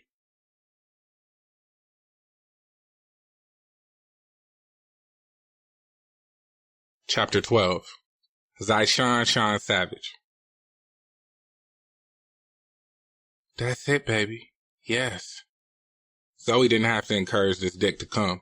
I was already about to burst. Ugh. I growled as my nails dug into her sides. I braced myself. No matter how many times I had felt this pussy, regardless of the fact that I knew she was so in love with my brother, the pussy still felt fucking excellent. With a thrust, I pulled out of her and rolled over onto my back, breathing heavily. Zoe left the bed and went into the master bedroom. This was one of the few times that I had let her come to my crib because Money had had a key to my spot for years, as I did his. But he had told me and City that he would be tied up tonight. I knew that that was a code for him being tied up with one of his bitches, so I was free to be with his. Zoe came back to bed with a wet towel. I watched her as she cleaned me with a hot, soapy rag, thinking it was too bad that she was a pillhead that belonged to my brother. Otherwise, she would have made a good girl for me for sure. She was attentive and so loving, so much that she was too devoted to the wrong man and she was shoving the hurt up her nose now. She had done the pills in front of me, and when she started to snort the Xanax, I figured that harder drugs were to follow. But when I saw the evidence of her doing coke, that shit actually broke a nigga's heart. Zoe was literally letting Money kill her slowly. That wasn't the girl that I had met years ago. She had been stronger than that. But Money had chipped that strength away inch by inch with every bitch he had cheated on Zoe with and every lie he told. I couldn't wipe Zoe. But besides being my dip, she had become a good friend over the years. That's why I hated to see her disappearing like this. But it was also why I felt comfortable readying myself to confide in her. I gotta tell you something. She placed the towel on the nightstand, lay beside me and rested her head on my chest. What's up? I'm thinking about leaving the family business to start my own. Zoe quickly lifted her head and frowned at me. Why? It's simple. I want to be my own boss. I ignored the way Zoe was looking at me and continued. I got a supply connect. Some Colombian dude, he giving me a better deal than that Mexican motherfucker we've been using. I'm going to link up with him in order to get on by myself. The money you're making with your brothers isn't enough? It's enough, but people are out here making more than enough. I've been trying to talk to Money into making bigger moves, but he ain't hearing me, so I'm going to do that shit myself. Zoe didn't say anything, and I had expected that. Me, Money, and City had gotten money together for years. There was not one of us without the other. But I had spent years getting the next man on. If my brothers didn't want to hear me out and get this money, then I had to get it myself. Shamar Savage. Ugh. I groaned and threw my phone into my lap. That was the second call that Taraji had ignored, and it was blowing me. Sure, she had her reasons to ignore me. It had been a week since we had hooked up last, and today was my first time calling her. She probably thought I was playing games. I could totally see how it would seem that way. Taraji blew my phone up last Saturday. I had told her that I wanted to take her to lunch, but once I was back at the crib and had time to realize how I had been acting with her, I decided to stand her up. I couldn't even answer her calls. I just didn't know what to say to her then. Luckily, she stopped calling. I had been cool with not hearing from her for a few days because I needed the space. I didn't like how I felt with Taraji. I was uncomfortable with how I didn't want to leave her. I had spent the night, ate the pussy, and I wanted to see her later. Who the fuck was I turning into? I didn't like how, after I left her place, I wondered if she was with the next nigga or not. That girl was doing something to me that I couldn't handle. So I avoided her like a punk-ass bitch. Now, after a week of not hearing her voice, I was missing the hell out of shorty. I actually jumped when my phone rang, like some broad waiting for a nigga to call her back. I had to laugh at myself. Oh man, I moaned with a chuckle. This girl had me shook. I knew it when I saw that it wasn't her calling and was disappointed. "What's up, Tiffany?" I answered reluctantly. Tiffany was a chick that I had been fucking on and off for months. When she asked me that in a sexy voice, I felt nothing. I knew then that I was feeling Taraji way more than I wanted to. My mind was telling me to stay clear of those feelings, to stop this drama before it started. I had seen how this relationship shit went. Money was just existent in his relationship with Zoe. After 10 years of being emotionally invested in a woman, City was barely speaking to Nova. I didn't want to exist in anything like that. Yeah, things were always cool in the beginning, but that honeymoon phase seemed to fade fast as hell. I was straight on moving through life with a tomb on my side that I didn't even want to fuck, let alone love. My life wasn't like that. It was good. I was happy, and I wanted to stay that way. "I'm on you," I told Tiffany. "Where you at?" "My mama's house." "I'll be there in an hour." Akira White. Don't move. I'm coming. My face contorted into a frown that met the pillow. Don't move? Nigga, I ain't moved since you started fucking me. Like, seriously? I had been so still in the doggy style position that I needed to check my own damn pulse. Davian was too busy humping like a rabbit and sweating to even notice that I hadn't even moaned, let alone gotten wet. Fuck! He groaned as he came. I rolled my eyes to the back of my head as he fell over next to me. He caught his breath and then sat up on the side of the bed. I just lay there staring at the ceiling, thinking about City, as I had been since I left him a few days ago. Although sex with City was off the chain, I felt like shit for cheating. Davian was no City, but he was the one man that I knew for sure was faithful to me. So, I had been playing the faithful fiancé, especially after driving 90 miles an hour to get to the game just for the Bears to lose. I was not only disappointed that they had lost their opportunity to play in the Super Bowl, I was also pissed that I now had to deal with Davian on a regular basis. Now that the season is over, he was home more to torture me with his whack sex, and I was so over it. Minus his NFL career, the games, the clout, the status, parties, and celebs, our relationship was so dull.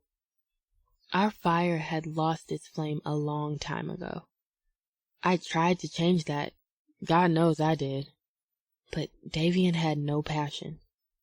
He didn't even have enough passion to be mad at me for ignoring his calls that night. With no argument, he accepted my excuse of being too drunk with the girls. I wanted a man with a spine. I had tried to teach Davian how to be spontaneous, how to be fun, and how to fuck me right. But he thought he knew it all. He didn't even try to do the things that made me happy.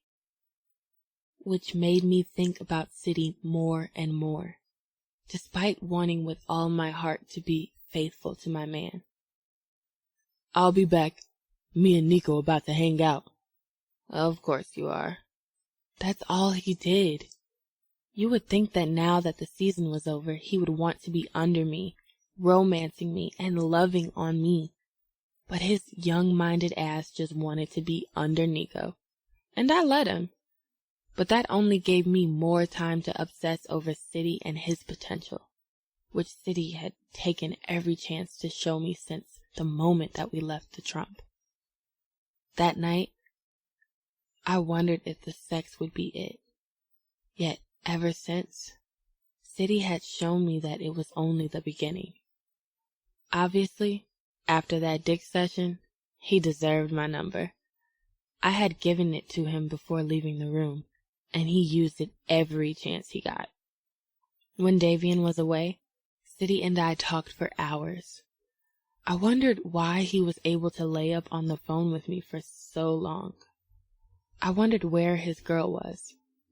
But I dared not to ask about Nova because City never asked about Davian. We had managed to hook up once on a Monday, just for lunch, but the whole time I imagined him in this pussy. As soon as I heard Davian leave, I called City, and it was pathetic how my heart sank when he didn't answer. I left the bed hoping that he would call back so I could take this opportunity to spend more time with him. We didn't even have to have sex. His voice in my ear would be enough verbal penetration to soothe me until City was able to give me that dope dick again. Yet, if he was able to sneak off, I would be willing to meet him anywhere. I would meet that man on the damn moon. Just as I started to run my bathwater, the doorbell rang. Since the doorman had let someone up without calling, I figured it was a delivery of one of the many orders that I had placed online shopping last week. I slipped on a robe and hurried toward the front door. Peering through the peephole, I couldn't see a thing. It was all blocked, and all I could see was red. I slowly opened the door and gasped at the sight of an abundance of roses. There were so many of them that the delivery man struggled to hold them. "Are you Akira White?" "Yes," I answered with a smile. "Come in, you can set them there." I pointed to the dining room table and the delivery man hurried to set them down. Eyeing them, I counted that there had to be 100 red roses. "Thank you." "Have a good day, ma'am." He nodded and then leapt out of the door, closing it behind him. With a smile, I began to feel bad for silently talking so much shit about Davian. I looked through the bouquet for the card and saw a box rather than the usual card. I ripped open the box and squealed when my eyes fell on the blue Nile signature diamond floating 3-stone pendant platinum necklace. This was why I had to remember that no matter his lackluster dick and immaturity, I had to be patient with Davian, because he was a good catch. I finally found the card and read with wide, exciting eyes. "The other night was everything that I had imagined it would be. You might be his, but I own your heart, body, and mind. You're still that little 14-year-old girl that I waited patiently for. I thank God that I finally got to have you. I won't let it be the last time. City." My eyes closed as both excitement and fear rushed through my body. Damn! Every time I tried to devote myself to Davian, City came along, convincing me that my heart was where it should be. With a heavy sigh, I eyed the roses, taking on their beauty. Then, I took them into my hands, left the condo, and walked down the hall. Once in front of the garbage chute, I took in their beauty one last time, and dropped them. There was no way that I could explain all of those flowers to Davian. Yet, once back into the condo, I took the necklace and tucked it and the card under a drawer in my jewelry box. Then I returned to my phone and bath. Just as I sank into the hot, soothing water, my phone rang. I excitedly scooped it up and hurriedly answered when I saw that it was City. "Hey, you," I purred. "What's up?" "You and all your roses? Thank you so much. The necklace is beautiful, but the card was even better. Thank you." "You don't have to thank me. You deserve shit like that every day." I was grinning like a little kid as I sank down in the bubbles. "You're trying to get me in trouble. What if Davian had been here when the flowers came?" "Fuck that lame-ass nigga. You mine." My thighs tightened. Despite my attempts to stop it, my pussy creamed and my heart exhaled. Fuck it. I might as well had stopped trying to fight it. This was it. I was falling out of love with my fiancé and in love with a savage. Taraji Green.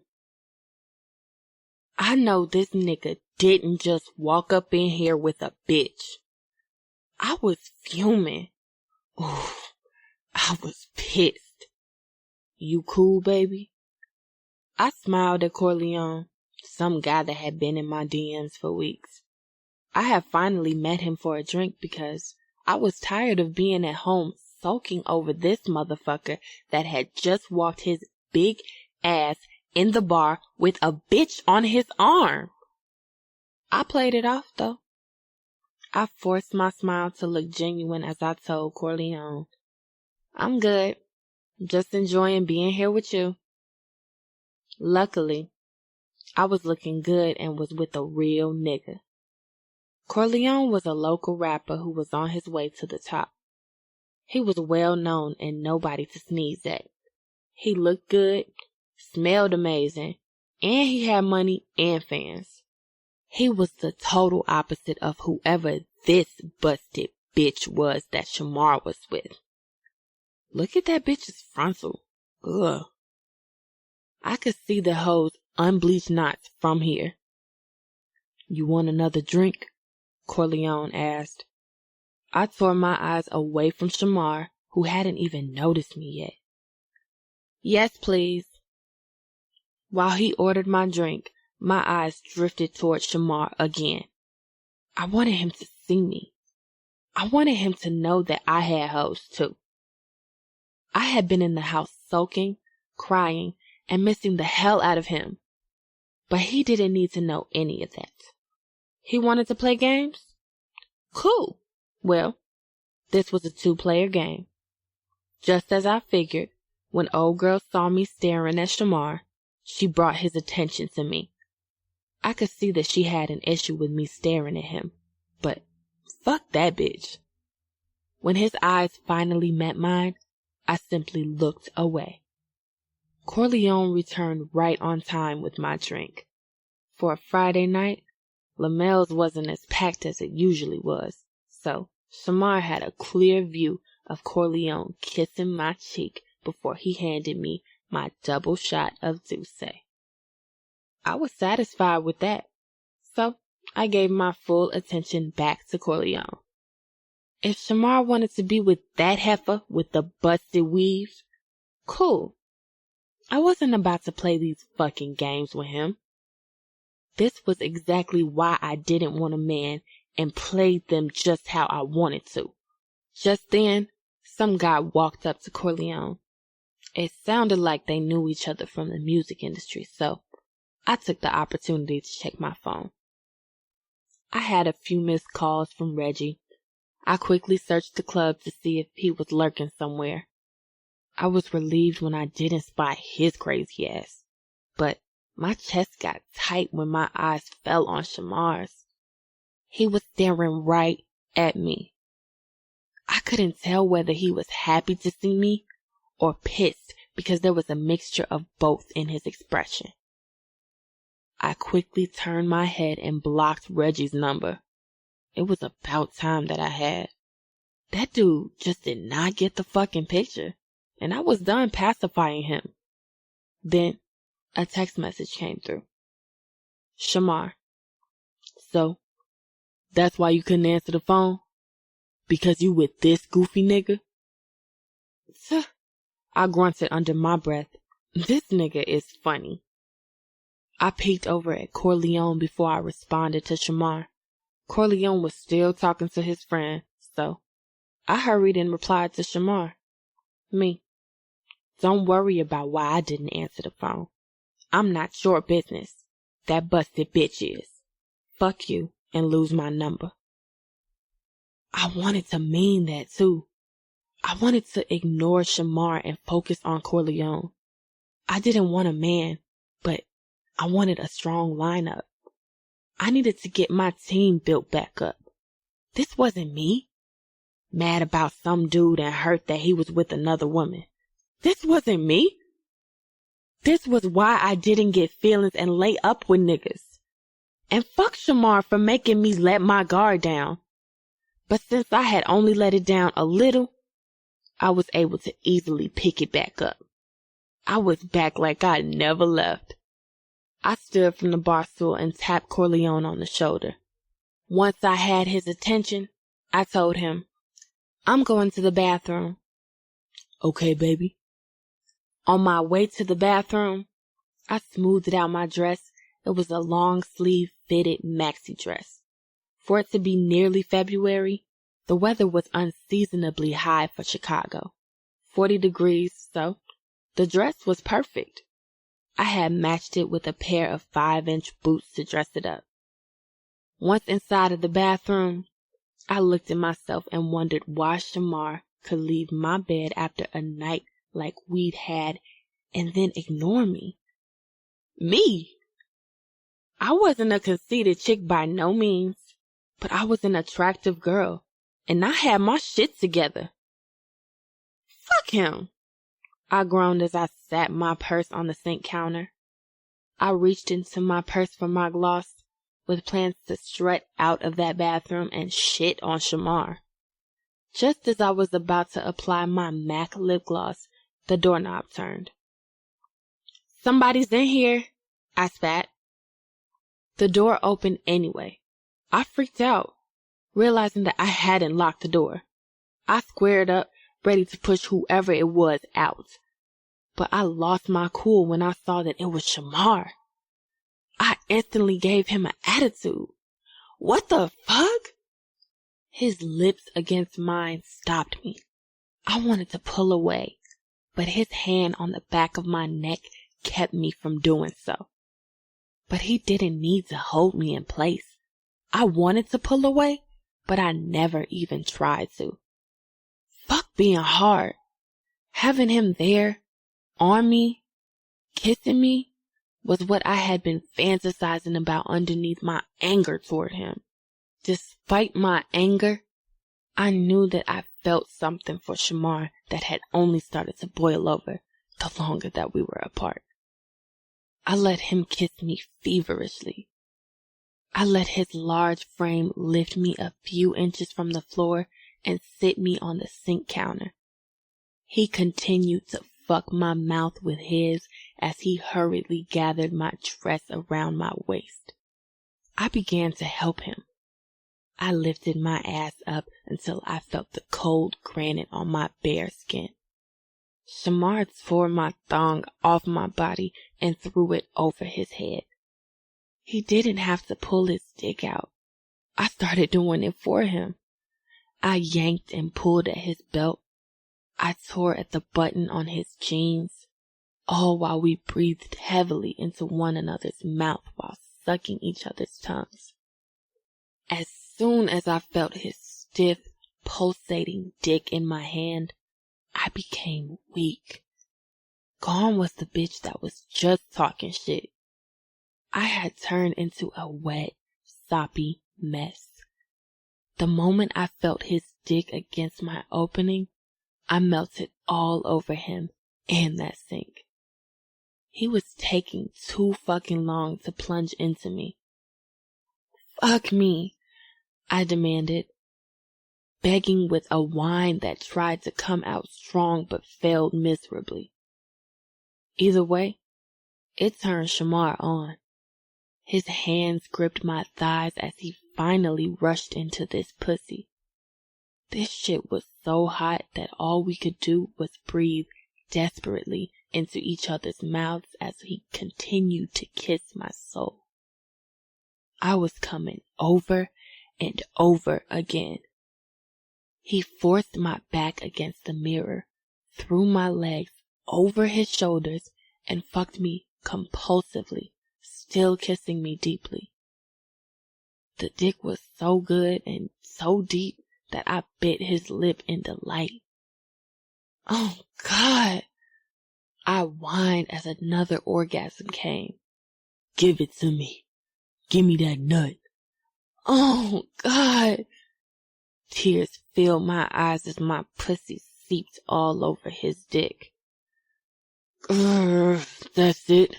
I feel that pussy coming. In minutes, I had come 3 times. In minutes, he had exhausted me. My legs sat on his shoulders limply as he bore into my pussy over and over again, until his dick was so stiff that it was banging against my wet walls. Thankfully, the music was so loud in the bar that no one heard Shamar's thunderous roar as he pulled out and nutted into the toilet.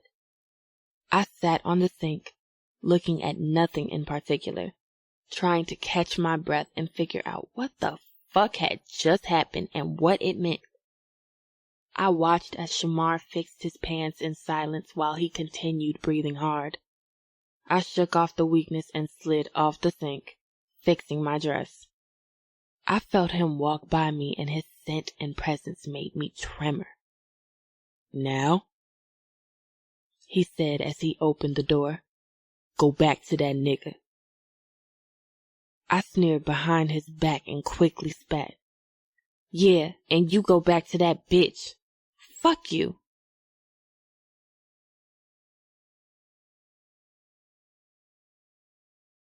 Chapter 13.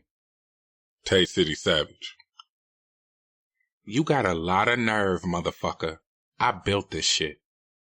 My eyebrow raised to my forehead. My blood was boiling, but I stayed calm as I sat on the couch in the den watching Nova huff and puff in front of me with her arms folded. She had finally pulled her head out of her ass long enough to realize she didn't have any more power. She had finally realized that every business, property, and account had been transferred to Yummy's name. Now all Nova had was the money in her accounts. She no longer had access to this empire. You built this shit, I asked calmly. Fuck giving this bitch any more energy. I had allowed my loyalty to convince me to be so caring toward her that she clearly had forgotten who the fuck I was. I could swear I was the nigga in the streets getting this money, not you. I've been out here for 10 years, You've been a fucking secretary for 10 years. A runner. I corrected her and then waved my hand dismissively. Her eyes bugged. All of this because I ain't kissing your ass like you want me to? Because I'm not playing the good wifey role that you want me to? Hell motherfucking yeah. This ain't no business partnership. My brothers are my partners. You were supposed to be my woman. But you were too busy trying to be a fucking boss than fuck with the boss of all bosses properly. Nova turned her nose up, as she had every time I mentioned her being my woman more than my fucking business associate. Fuck that shit. Fuck a relationship. We are building an empire and getting this money. We. You and I ain't doing shit. We never were. You were supposed to hold me down and... I did, she screamed as our arms flailed. Look at this shit. Look around you.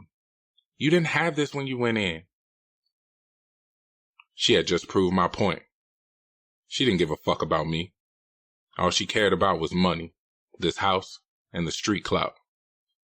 And if it was that fucking important to her, she could have it. I didn't need this shit.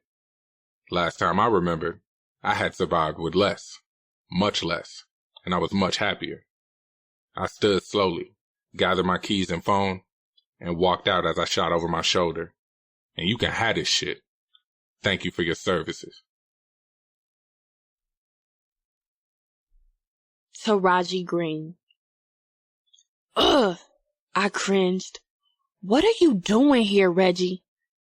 Why haven't you answered my calls or messages? My eyes bugged. I couldn't believe that this fool was here. I tried to walk faster up the sidewalk toward my building, but I was carrying 5 plastic bags of groceries. Because I don't want to talk to you anymore. Attempting to walk fast, I fucked up and dropped one of the bags. Reggie quickly picked it up and then took the rest of the bags from me. Let me help you. I sighed and gave up because, clearly, Reggie was intent on being here at this moment. I didn't have the energy to argue with another man. Shamar and I had been text messaging each other since the night before. He was mad that after giving me that dick, I'd had the audacity to sit at the bar smiling at Corleone's face. And I was pissed that he had the nerve to still sit in that raggedy bitch's face.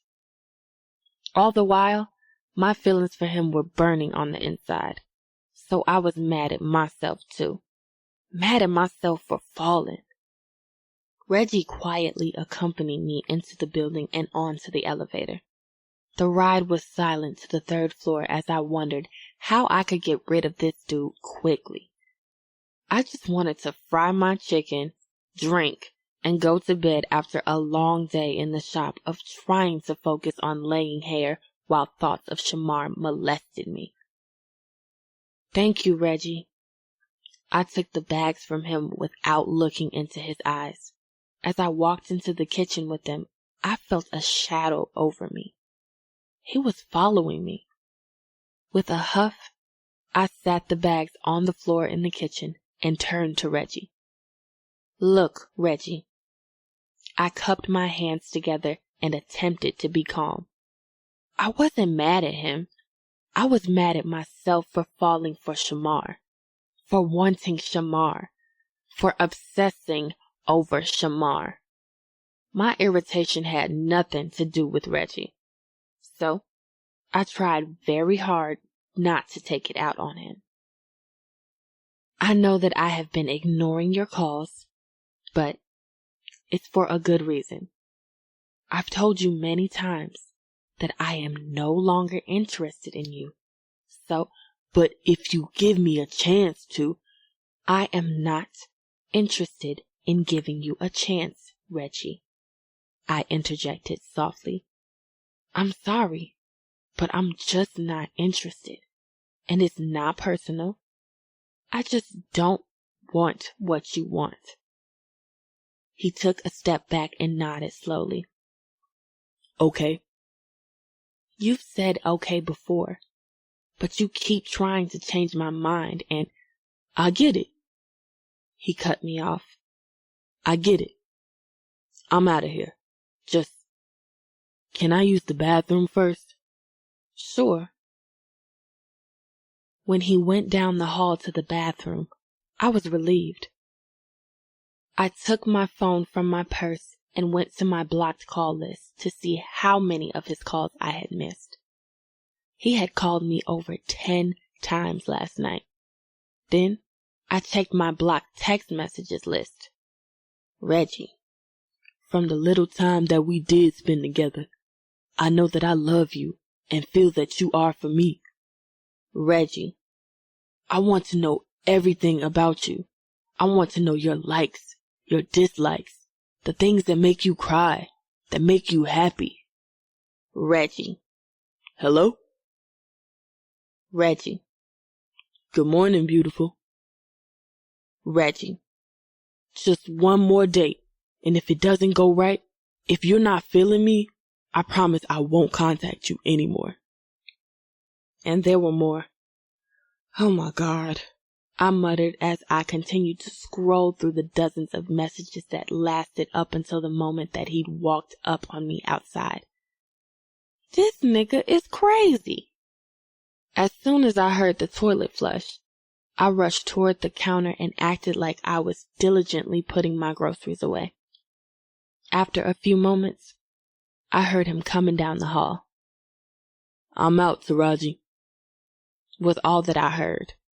By the time I spun around and followed behind him, the front door was closing behind him. What the fuck? I questioned myself as I secured the front door. I was so weirded out, but I was happy as hell that Reggie was gone quietly. However, I realized that I had to watch my back because he was popping up out of nowhere now that I wasn't answering his calls or text messages. With a deep sigh, I went for the bottle of wine that I had just bought. I needed the whole damn bottle.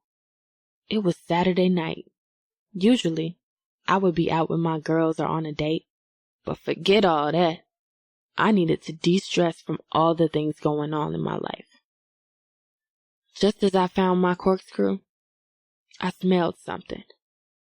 I couldn't put my finger on what it was, but it was strong. I went to the stove to make sure that all of the burners were off, and they were. But the smell was so strong that it started to suffocate me. I followed it, and it led to the hall. To my surprise, the hall was filled with smoke. I let out a deafening scream when I saw the flames fighting their way out of one of the guest bedrooms.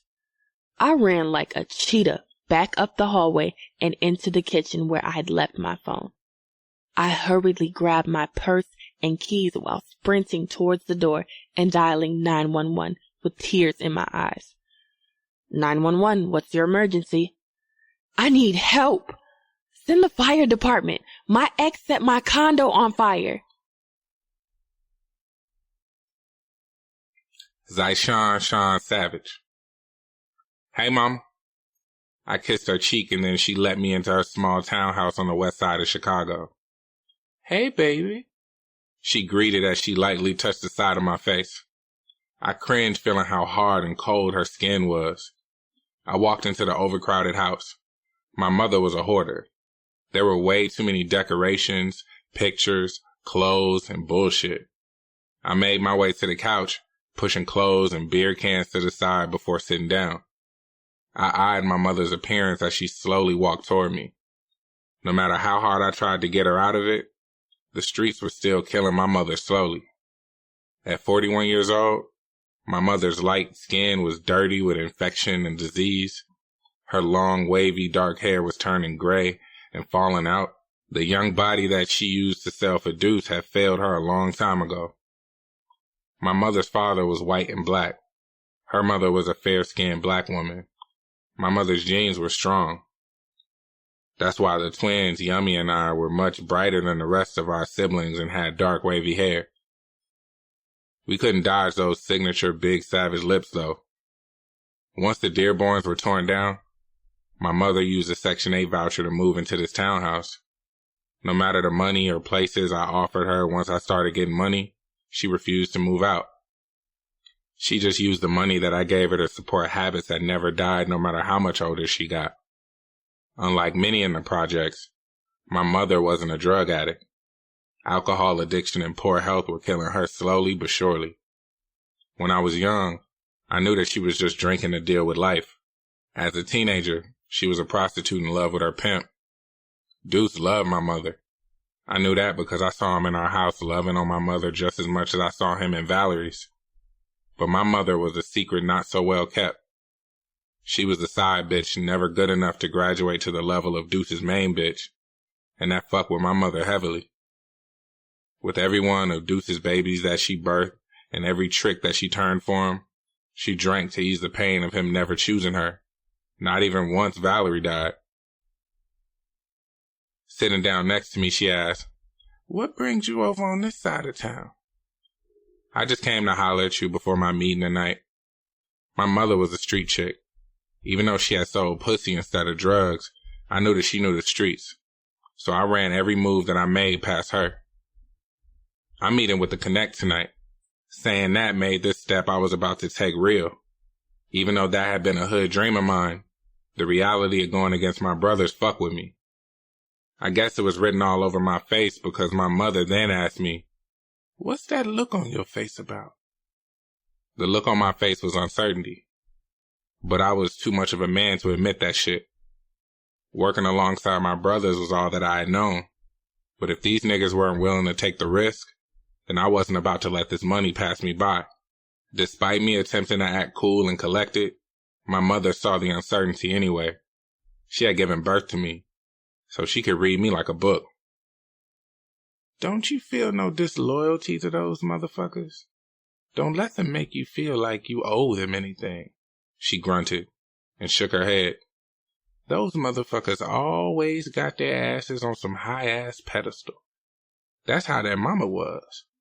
She thought she was better than everybody while she laid on her ass, while I was out there making deuces money." "Mama," I called, trying to bring her back to the present. No matter how long it had been, my mama felt like she and her kids had to prove something to Valerie, even though she was dead and gone. Despite my warning, my mama kept pressing. She was already in full rant. "Look, stop thinking about your brothers and think about yourself. Loving another motherfucker more than myself ain't got me nowhere in life but here. Don't be like your mama, baby. Be better than me." I wasn't pressed about meeting with the Connect. Sitting across from him at Shaw's Crab House was like another day hustling. Money and I had done it for years. This time it was only different because I was finally taking the steps to start my own empire and become the billionaire that I had always dreamed of being. "So tell me, Sean, I hear that your organization has a great relationship with the Mexicans. Why are you looking for another distributor?" Juan dropped his spoon into his bowl of lobster bisque. His sharp green eyes peered into mine as if he knew I was about to lie. "We're looking for a new Connect. We're shopping for a better deal for the amount of weight we can guarantee to sell every month." Though I was breaking out on my own, in the streets my brothers and I were more trusted as a team because we had built all of our relationships that way. Juan had to be under the impression that I was making this deal on behalf of all of us so that he would trust that I already had trustworthy clientele in place. If he knew that I was working alone and with new buyers that I'd set up on my own, he would be hesitant to work with me. I hated to start off a new business relationship by lying, but once I moved these bricks for him, he would trust me. I had to do what I had to do. This motherfucker was sitting across from me dressed in hundreds of thousands of dollars worth of labels and diamonds. Yet he was only 30, which was 7 years older than me. This motherfucker was rich. Not paid, but rich. That's what I wanted for myself. "And how much can you guarantee that you all can move?" "We can get rid of 50 bricks easy." His eyebrows rose, showing that he was impressed. "And you want me to front this product, I assume?" "Correct." When he nodded slowly, my chest started to pound with anticipation. This deal would put me in control over a lot of dope. It would be worth over $1 million in street value. If Juan gave me a good deal on it, I would most definitely be on my way on the road to riches.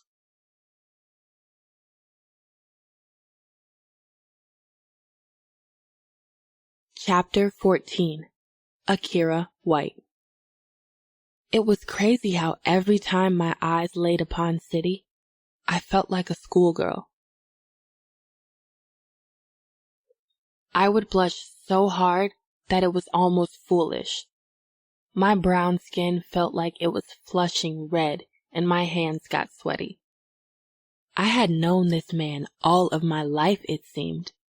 He knew me in and out. I had already fucked him. He had already sucked my pussy. Yet I was so nervous in his presence. As he closed the door of the suite, I felt his eyes on me. Nervously, I locked eyes with him. Something I always feared doing because it made me so weak. He looked me up and down and licked those massive, pretty lips. "You look good," Still swooning, I replied, "Thank you." I admired his scent, black skin, and his smile, all of which made him look richer and more expensive than all of the brands and labels that he was wearing. As I stared at him, I saw a bunch of suitcases behind him against the wall. My heart sank. "What's up with all those suitcases? Are you going out of town?" "Nah, I've been living here for a few days." "You've been what?" I asked, trying to ignore the excitement in my heart. "You've been living here? Why?" I dropped my purse down slowly on the coffee table in the suite's living room. Once again, I was in a hotel with City. I had finally been able to get away since Davian was on an annual trip with the team. They went to some exotic island at the end of every season. No women were allowed. Most of the team members' fiancés and girlfriends hated that, but I loved the freedom. Especially now that City and I were shit. I don't know what to call what City and I were doing. It was more than fucking. The love that was in my heart when I was 14 was slowly maturing with every conversation, every embrace, and every stroke of his dick. But I was also mature enough not to fall too hard, too fast. I was engaged, and he had a woman. Had. "You left Nova?" I asked as I sat next to him on the love seat. I tried real hard not to sound too excited. Even with a stern look, he was so sexy and gorgeous as he replied, "Yeah. Why?" It took him some time to get the words out. When I noticed him struggling to answer me, I quickly said, "We don't have to talk about it if you don't want to." "I don't mind talking about it." His big hand cuffed my thigh, and he squeezed gently. "I don't mind talking about it at all with you." My skin underneath the high-waist skinny jeans warmed from his touch. I clenched my thighs together as if that would stop my clit from pounding. It didn't work, however. "When I got out of prison, nothing was the same," City started. "Nova had helped transform our street hustle into an empire. We went from moving nickels and dimes to major weight. She had a lot to do with that. She bagged work, cooked it, moved it, and hid our money under her name. We ain't millionaires, but my family eats good, and Nova had a lot to do with that. But I just know what I loved when I went to prison. The projects, the hustle, and you." Fuck. Why was he doing this to me? His words wrapped around my throat and choked me. I couldn't take it. I felt 14, in love, and naive, all over again. "All of those things made me happy," City continued.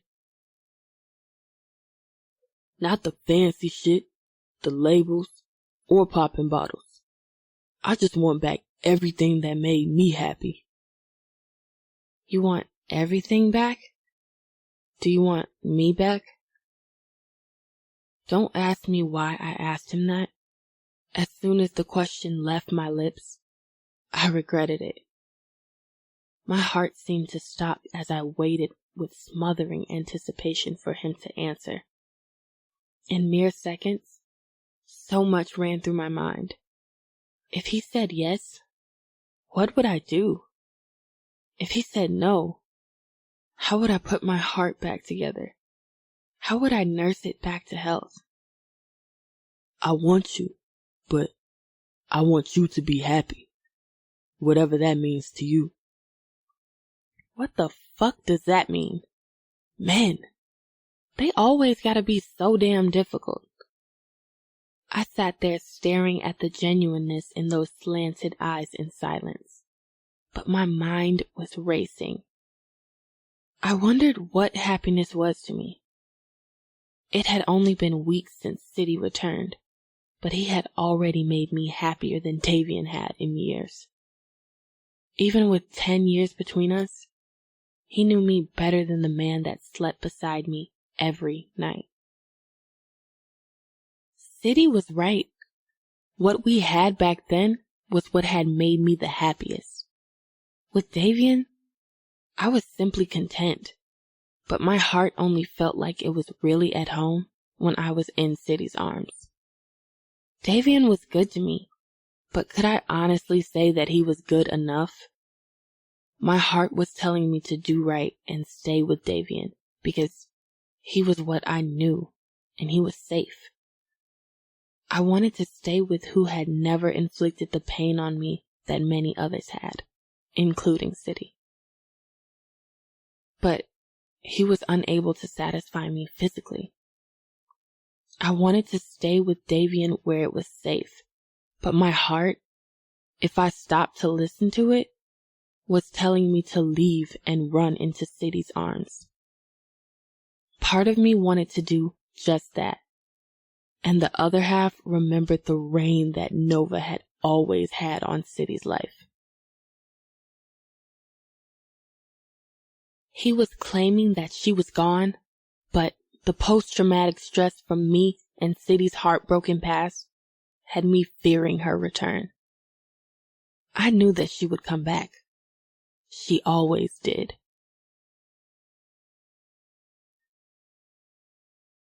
Shamar Savage. Why are you looking at me like that? I was playing dumb. I knew why Taraji was sitting on that bed staring at me with a blank stare. She was doing that because she didn't know what she was feeling. I knew it because I didn't know what the fuck I was feeling either. When I walked in that club and saw that dude sitting next to her, I felt like he was sitting next to what was mine, touching what was mine, and making mine smile. I didn't like that shit. I wanted to run up on her, take her from that nigga, and put her in my pocket. But instead, I ran up on her ass in that bathroom and took that pussy. I walked out afterwards because I was too ornery to tell her that I was jealous. But afterwards, she was all that I could think about. We had argued back and forth via text all night and day. I was pissed that she hadn't walked away from that nigga after I gave her that dick. I was cursing her out and acting like an ass, but what I really wanted to tell her was that she was mine, and she can never be with another man again. Of course, I didn't do that.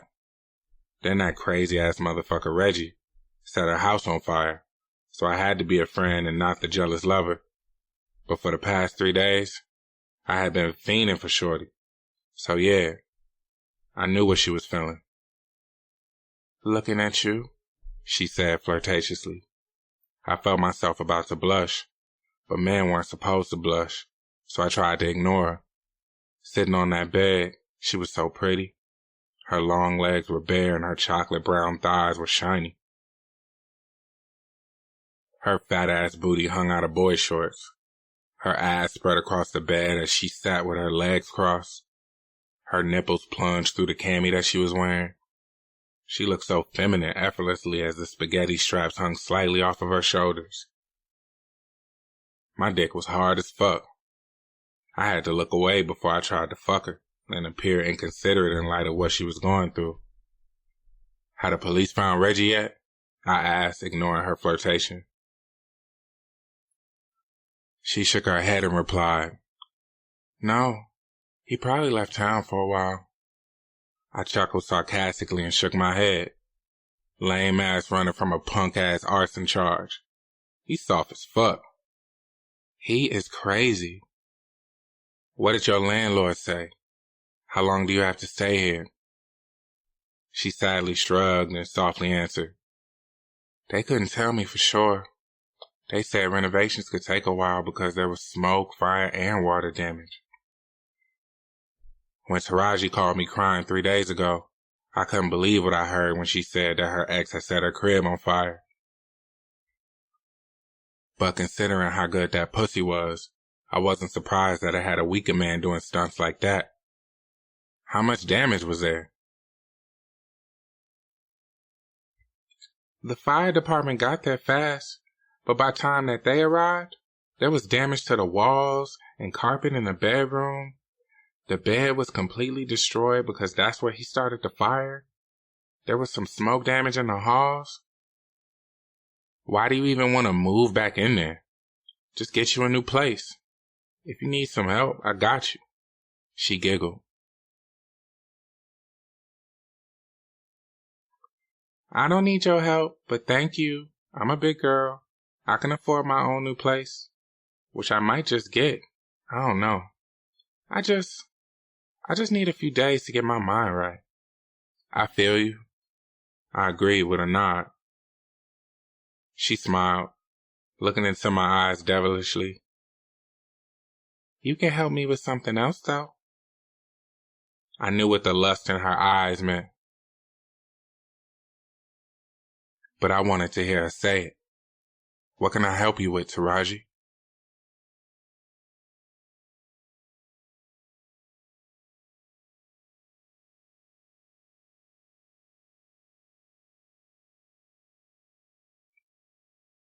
Taraji Green. What can you help me with? This pussy? But nah, I didn't say that. I just smiled pretty, scooted back on the bed, and took off my boy shorts. That was answer enough. Then, as I removed my cami, causing those big milky titties to bounce, I saw that Shamar had left his seat and was walking toward the bed licking those big-ass lips. As I fell back on the bed, it felt symbolic to me. It portrayed me falling emotionally for Shamar. There was no more fighting it. I couldn't fight it because it had already happened to me. I knew it when, even in the midst of all the chaos of Reggie and the fire, I wanted Shamar. I wanted him to protect me.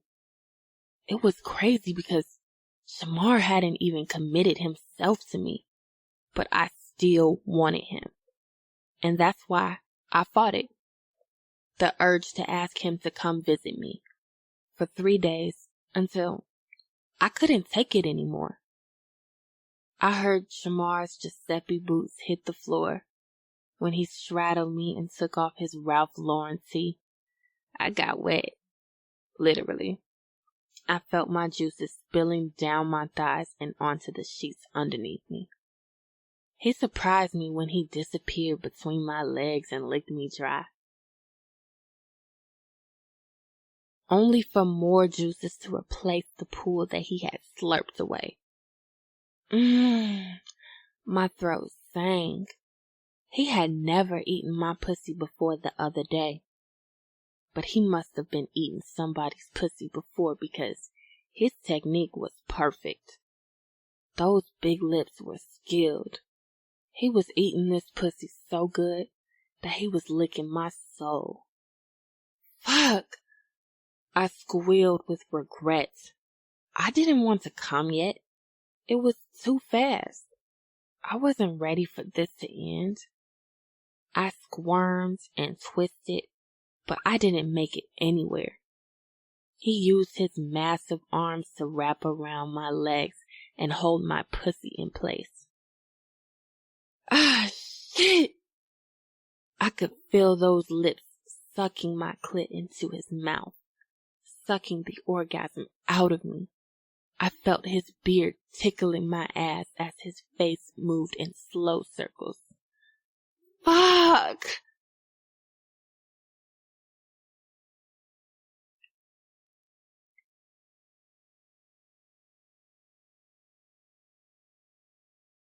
Zoe Moore.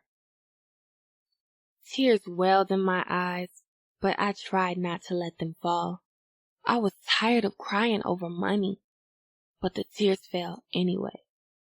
One by one, every time I heard Money's thunderous laugh downstairs, the hurt was so bad that I couldn't help but to wail and cry. He was downstairs with his son, where he always was.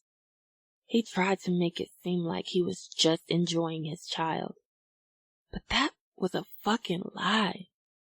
Money was enjoying that bitch too. I knew it. He had cheated on me with her behind my back, and now he was doing it right under my nose. Every day, he spent less and less time in his own home and in our bed. We hadn't even had sex since the New Year. If he wasn't fucking me, then who was he fucking? I wanted to leave him. I wanted to say, fuck him, and run. This man was ruining me. I was only 20 years old. I was too young to be this stressed.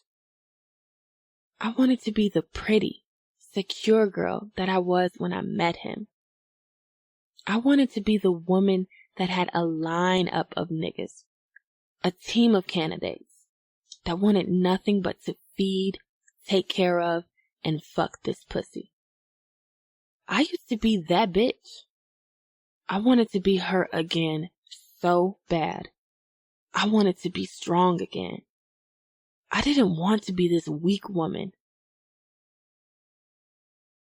But I didn't know how to climb my way out of this deep funk. And it pissed me off that I didn't know how. It pissed me off that I could hear this motherfucker downstairs laughing as if I wasn't hurting like a motherfucker. And yet I still could not find the courage to leave his ass. Zoe. I jumped when I heard his voice. I hurried and wiped my tears. But I knew that my eyes would still appear red and puffy. I peered from over the covers I was wrapped in and saw Sean slowly entering the room. Money is downstairs, I told him. Oh. Sean came toward me and sat on the bed. He pulled the cover back and admired the bra and panties that I had been lying in all day. He licked his massive, pretty lips as he cupped one of my breasts and squeezed the nipple. Even in my anguish, I wasn't too sad to appreciate that Sean's fine ass was touching me. So, I got wet. Sean, Money is right downstairs. He shrugged. That ain't never mattered to me before. It seemed like my fear only turned him on even more. He pulled the cover all the way back, took my legs, and dragged me to the edge of the bed. Sean! I protested weakly. He knew I wanted this dick no matter where Money was. It made me feel slightly better. If Money had been where he was supposed to be, Sean wouldn't be able to get away with this so much. Sean wasn't romantic, patient, or kind with his pussy. He pulled his dick out of his jeans, moved my panties to the side, and dove in. My legs were dangling in his arms as he held on tightly, diving in and out of this pussy that was now leaking onto the bed. His dick was so good that it was healing. Just like that, for a few moments that he plunged in and out of me, the sadness and pain melted away. I was that bitch again, even if for a moment. As I felt his dick begin to throb, I began to return his strokes, fucking him back. We were panting like animals and allowing our moans to fill the room. Shit. Money was still so busy laughing that I knew he couldn't even hear his brother making this pussy come. But before I could come, Sean was loud, hard, and rough as he started to beat me to it. Ugh, shit! Would you shut up? I whispered harshly as he burst. He let my legs go and slid out of me. Still breathing hard, he said, "You scared of that nigga, not me." He zipped his pants up and sat down on the bed. I sat up, adjusting my panties, and scooted next to him. I was still breathing hard and pushed away the orgasm that never got to make its way out. I rested my head on his back, thinking that I needed to leave Sean alone. If I ever had a chance to keep my man, I needed to stop fucking his brother. How could I cry about him being downstairs with that bitch when I am upstairs fucking his brother? Sean was fine. He was perfect. He had great dick. And he made everything better, but only for a moment. I wanted money, not him. What did you come over here to talk to Money about? Business, as usual, but I can wait since it sounds like he's busy. Hey, how you live like this? I shrugged. It is what it is. I've made it through worse. Sean shook his head and dropped the subject. I met with the Connect a few days ago. I lifted my head. You did? You were serious, huh? I shook my head in disbelief of Sean's disloyalty. Yeah, he was fucking me, but this was on a whole new level of disloyalty. Sean, Money, and City had been getting money together for years. Even when City was taken away from them, they continued to build until he came back. None of this would be the same if Sean went through with going against him.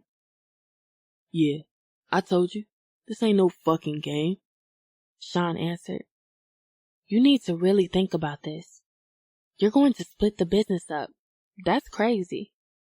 I don't give a fuck. I want this paper. These niggas are happy with their lives, but... Shaking my head in disbelief, I asked, what's wrong with that? Ain't none of us hungry. I'm doing this so I can eat better.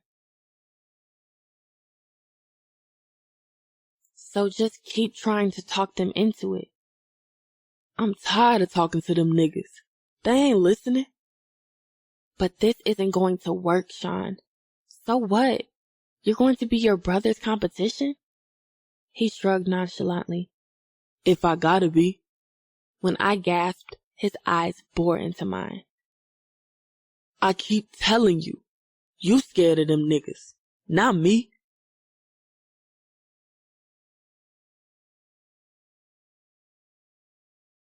Chapter 15.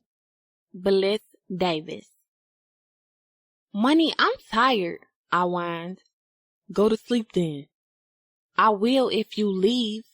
Come on now. Keandre been asleep for like 2 hours. Go back upstairs with your girlfriend. He sucked his teeth and cursed. Fuck that bitch. You don't live here, Money. I own this whole building. Fuck you mean? Money was laying across the foot of my bed like the king that he resembled, all majestic and whatnot with his fine ass. His chinky bedroom eyes were staring into the television.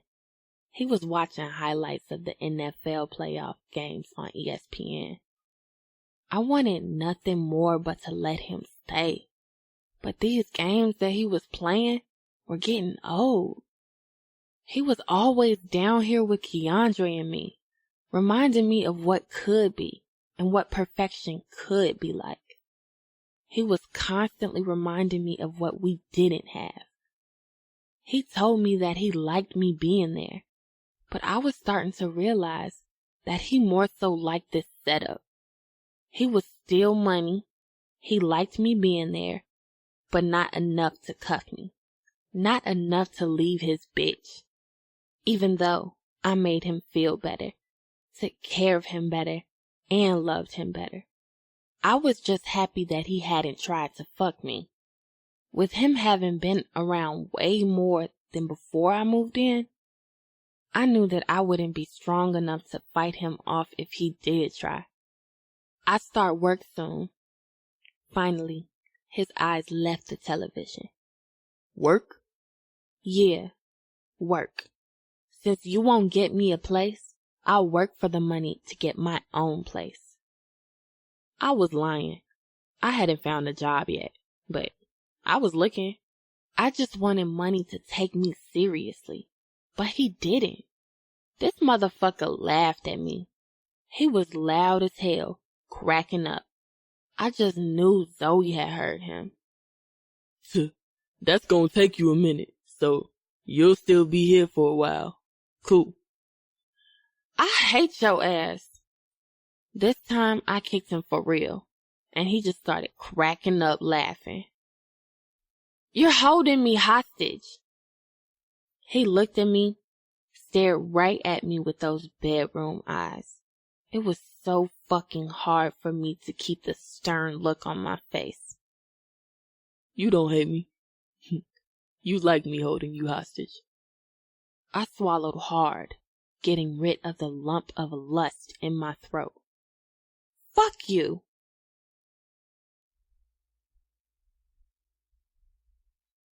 Zoe Moore.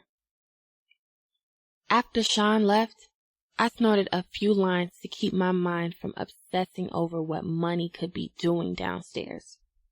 I sat on the toilet waiting for the intense high to spill over me. The movement and voices downstairs suddenly became louder and echoed in the bathroom around me. My heart began to race more. The sudden rush fueled my anger and made me damn near mental as Money's laughs poured from beneath my feet. In the same panties and bra, I stormed through the condo toward the front door and flew down those hardwood stairs in my bare feet. Then I started kicking the door and began to scream his name. Money! Money! I was kicking so hard that the walls were shaking around me. I was kicking and screaming his name until the door flew open and a pissed off Money appeared. Fuck is wrong with you? He barked. He might have been mad, but I was madder and gave 0 fucks. 0. You're what's wrong with me. This is my motherfucking house, and you're not going to keep disrespecting me in my own fucking house. You're my man, not hers. She's a fucking side Fuck this bitch. I'm whooping her ass. Bliss' attempt to push past Money stopped my ranting. I squared up, getting ready to whoop her ass. But there was no need to. Money stopped her, holding her gently. Move, Money! Let me go! She spat. She was attempting to claw her way out of his arms. Yet every ounce of anger that he had just had in his eyes for me had vanished as he laid his eyes on her. Looking at her, he was filled with compassion and love. He held her tenderly and spoke to her soothingly. Chill, I got this, okay? She wasn't listening to him. Even though she had stopped fighting him, she couldn't answer because she was staring at me as I watched him love her and not me. I'm gonna take care of this, he told her intently. Go check on the baby. His words and the way that he held her hurt more than any physical blow that he could have given me. Watching them was killing me slowly. I couldn't take hearing or witnessing the way that he clearly loved her more than me. No, left my throat in a damn near cry. Stay here. This where you want to be anyway. I turned and ran up the stairs before my cries could escape. I did not want them to hear my tears. I barged through my front door that I had left halfway open. I ran into my bedroom with that fucked up, sickening vision of my man holding another woman more delicately than he had held me in a very long time. For as long as I had been with money, he had never had that love in his eyes for me. He fucked me, he took care of me, but God, he had never loved me like that. And it was devastating. It hurt so bad that I just wanted the pain to go away. I went into my drawer and grabbed a bottle of pills. I didn't know what I was taking because they were a mixture of perks, Xans, and Narcos. I took one and the other and then another. I lay there waiting to pass out, waiting to see if money would come. After 10 minutes, neither had happened. The pain wouldn't disappear fast enough. So I took more and more and more until finally everything went black. Keandre Money Savage. I'm out of here. Bliss hissed as she stormed toward her bedroom. Even during this fucked up chaos, I still admired her big booty as it jiggled while she walked. I tried to soothe her by saying, "Calm down." "No, fuck that. Don't tell me to calm down. Go tell that bitch to calm down. She is crazy as fuck, and I don't have to keep living like this. I'm leaving." Bliss's arms flailed as she spat. She wasn't hearing me. Finally, in her bedroom, she snatched the closet door open. After pulling out a suitcase, she threw it on the bed. "Where you gonna go?" I asked her. "To go stay with my mama." "You aren't taking my son all the way to Texas." Her nose was still flaring as she said, "I have to do what I gotta do since you won't." I gently grabbed her arm and let my guard down. "Bliss, please." I usually wasn't a weak dude, but fuck it. I knew I had to let go of that hard exterior when I realized that I was just as mad about seeing her potentially go as I was about seeing my son leaving. I wanted her to be here with me just as much as I wanted my son here with me. She saw the sincerity in my eyes, so I kept begging. "I'll put you in a hotel tomorrow and get on finding y'all a house. You've been right all this time. This setup was selfish on my part.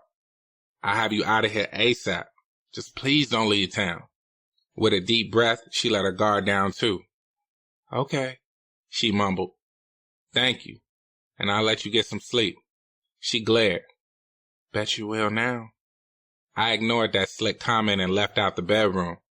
I was about to go upstairs and beat the brakes off of Zoe. I wasn't one to put my hands on a woman, but she deserves this ass whooping that I was about to give her. She needed to realize that she didn't run shit. She needed to understand that she still had a roof over her head solely because my mother had raised me right. It had absolutely nothing to do with how I felt for her, because I felt absolutely nothing for this bitch anymore. I flew up the stairs and pushed the door open. Without even closing it behind me, I quickly marched into the bedroom, ready to dead this bitch. When I saw her lying across the bed, I sneered, "Hype ass." I figured she had been doped up since she was passed out that fucking fast after spazzing just 20 minutes ago. I walked up to the bed and kicked it hard as hell in order to wake her ass up. Her body shook a bit, but she didn't move much. "Fuck," left my throat in a whisper as I noticed the white foam sliding out of her mouth, down her face and onto her neck. "Oh shit." Snatching my cell from my pocket, I dialed 911. "She's stable. We pumped her stomach. We ran tests to assess any damage. There isn't any. We're going to keep her here for a few days for observation. She will also undergo a psychological evaluation. It's mandatory in this sort of case." I nodded and replied, "She needs it."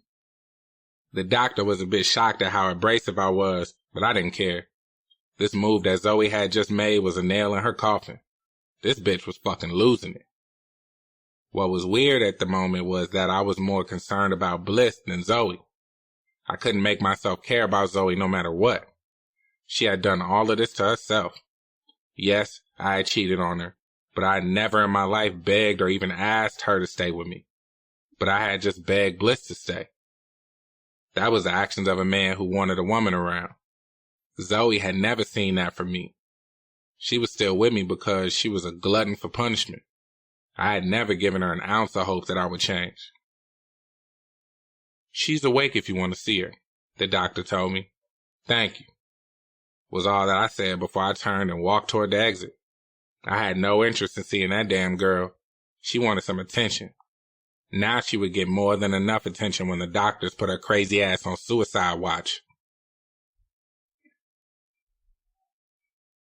Sean Savage. When I saw who was calling me, I sat back in the driver's seat and turned the Migos album down. "Juan, to what do I owe the honor?" I answered. I wasn't expecting to hear from him this fast, but it was a good sign. "Your reputation," he answered in his thick Spanish accent. "I'm told that your family is highly respected in this business, and that I would be a fool not to invest my product in the Savages." I grinned and lightly punched the steering wheel with happiness. Then I coolly answered, "Damn right." He chuckled at my cockiness. "I'm going to front you 50 bricks first. I want them moved and my money within 2 weeks. Can you handle that?" "Of course I can. My buyers will be ready to move in a few weeks." No, he objected. "You get your buyers ready now. This deal will go down in the next few days, or there will be no deal." I mouthed, "Fuck," as my eyes rolled toward the ceiling. I had yet to confirm many of the buyers that I had contacted. I wouldn't be able to move that much weight that fast, but I told him, "I'll get it done. When can we meet?" "I will send you the details soon. Have a nice night." The call was disconnected before I could say anything else. I grimaced as I shoved my phone into my pocket and climbed out the car. I walked through the hospital parking lot with the straight-up bubble guts. This was my opportunity to be the man, as I had always dreamed. I had to get with my homies and confirm these buyers ASAP before my opportunity at billions fell through the cracks. I shook that shit off, though, because I had more pressing matters to tend to. I had gotten a call from my brother a few hours ago. Zoe had overdosed. I was so disappointed in her that I damn near didn't want to visit her. But once Money let me know that she was awake, I knew I had to come check on her since he was so pissed at her that he didn't stay at the hospital with her.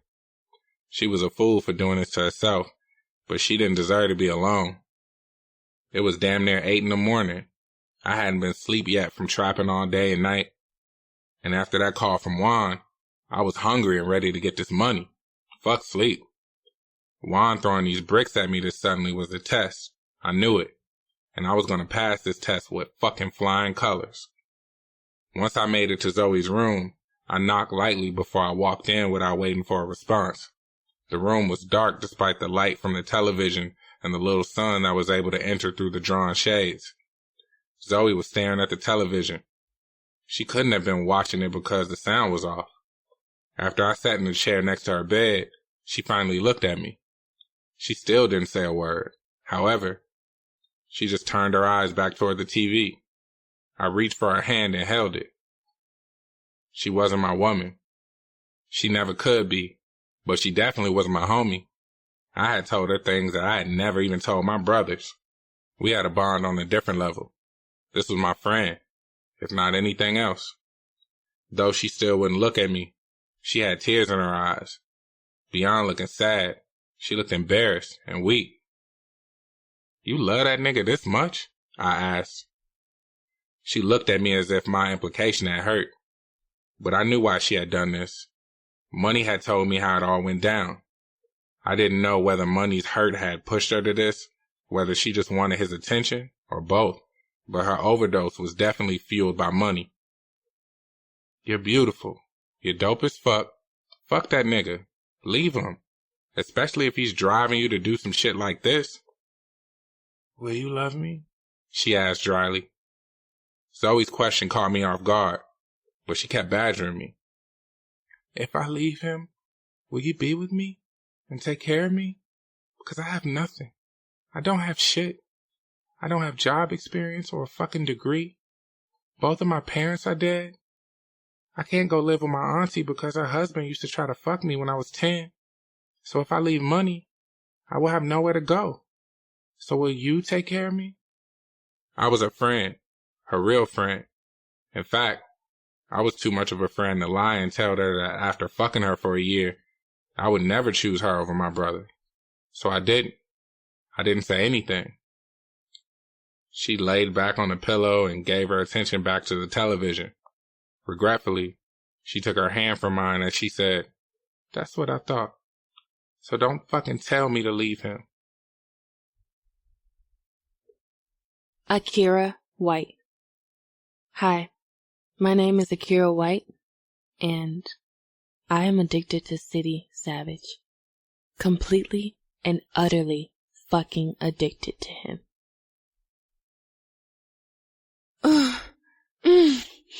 Oh my God. You coming? Yes, I'm coming. I panted as my juices flowed and the orgasmic sensation washed over me. He only spit my clit out long enough to smack my ass and say, "Good. That's number 4. Then he sucked it back into his mouth. Yes, he was counting every time I came all over his face. And yes, it was indeed the 4th time. This man had wakened me up eating my pussy 30 minutes ago and had yet to stop. I had come so many times that I was weak and breathless. My hand was in his locks, trying to push him away from my sensitive clit. But he was relentless on my bud and would not let go. Then, for the 6th time in 20 minutes, my phone started ringing. I had told Davian that I was going to my spin class. That usually bought me at least a couple of hours of uninterrupted free time. So, I didn't understand why he was suddenly calling me back to back. Fuck! I groaned with irritation. Answer it. City commanded with a mouth full of pussy. I ignored him because we both knew that it was Davian. Answer it. He fussed again and then smacked my ass. Ah! I squealed, but I went ahead and reached toward the nightstand for my cell phone. I was thinking that City would let me talk to Davian briefly. As I answered, "Hey," but nope. He kept slurping on this pussy even more passionately and intently now. My mouth felt open as I stared at the ceiling in disbelief of how superbly he was eating this cat. "Hey, babe. What took you so long to answer? You okay?" Yeah, I'm working out," I answered in pants as City slurped and sucked. "Oh, yeah? Sounds like you're getting into it, too. Just call me back later." "Okay," I hurried and said. "Bye. Love you." "Bye." I quickly hung up and this motherfucker started laughing. "That's not funny, City. Why did you do that?" Staring up at me with all my juices all over his beard, City never looked so beautiful. "Fuck that nigga. You mine." He always said that I was his, but I wondered what he meant by that since he had never asked me to be with him and never asked me to leave Davian. But honestly, I really wasn't ready to make that decision yet. He had only been a single man for a few days, so Nova's epic return was still a fear in the back of my mind. Taraji Green. Shamar and I chilled in that hotel room all night. We fucked, ate, drank, and then fucked some more. The next morning, room service brought us breakfast and he ate syrupy strawberries off of this pussy. I couldn't believe how Shamar was acting with me all of a sudden. I mean, we had known each other for a long time and we were good friends. But he had never let his guard down physically or emotionally like he'd done the last few times that I'd been with him. He was showing me a lover more than a friend. I had to admit that I was feeling the new man that he was revealing to me. Many men had shown me this kind of affection, but I didn't want it. Hell, Reggie has set my house on fire because I didn't want this from him. But I was cool with it when it came to Shamar. I had no fight in me when it came to him anymore. I had forfeited and was given in. We chilled all morning until I had a client. I had enjoyed the hell out of Shamar. Like shit. That dude was really turning me into one of those love-sick chicks that couldn't eat or sleep without wanting to talk to Bae. I had been able to talk to him throughout the day between clients, but he never said that he was coming up to my shop, so I was surprised when I saw him walking through the door along with Jay Dante. As hairstylists and clients noticed the famous award-winning hip-hop artist, they started to gasp. Some even screamed as they took out their phones to take pics and videos. Despite his girlfriend being with him, these chicks were fighting for his attention. I was starstruck. Jay Dante's new single, Dark, was off the chain and climbing the charts. He was touring all over the world and opening for rappers like Drake, Future, and Lil Wayne. As a matter of fact, he was opening up that evening for Migos. "What's up, baby?" Shamar coolly greeted me as he walked up to me. When he wrapped his arms around me and kissed my cheek, I felt like a bigger star than Jay Dante. All of the chicks in the shop were hating. "Hey you," I purred. "What are you doing here?" "My homie Jay Dante needs his girl's hair done for the concert tonight. Can you fit her in?" I smiled at her. She was a beautiful girl with long, natural hair that was perfect for this bomb-ass cut and color. "Of course I'll fit her in," I answered as I smiled appreciatively into Shamar's eyes.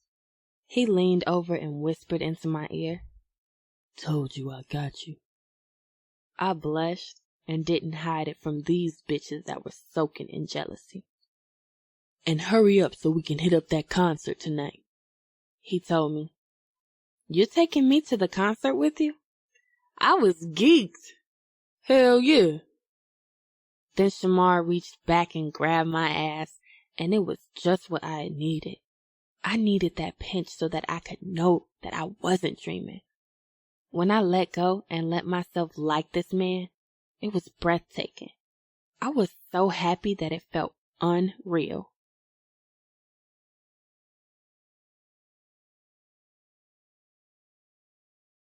Chapter 16. Shamar Savage. The Jay Dante and Migos concert was off the chain. Forget VIP seats. Me and Taraji were right on stage while Jay Dante and the Migos were performing. I met Jay Dante through my brothers when they were serving him one day when he was in Chicago. He was in search of a good tattoo artist, and of course, they sent him to me. We got cool over time because, after our first session, I was the only artist that he would let do his ink. So even after the concert, he had let us backstage. That shit was epic. Now we were on our way to get something to eat to feed this liquor. "Where you trying to eat at?" I asked Taraji. She shrugged, looking pretty as hell with an intoxicated look over her chocolate face. "I don't care what's open." I shrugged as well as I started my ride. "Ain't no telling. It's damn near 2 a.m. "Maxwell's is cool." I had to break out in a grin. She giggled and asked, "What are you smiling so hard at?" "You are the only bougie chick that I know that will still do hood shit like eat Maxwell Polishes at 2 a.m. "I am not bougie." "Shit," I teased. "How am I bougie?" "How am I bougie?" I mocked her. "First of all, you sound bougie." "Asshole." My phone started ringing. Since it was so late at night, I got nervous. I was hoping that it wasn't one of my hoes because Taraji was so close to me that she could see the name on the screen. We had had such a good night, I was more than ready to get in that pussy. I had earned some brownie points by getting Taraji that celeb client earlier that day, so I knew that she was going to suck the skin off my dick. The last thing I needed was for some random bitch's call to piss her off. I discreetly exhaled with relief when I saw it was my brother, City. "What up, big bro?" I answered. "What up, man? You busy?" "Kinda, sort." Then I chuckled devilishly so that he can get the hint. I get it. I won't keep you long. You heard what happened?" "No." Then I noticed his line of questioning and became curious. "Why? Something going on?" The first people that I thought of was Chaos and Mayhem's badasses. I just knew that he was about to tell me that them little niggas had fucked up my shop or something. City took a deep breath and told me, "Zoe tried to kill herself last night." My eyes bucked. I sat back in the driver's seat. Taraji noticed the blank look on my face and sat up in concern. "Try? So she's still alive?" I asked. "Yeah, she took a bunch of pills, but luckily, Money found her quick. They pumped her stomach. They're gonna keep her for a few days for observation." "Damn, man, that shit crazy. Money cool?" "He's cool as he can be. He's alright. Just pissed that she would pull a stunt like this." "I can understand that." "I was just letting you know what the word was, though. Go ahead and finish your night." "Cool. I go visit Zoe tomorrow." "Bet. Call me. We can ride together." "Cool." As I hung up, Taraji quickly pressed, "What happened?" "Zoe tried to kill herself last night." Taraji gasped and threw her hand over her mouth. Even though my brother had just told me, it felt so unreal to say it. I shook my head in shame as I put my car in drive and finally left the parking lot of the pavilion. "That's crazy," she said with a sigh. "Sure is. Speaking of crazy, they still haven't arrested Reggie?" "No." I shook my head, still in shock of how crazy things were getting. What's up with these crazy motherfuckers? Zoe trying to kill herself, and Reggie is still setting houses on fire? Love drive people insane. I don't want nobody to love me that much. What do you mean? Taraji asked. Zoe's been tripping for a minute. Money done drove her ass crazy by cheating on her and shit. Then a nigga moved his side bitch in downstairs and his... What? He moved Bliss in? I had to laugh at the way Taraji's eyes were bucked. They were damn near spilling out of their sockets. Yep. Bliss needed a place to stay because her crib caught on fire around the holidays. It was taking a minute to find the right spot for his son, so she was threatening to leave town to go live with her family. Money lives in a 2-flat, so he moved her in a vacant apartment downstairs until he found her a place. That's fucked up. See, that's why I was avoiding getting my feelings involved with a nigga. I'd fucking kill you if you did something like that to me. What? I had to stop my car. We were at a stop sign, but since the streets were vacant, I just sat there looking at her with this teasing grin on my face. What are you looking at? She asked. You said was. Was what? You said that's why you was avoiding getting your feelings involved with a nigga. I passed English class. That means past tense, motherfucker. Taraji started giggling, which means presently you do have feelings for a nigga. She was blushing, and she couldn't hide it. She looked out the window to avoid my eyes, but nah, fuck that. I wasn't letting her slide with that. This girl had been acting like she was the man in this fuck shit. She thought just like a man, that's why I thought she was so cool. She had no feelings and no filter about not wanting to be in a relationship or getting in her feelings. Who you got feelings for, Taraji? I was teasing with her, smiling from ear to ear. I ain't got feelings for nobody, nigga. But her smile said different. So you gonna lie to me? Will you drive? We been sitting at this stop sign forever. We both been drinking, and I ain't trying to go to jail tonight. I want some dick. She was still giggling, but as soon as I slid my hand on her exposed thigh, the humor left her face and anxiousness slipped into her expression. She bit her lip as she stared into my eyes. It's okay if you got feelings for me. I don't have no feelings for you. So you still gonna lie to me? My hand slid up her thigh, and I allowed my fingers to tickle that pussy, which was covered by black lace. Her head slightly fell back as her eyes rolled to the ceiling. Stop lying to me, I pressed. Answer the question. Yes. She exhaled as if she didn't want to admit it. Yes, I fucking have feelings for you, okay? Then she reluctantly looked at me. That, her admission, made my dick hard. I gently grabbed her face and kissed her as I continued to play with her pussy. She moaned into my mouth with a sort of whimper attached to it. I reluctantly let her go. Had I kept kissing her, I would have had my dick out in the middle of the street. I put the car in drive and drove off. There was some awkward silence until I heard a cynical chuckle leave Taraji. What are you laughing at? I asked. Oh, you feeling me too, nigga? She answered, still laughing. What made you say that? I asked, playing it off. How you figure? You put our picture on Instagram, she said with a teasing laugh. Then she quickly flashed her phone in front of my face and moved it so that I could see the road. I hadn't seen what she was showing me, but I didn't have to. I knew what it was. I had taken a couple of selfies of us while at the concert on stage, and yeah, I had posted one on my Instagram. Fuck it. If all my bitches stopped talking to me because of it, I really didn't give a fuck. I was cool with who I was riding with. That's a cuff move, nigga. She continued to tease. That was true, but she didn't need to know that. Whatever. Bliss Davis. I never thought that I would be this sad when I finally moved out of Money's building. I thought I would be ecstatic and relieved, but I wasn't. I was hurt like hell. I missed Money's presence already, and I hadn't even left yet. He wasn't my man, and he hadn't even touched me lustfully or fucked me.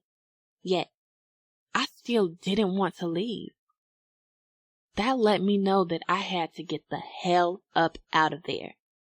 He had a bitch try to kill herself over him. I wouldn't be the next girl to go crazy over that man. You ready? You know who else looked sad? Money. I looked at him as he leaned on the doorframe of the bedroom. I had never seen him look so weak and uncomfortable. Money was a fearless goon, a gangster, but standing in that doorway, he had fear. Yes, I'm ready, I told him. I have mostly everything. I can come back later for the rest, or you can bring it to me. I picked Keandre up from the bed while Money went to grab the last suitcase.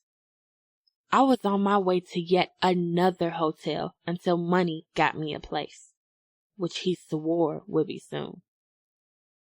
I was tired of my baby being in hotel rooms that weren't conducive for him.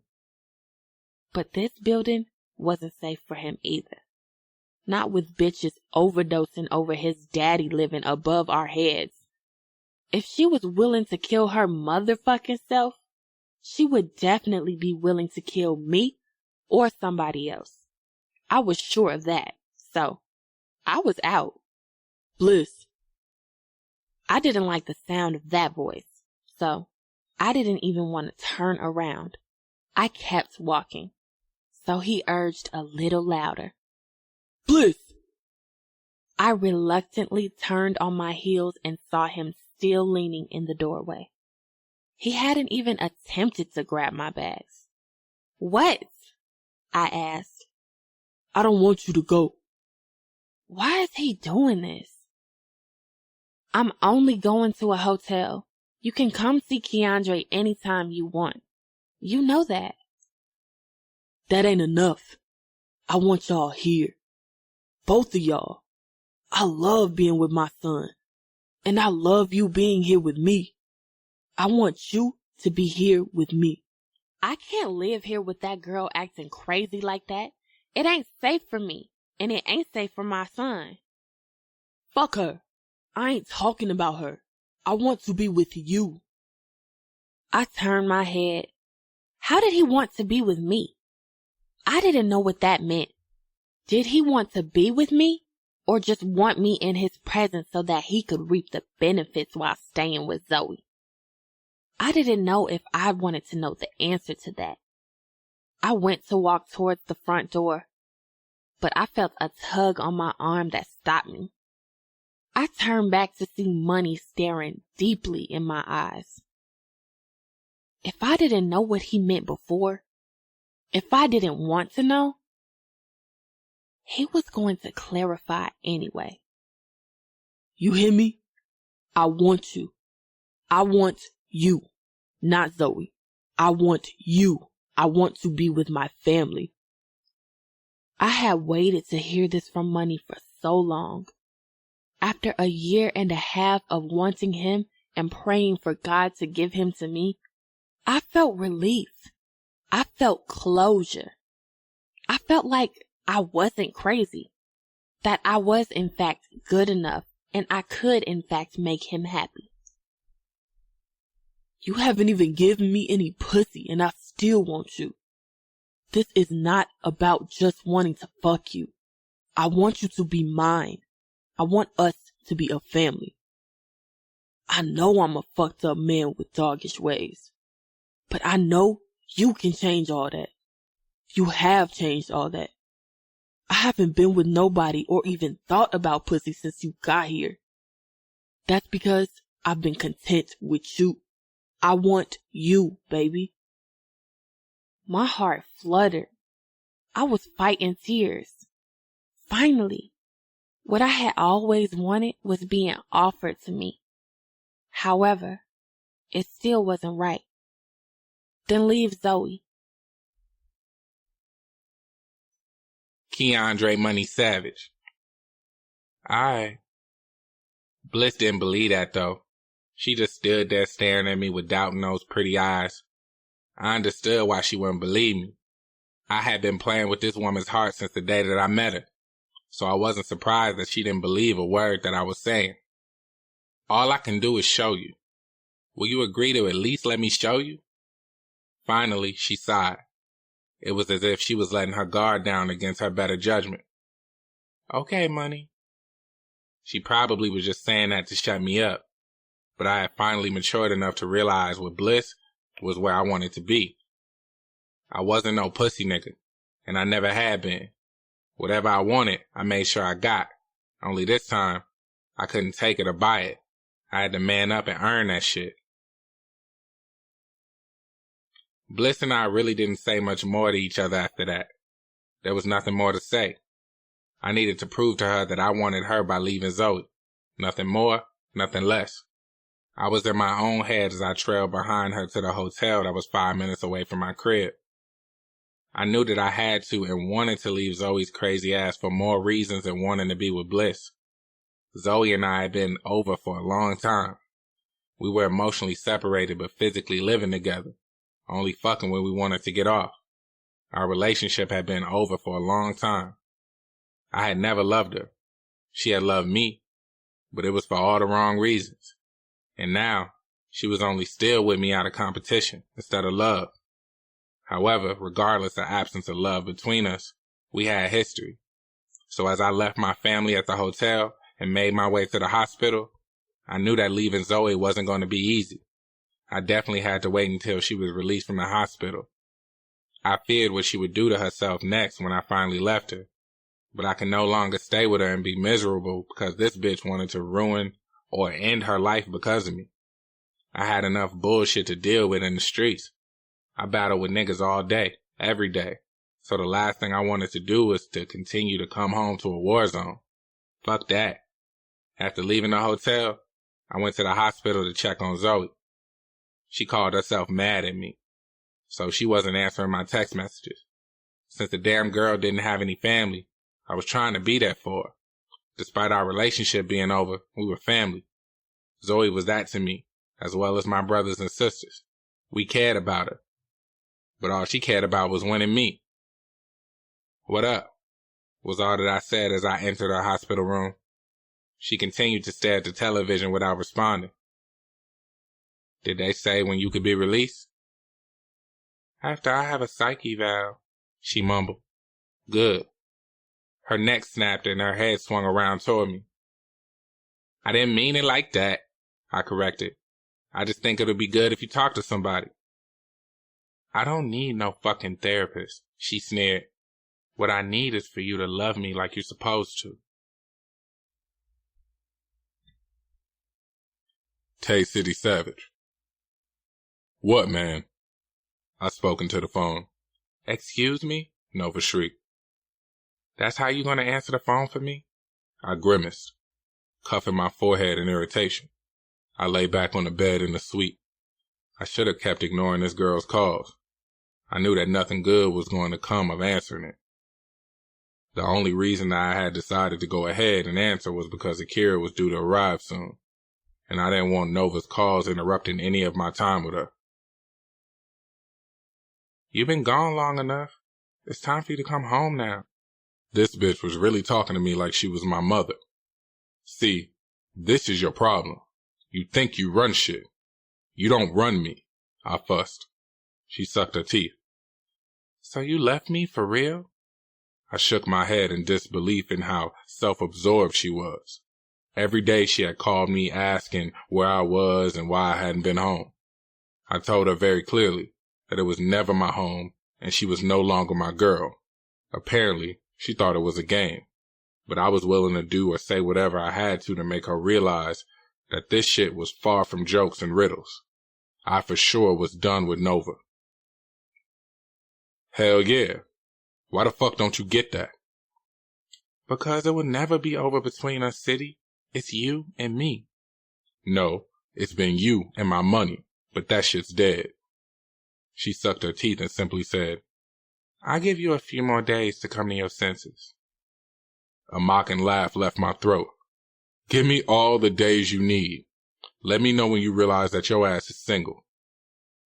I could hear her yapping, cursing, and threatening me. I also heard knocks on the suite door, so I hung up on her ass. Walking to the door, I could only shake my head in shame for myself. This was all my fault.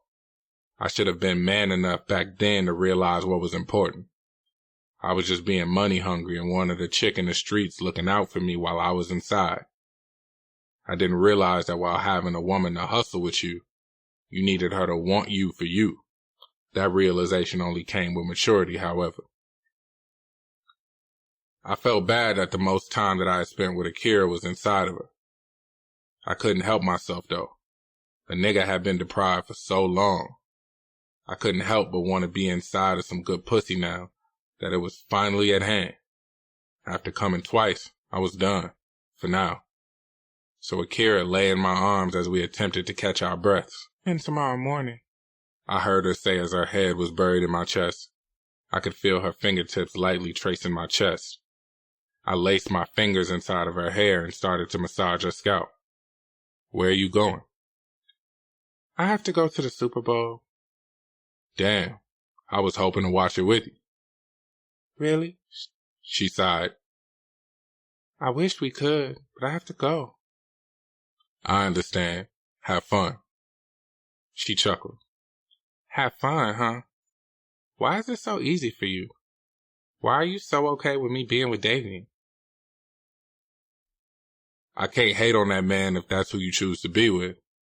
If he makes you happy, who am I to talk shit? I want you to be happy. That was some bullshit. I wanted that pussy to be all mine. The only reason I hadn't snatched her away from that lame nigga is because I was getting out of my own shit first. Why do you always say that? That you just want me to be happy? What about what you want? Because it's simple. Be with who makes you happy. I love you enough to want you to be happy, whether it's with me or not.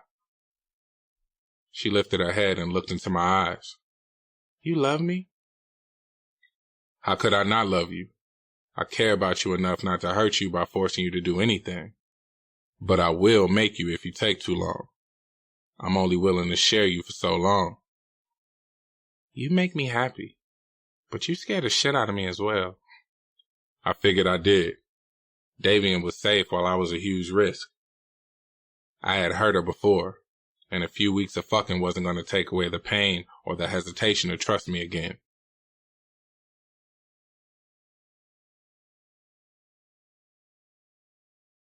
Chapter 17. Tay City Savage. Deuce, what's up with that jogging suit, man? Chaos teased our father. What the fuck is that? Pleather? You falling off. Pimpin' must be dead like a motherfucker. The room erupted with deep laughs. The living room was filled with the savage men. All of my brothers, my father, and me. Bliss, Taraji, Yummy, Tanisha, and Nova were in another room with Keandre, the only savage grandchild so far. One of my father's girlfriends was with them too. They were preparing the Sunday dinner as we watched the game. Since we were kids, we had watched the Super Bowl as a family because football was my father's favorite pastime. Pimpin' ain't dead. Hoes just scared, my father barked. The room went up again in boisterous hollers and laughter. This nigga. I chuckled with a shake of the head. I know you ain't laughing, Money, Deuce barked. You are the biggest pimp in here. Got your side bitch in here while your main bitch is in the hospital. You's a cold motherfucker, boy. Ooh, Mayhem taunted. Suddenly, Money didn't find shit funny at all. That was a bold move, bro, I told Money, who was sitting beside me on a bar stool at the bar at the back of the room. Money sucked his teeth. Fuck that bitch. Zoe is crazy as fuck. She been crazy. You just feeling bliss now, nigga. You ain't slick. Sean chuckled. Money ignored Sean, and I knew why. He didn't trust that Sean wouldn't tell Zoe everything. But when the conversation in the room silenced as the game came on, Money leaned toward me. I am feeling bliss, bro, Money confessed. You already told me that. I know. He shook his head. It's deeper than what I thought, though. Deep like how? Like I want to leave Zoe. My eyes bucked as he continued. Not for Bliss, for me. Being around Bliss just showed me what a happy household could be like and how it's supposed to be.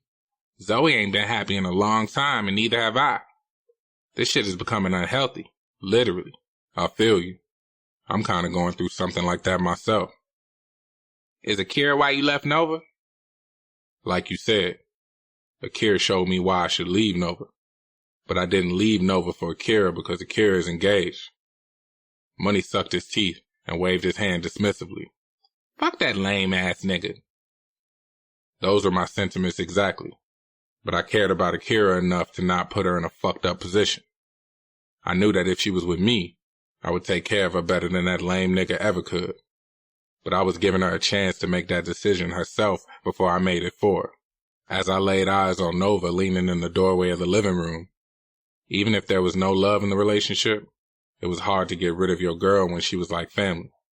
Even though she had stopped being your woman a long time ago, I grimaced as she motioned for me to meet her in the hall. I'll be back, man. Since Money saw the exchange, he just nodded with a chuckle. I think he was enjoying somebody being in the same fucked up predicament that he was in. I figured that Nova would want to have some kind of conversation when she saw me today. I had been gone for over a week now with very little communication with her. My mind wasn't on her at all. Much of that had to do with me having my dick in a better woman than her most of the time. What up? I spat once in the hall. What's up with Money bringing that bitch here? Don't call her that. Watch your fucking mouth. She folded her arms tightly across her fake breast, shifting all of her weight to one foot. It got under her skin that no matter what she had done for me while I was inside, I treated her like the next bitch. She wanted to be put on a pedestal so bad that she put herself on that motherfucker. I was happy to snatch her back down off of it, though. That's just disrespectful as hell for him to have her in here, Nova snarled. The nerve of this bitch. This was Nova's problem. She thought she ran everything and everybody. I could smell the tequila on her breath, so clearly she was so drunk that she thought she called shots around here. That's not your motherfucking business. You may think you've left me, but my deep chuckle cut her off. Think. I did. Whatever. Like I said, you may think you've left me, but this is still my family. So it is my business. Bitch, is you crazy? I threatened. This is not your family. She looked me up and down and snarled. I ignored that and went back to watch the game. That bitch didn't know how close she was to being disrespected in the same way Zoe was being disrespected. Only difference would be that if Akira acted like she wanted to leave that lame-ass nigga, I would be parading her back and forth through this motherfucker right in Nova's face. As I sat down and got back into the game, I wish that I had been a dirty enough nigga to make that move just to bring Nova down on her level even more. Nothing would humble her more than seeing Akira here with me. But I respected Akira too much to make her leave Davian.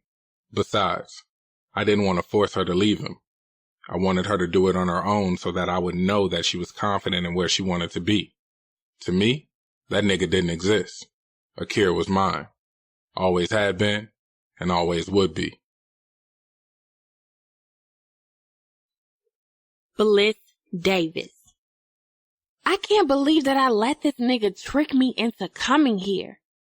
Tricked you? Taraji asked me. Yes, he tricked me. Money only told me that he wanted me to bring Keandre over here so that Deuce could come spend some time with his grandson. He never told me that it was a damn family dinner. Taraji, Yummy, and Tanisha giggled as I took another sip of the margaritas that Deuce's girlfriend had made. They were so strong and had all of the girls buzzed. It's not funny, I whined. He got me in here looking like the good mistress. I don't want to be here. Zoe is his woman, not me. Have you all heard anything about how she's doing? Taraji asked us. Me and Yummy saw her this morning. She should be released tomorrow. She looks horrible, though. Yummy nodded. Yeah, she does. She's emotionally sick. That's why I don't feel right being here, I told them. I just don't feel right, especially after what Zoe did. Yummy sucked her teeth and waved off my guilt. You're here because Money asked you to come. You're Keandre's mother. At some point, Zoe is going to have to get used to that. Although it's obvious that Money is feeling you way more than he has ever felt Zoe. Is it that obvious? I asked. I didn't even bother to hide the grin on my face. I didn't have to. I knew these girls well. I had met Taraji when Shamar came to visit his only nephew. She was with him a few times after that. Yummy and Tanisha used to come over often to play with Keandre before my house caught on fire. Even afterwards, they had visited the hotel and had been to the apartment that Money gave me to spend time with them. They had babysat Keandre a few times as well. I knew them all just as well as Zoe did. So, if I hadn't told them that I still loved Money, I was sure that they could already tell. Just as Yummy was about to answer, her eyes locked on something and she stopped. It was Nova walking past the doorway of the den where we were chilling as Keandre was playing with his toys in the middle of the floor. Once Nova was gone, Yummy rolled her eyes and said, "This bitch is extra stank today." "Ain't she?" Tanisha agreed as she snacked on Flamin' Hots. She was so young.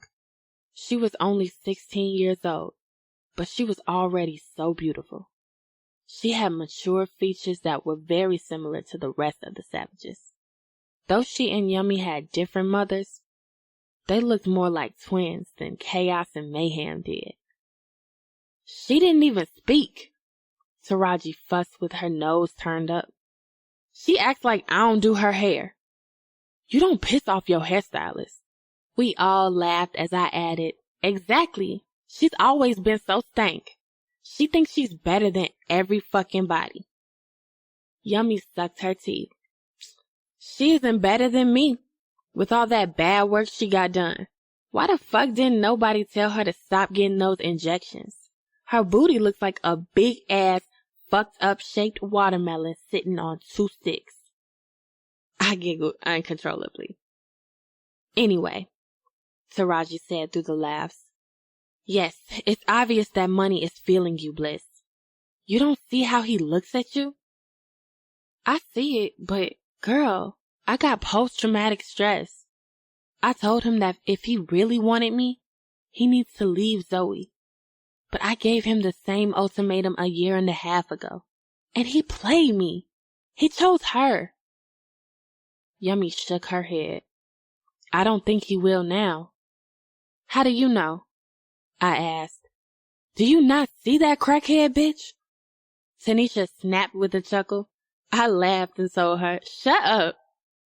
Seriously, Tanisha went on. I be seeing her all on Instagram looking whack as hell. She do all the drugs. It's so obvious. I'm from the hood. I know how a crackhead looks. He chooses to sleep in the same house with that crackhead every night, I reminded them. Just be patient. It's coming, Taraji told me. I've been patient for a year and a half, Taraji. And even after all that time, you still love him. So, keep holding on, she insisted. Are you holding on, though? Yummy asked Taraji with a smile. Taraji tried to play stupid. To who? To Shamar, heifer. Don't play dumb. I answered for Yummy. I see you done made it to the family dinner, too. And I got tricked, too, Taraji said. He told me that we were watching the game with his father. He didn't tell me that the whole damn Savage family would be here. Well, he already outed y'all on social media, so meeting the family officially was next, Tanisha told her. I don't see why, though. We aren't even in a committed relationship. That's the last thing Shamar wants. Well, you are the only girl that he has ever brought around the family, Yummy told her. The other hoes I have only seen in passing, and I haven't seen them since he started hanging around you more. All Taraji said was, humph. But I could see the smile bursting through her big, juicy lips. Damn, I don't even see how she and Shamar ever kissed. They probably swallowed each other's heads every time. So, see? A committed relationship may be in your near future, girlie. I told her with a slight nudge in the side. Taraji replied, but I'm not even sure if that's what I want. Why not? I asked. I'm scared, she confessed. Of what? Being hurt. Hell, I got post-traumatic stress too. I couldn't argue with that. I was sitting there like a scared little girl. I had once tried to give Money a chance, not knowing if he would do right by it. But I guess if he were to choose Zoe this time, I could finally walk completely away, knowing that I gave it my all. Keandre Money Savage. Tonight just further proved that Bliss belonged with this family. She just looked better in the picture. I wasn't swapping out the old model for a new one. I was replacing one with who was supposed to be there in the first place. I should have chosen right the first time. Bliss had always loved me better, but I was trying to be some kind of typical hood nigga that had his main bitch stunting while he had the good woman on the side. I was whack as fuck for that. As I watched her undress in the bedroom of the suite that I had put her up in, I wondered how I could have been so stupid to play with this girl's heart for 2 whole years. Thank you for carrying Keandre up here. That boy is getting heavy. You don't have to thank me for that, I told her. Bliss wasn't even looking at me. That was a good thing because she didn't see me slobbing as she took off her leggings. Her ass was so fucking fat. My dick hardened in my jeans. Bliss had me fucked up. If she thought that she was going to keep walking around with that ass out, and I wasn't gonna stick my dick in her, I was about to show her that she was dead ass wrong. Fuck this. I had been respecting her pain long enough. Yes, I had all plans of being more careful with her heart this time around. But baby girl was about to give me that pussy. I stood from the bed and walked up on her with a dick hard as concrete running toward her thick ass. Before she even knew what was coming for her, I spun her around, locked my fingers in her red waves and kissed her. Money what? She mumbled into my mouth, but I kept kissing her in order to bury any other rejections that were about to come out of her mouth. I used my massive weight to force her toward the bed. She held on to my waist, squeezing my t-shirt. She had finally stopped trying to fight me with her words, although her body had never tried to fight me. I laid her on the bed, standing between her bare, chocolate milky legs. I stared down on her as I removed my shirt. I saw her dough-shaped eyes squint as she admired my chest decorated with a mural of tattoos. After I dropped my jeans and boxers, and my hard dick was pulsating toward her, I slipped her out of her panties, parted her thick thighs, and revealed that pale pinkness of her creamy pussy. I glided my fingertips over her inner thighs, and she shivered under my light touch. My fingers traveled higher, into her wetness. She thrust her pelvis up so that her pussy met my fingers. I felt how drippy wet it was, and my dick jumped with impatience. Goddamn. I had to be inside of it. I couldn't wait any longer. I climbed onto the bed, hoisted her legs onto my shoulders, and dove in. Her gasp was so loud that it filled the quiet air around us. Mine was so loud that it overshadowed hers. This pussy was tight. It hugged me. It grabbed my dick and snatched me in deeper and deeper. Bliss and I hadn't fucked in a year and a half, and I hadn't taken time to get back all the time I had lost. After the umpteenth nut, I looked over at the clock and saw that it was damn near 2 a.m. I looked over at Bliss, still trying to catch my breath. Sweat was pouring from her beautiful nakedness as she stared at the ceiling. I wondered what she was thinking, but she was a woman, so I didn't have to wonder for long. So what does this mean? She asked, finally breaking her silence. What do you mean? She turned on her stomach, rested on her elbows, and said, I mean, are you going back to her? Have you left Zoe? Is it me and you? I turned on my side in order to be closer to her, hoping that she saw the sincerity in my eyes. Yeah, I'm with you. My heart is with you, but I need some time to leave officially. It's going to be hard. Her eyes rolled. What's so hard about it? Just leave her. It's not that easy. Her voice got louder as she spat. Why the fuck not? I wanted to tell Bliss that even though I don't want to be with Zoe anymore and that I had never loved her, she was family. And she was sick right now, so I needed to deal with leaving her carefully. It was only fair. I was tired of hurting her just as much as I was tired of hurting Bliss. It was time for me to be a better man to everyone in my life.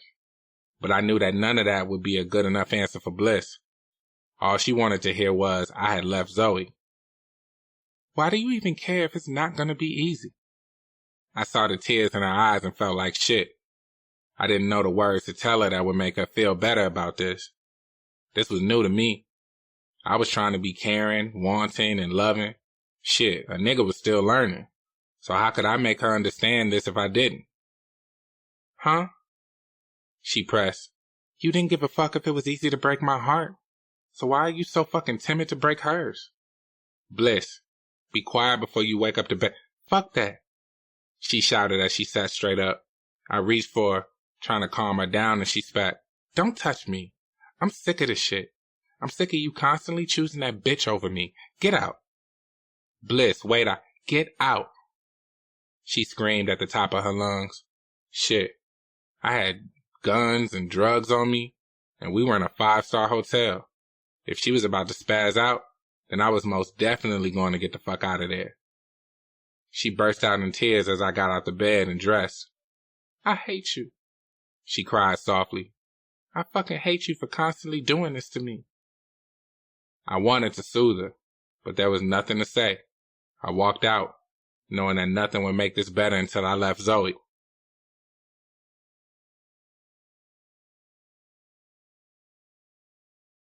Chapter 18. Akira White. Damn, City, I moaned. I tried to use my hands to control his strokes. I put them on his hips, trying to slow him down, but he lightly swatted my hands away. Don't stop me. I'm getting all this pussy. I missed you. Fuck! I winced sharply. City was showing my body no mercy. He was on top of me, forcing my legs on his shoulders as he hovered over me, bringing my knees to my chest. He was so deep inside of me, my French manicured toes curled next to each of his ears as they braced on his shoulders. Every now and then, he would turn his head and kiss them as sweat poured from his brow. I had only been gone for 2 days, but he was fucking me like he hadn't had this pussy in 2 years. I allowed myself to release the pressure through my throat in loud moans so that I could take every inch of him. I wanted all of it. The pain, the pressure, and the immense pleasure. I never wanted him to stop. No matter how severe the beating, because I'd missed him too. The Super Bowl was off the chain. Houston was lit the whole weekend. Yet, the entire time, I just wanted to rush back home to City. I couldn't wait to get back to his hotel suite and in his arms. As soon as I landed this morning, I told Davian that I was heading to a yoga class, and afterwards a day full of errands. Then, I ran to where I wanted to be. Davian was where I was, but City was slowly but surely turning into where my heart wanted to be. Finally, after 15 more intense, euphoric minutes, he suddenly pulled out of me and came all over my stomach. He grunted, "Ugh, fuck," as his seed spilled out all over me. There was nothing sexier than seeing a 6'4" massive man buckle because of the way your pussy made him come so hard. I smiled up at him with admiration all over my face as he wiped off my stomach. What are you looking at? He asked as he started to clean himself. You're so beautiful. Beautiful? He asked curiously. I'm a grown-ass man. Grown-ass men can be beautiful in a masculine way. He threw the towel that he'd used to wipe both of us clean on the floor. Then he pulled the covers over us and spooned with me. I closed my eyes as he secured me under him. With my eyes closed, I enjoyed his scent, his touch, and just being in his presence. These were the moments that let me know that our connection wasn't just physical. Our connection wasn't birthed from the orgasmic hours that we'd spent with each other. Our connection started to develop years ago, during times like this, before the physical had ever occurred. I wish you'd never gone to jail. He chuckled sarcastically. Shit, me too. I mean, of course. I wish you never lost 10 years of your freedom, but for me, I wish you'd never left so that I could have just been with you from the start. We still have a chance. I smiled into the sheets, so happy to hear him say that. I hadn't physically left Davian, but I had emotionally left him already. As a matter of fact, he had never had me emotionally, only content. However, City was showing me that there was way more to life than just being content. I don't want to hurt anybody, I admitted. Do you feel like you're about to hurt somebody? City had never asked me to leave Davian. He had never pressured me to decide.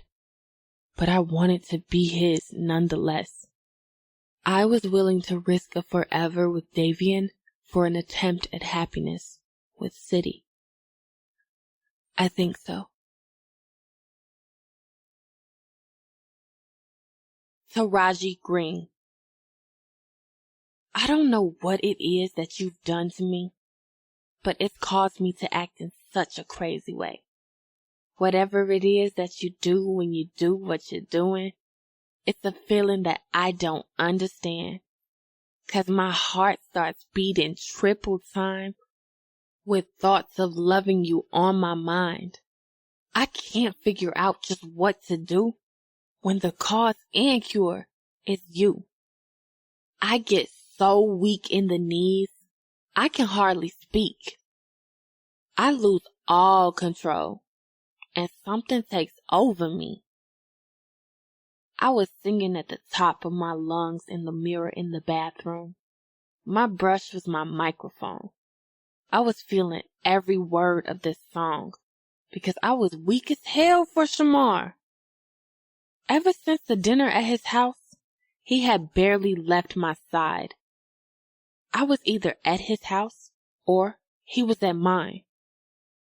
I hadn't spoken to any of these other dudes on my roster. I was happy with Shamar, genuinely and truly. Although it was 30 degrees that day, I felt warm on the inside. I felt that fire inside of my heart and had been trying to put it out for weeks, but fuck it.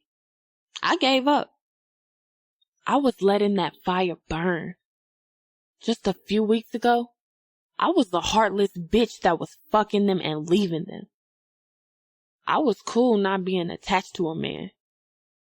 But the feelings I had for Shamar were knocking the cool right out of me. He hadn't said anything about us being in a committed relationship.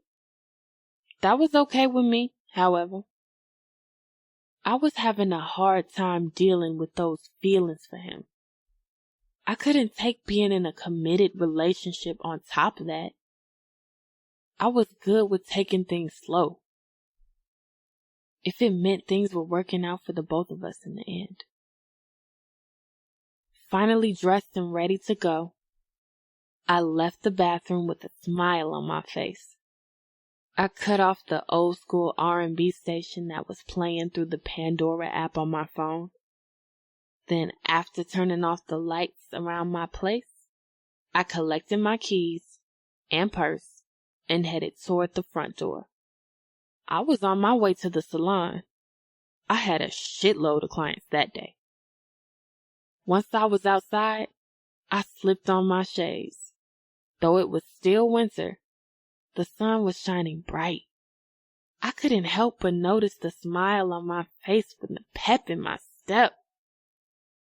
Yet, just as I was marinating in the memories of the sex Shamar and I had the night before, that smile melted off my face when I saw Reggie running toward me. I should have run the other way, but I couldn't move. I was stuck. Standing on the sidewalk watching Reggie running toward me, my feet were implanted in fear. I should have screamed, but confusion had left me speechless. However, others did scream just as he ran up on me.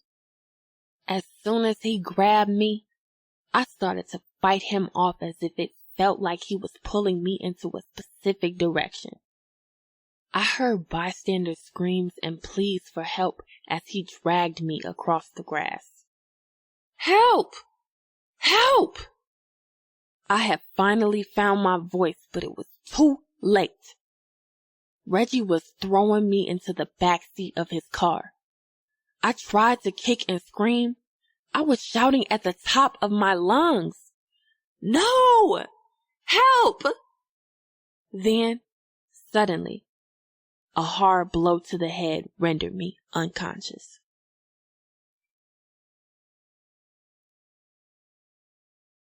Shamar Savage. As I hung up my cell with an odd look on my face, my client Brandon asked, "What's wrong?" "Nothing. My girl isn't answering the phone. Just wondering what's going on," I told him as I returned my phone to my pocket. It's not like her. This was my third time trying to call Taraji. She hadn't answered any of my calls or replied to any of my text messages all morning. I wondered had I done something to piss her off. I ran down in my head what I had said before I left her that morning, wondering if I had put something fucked up on social media, you know, little shit that women get mad at, but I hadn't. "You need a minute?" Brandon asked. "Nah, she probably just busy at the salon." "Your girl, huh? When did you settle down?" Brandon was a homie from the hood that I had grown up with. Our life had gone in two total different directions, however. He had gone from a project dude to a minister at a megachurch. That's how he became a client of mine. I specialized in cover-ups, and he had been coming in over the last couple months, getting some of the gang and street-affiliated tattoos that he had gotten when he was younger covered up. "Well, she isn't technically my girl," I explained as I started back drawing his cover-up on his right forearm. "Do you like her?" I cringed. I knew he was about to start preaching as he always did whenever he came to the shop. I didn't mind though, because he always spit the truth and dropped some much-needed knowledge on me every time. "Then why isn't she a woman?" I shrugged. "I'm scared, I guess." "Scared of what?" "Settling down, responsibilities, taking care of somebody other than myself, and having babies." He chuckled. I get it. I've never even had a woman before. I just mess around." "Well, the Bible says, 'He who finds a wife finds a good thing and obtains favor from the Lord.'" "Wife? Well, see, that's what I'm talking about. We talking about me committing to a woman, and you're bringing up marriage already. That's exactly what I'm scared of." "Well, that's how God intended it. You find a good woman, you're a good thing, and then you marry her. That's the point. There's too many men sleeping around with good women when they should be making honest women out of them and giving them rings. The Bible also says that a man should not be alone. It's meant for us to court and marry when we find that good thing, and she's your good thing." Quickly, I looked up at him questionably because I was focused back on sketching. "How do you know?" He chuckled. "The way your face looks like you want to kill something or somebody because you haven't talked to her all day?" I laughed, but I was too ornery to verbally agree with him. But in my heart, I knew that he was right. I had been feeling everything that he was saying. I had never been scared of nothing in my life, but Taraji scared the fuck out of a nigga, for real. She was everything that any man could ever want, and it was time that I cuffed her before it was too late.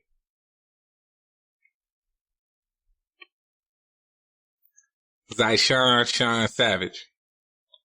That morning, I received a text with a time and a location from an unknown number. I knew that it was Juan with the time and location of the drop. He'd been right. He wanted this deal to go down right away. That afternoon, I was meeting with Juan's workers on the lakefront. In early February, the lakefront was abandoned. As instructed, I parked next to the white Suburban, popped the trunk, and sat back as two Colombians transferred 4 laundry bags into my truck. I knew that inside of the laundry bags, amongst the dirty clothes, was my future. The beginning of my very own empire. After I heard the tap on the trunk, indicating that they were done, I put my trap car in reverse and headed back to Lakeshore Drive feeling like that nigga. With the wholesale price that Juan was giving me for these bricks, I had positioned myself to make a $600,000 profit. Then I would explain to Juan that my brothers had nothing to do with this deal, that it was all me. I was sure that he would be pissed at first because I had lied to him. But after a nigga brings you over $1 million in less than a week, you can't be mad at him for too long. Then I would have the relationship that I needed with a connect to turn my own name into an empire. Fuck an empire. My shit was gonna be a kingdom. I would be the king. I deserved this shit. Money and City were being some pussies. It was money to be made out here, and I was about to get that shit. Oh, fuck. I shouted when I saw the Chevy speeding up behind me. I watched, waiting for it to slow down, but it never did. I knew that it was about to smack into the back of me, but I had nowhere to go. I had just exited off of Lakeshore Drive and was at a red light. I was surrounded at all sides. There was nowhere for me to go before the Chevy smacked into me. The collision was loud as my head hit the steering wheel, but the ringing in my ears made me deaf. As I tried to gain my composure, I saw 3 niggas jumping out of the Chevy. One was going inside of the trunk that had popped during the collision. When I saw the guns in the hands of the other 2, I realized that I was being robbed. Oh shit! Adrenaline rushed through my body. Suddenly, I didn't feel the pain of the impact anymore. I reached under the seat for my gun and rushed out of the car, shooting wildly in their direction. But them niggas were ready. The 2 other dudes started shooting at me, protecting the nigga that was emptying out the trunk. Their bullets were flying back. I hit the ground and climbed back into the car. Along the way, glass shattered around me. I could hear people screaming and tires screeching. I had to get the fuck out of there. I threw my car in drive and hit the gas, not giving a fuck if I hit somebody. Luckily, I didn't as I sped down the road going 90. The bullets had stopped, but I didn't for 10 blocks until I found a self-car wash to pull into and hopped out.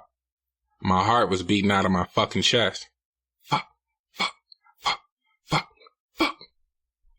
I had never been a praying man, but as I ran to the back of my ride, I prayed. But my prayers went unanswered. The trunk was empty. Fuck!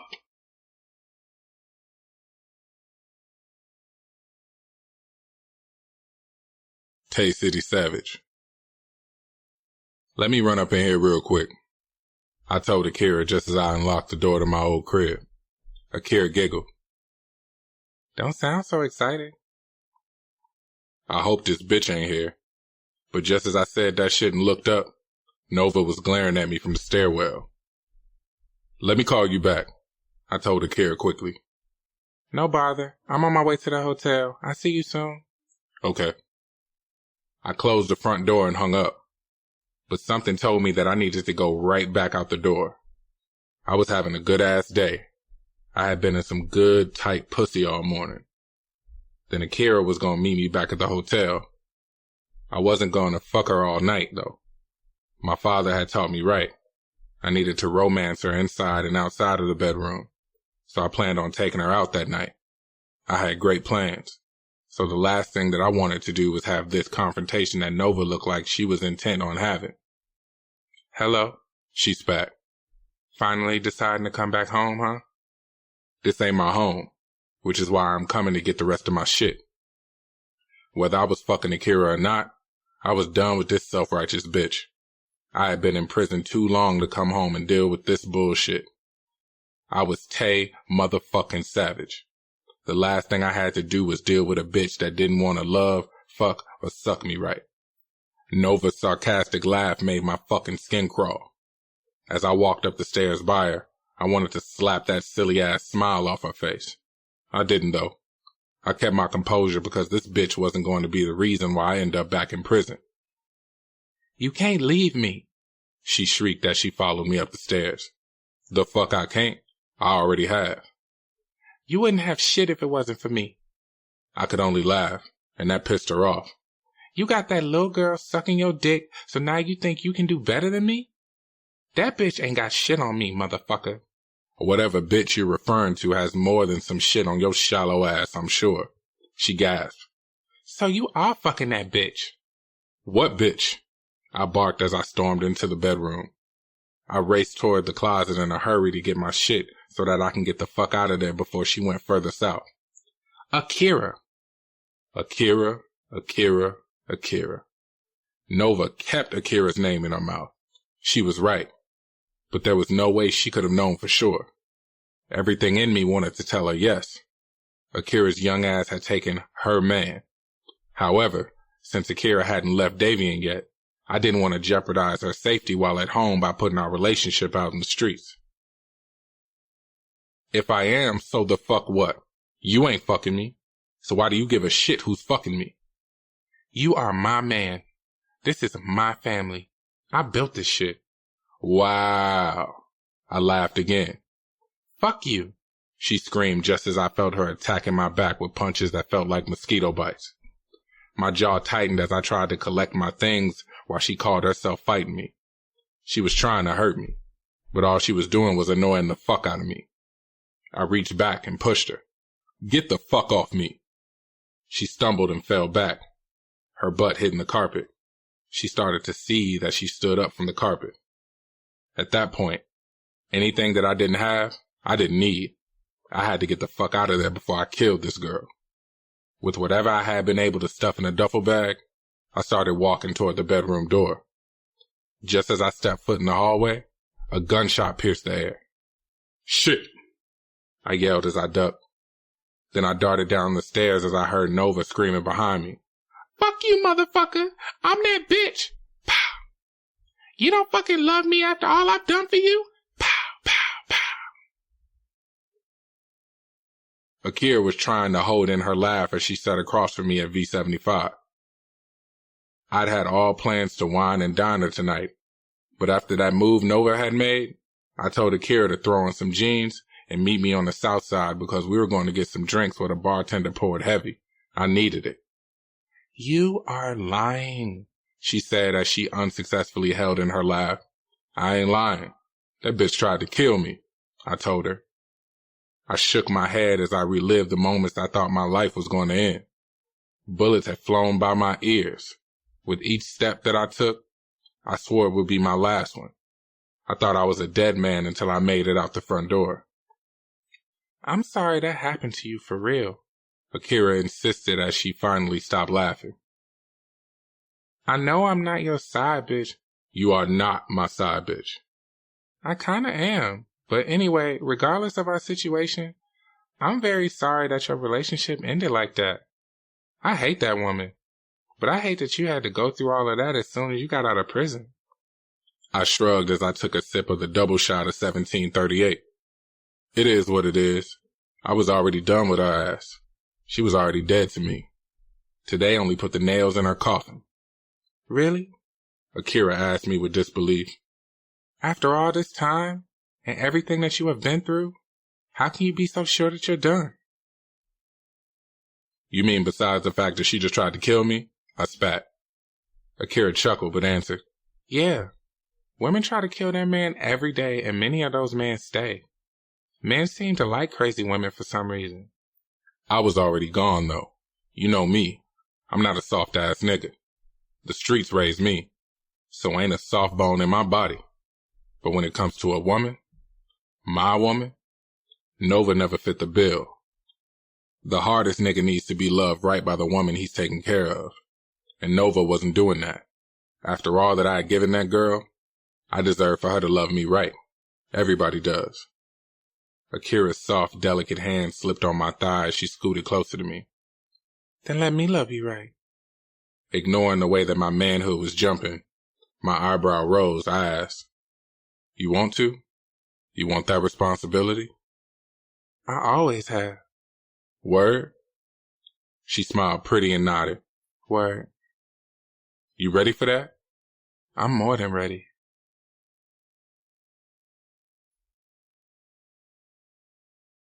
Bliss Davis. Fuck you. I groaned as I hit ignore on my cell and threw it in my purse. I was ignoring yet another one of Money's calls. He had been calling me all day, but I didn't have shit to say to him. He had done it to me again. He had tricked me again. When he had sex with me last night, I thought that he was choosing me. I thought surely he wouldn't sleep with me after all that we'd been through and still go back to Zoe. It didn't even break my heart when he told me that he needed time. No, it didn't hurt because at this point, my heart was numb to the hurt that money could inflict on it. But I did feel stupid as fuck and used. So, yeah, fuck money. That morning, I woke up with the plan to get all of my shit, pack it in my car, and drive down to Texas without telling his ass. My mother had wired the gas money that I needed through Western Union, and I had already picked it up. All I had to do was get the rest of my things out of the apartment in Money's building. I had to get the hell out of Chicago. I needed a new start so that I could finally get money out of my system for good. I got out of the car, hoping that no one was home. I didn't know if Zoe had been released from the hospital yet, but I didn't give a shit. Since Money couldn't leave that bitch, she could have him. I was done hoping and wishing that he would leave her crazy ass and choose me. So, if she was home and wanted to pick a fight, she was going to fight with herself because I was done fighting over this man. Luckily, the building seemed quiet. So, I creeped into my old apartment as quietly as I could. There was only a few of me and Keandre's things still left inside. So I didn't plan on taking long. I darted into Keandre's bedroom and threw the diapers, wipes, and toys into a garbage bag that I had brought with me. Then I ran into the hall closet to get my laptop, a few purses, and some other things that I had left. With a sigh of relief, I walked toward the front door, happy that I was seemingly about to make it out of the building without running into Money or his crazy-ass girlfriend. But as I closed the door quietly, I heard noises coming from upstairs that sounded so familiar. They were familiar because it sounded like the same feminine moans that Money had made leave my throat lustfully the night before. I gasped and held my chest. This motherfucker. I was not hurt, however. He had just pulled out of me, and he was fucking his bitch already? No, I wasn't hurt. I was enraged. I dropped the garbage bag in the hall and ran up the staircase that seemed endless. I was still done fighting over Money, but this fight wasn't about to be with Zoe. It was going to be with Money. This nigga was not about to keep getting away with playing me. Once up the stairs, I stopped at the front door. I twisted the knob to see if it was open, and just my luck, it was. Yes, right there. At first, I wasn't hurt. On my way up those stairs, I didn't feel pain, only rage. However, as I listened to their heavy breathing and moans, my heart crushed all over again. Money had really convinced me that he wanted me and his family. But that was a lie. It was all more fucking lies. However, as I walked into the bedroom, I knew that this was the last time Money was going to lie to me. I was so done. Money would never get the chance to hurt me again. I could feel the tears stinging my eyes as I tiptoed into the bedroom. I looked toward their moans and was never expecting what I saw. To my dismay, I gasped out loud. Oh my God!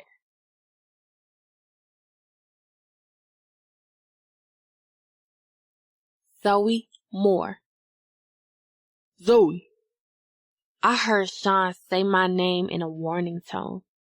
I ignored him as I bent down over the dining room table and took the 3 lines of coke so quickly that he didn't have time to stop me. Fuck whatever Sean had to say. This would be my last time getting high. My last hurrah. so I was about to get higher than the Empire State Building. I heard Sean suck his teeth and blow his breath like he was frustrated. I turned on my bare heels and told him, "Don't start. I didn't overdose off of cocaine, Sean."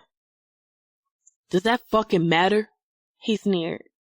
"Look, I didn't invite you over here for a lecture. I invited you so that you could give me some of that dick. I missed it." "Where's money?" I chuckled. "You care?" When he just looked at me with this serious, solemn expression, I rolled my eyes. He had some business to take care of. "And Bliss?" "She moved out, so." I smiled and licked my lips. We got some time. I wasn't let down when he didn't look like he was game. He did have a lot on his mind, like $1 million. I felt bad for him. I was in love with his brother, but I cared about Sean. I hated the stressed look on his face and wanted to suck it out. I was back home after a few days of being in the hospital. I was so tired of thinking, stressing, and crying in that hospital bed. I had thought that my life was fucked up until the nurse gave me the news at the hospital and revealed that my troubles were only starting. Just as the adrenaline rush started to hit me, I was ready to get some dick to take with me to Cloud 9. But I still didn't see any lust in Sean's eyes as I took his hands, stood him up from the dining room table, and led him to the bedroom. But since all that I had on was a thong, I knew that his dick would get him ready just by watching me walk. Once inside of the bedroom, I sat him down on the bed. I unzipped his jeans and pulled them down. He may not have been in the mood, but his dick sure was. It bounced out and hit his belly button with a thump. My mouth started to salivate as I knelt down before him. Once on my knees, I used both hands to bring his dick to my mouth. Then I spit on it, lubricating it. Using no hands, I slurped his dick down my throat just how I knew he liked it. The only time that a goon like Sean lets his guard down is when his dick is in a wet mouth or pussy. Hearing his rare vulnerability was such a fucking turn on.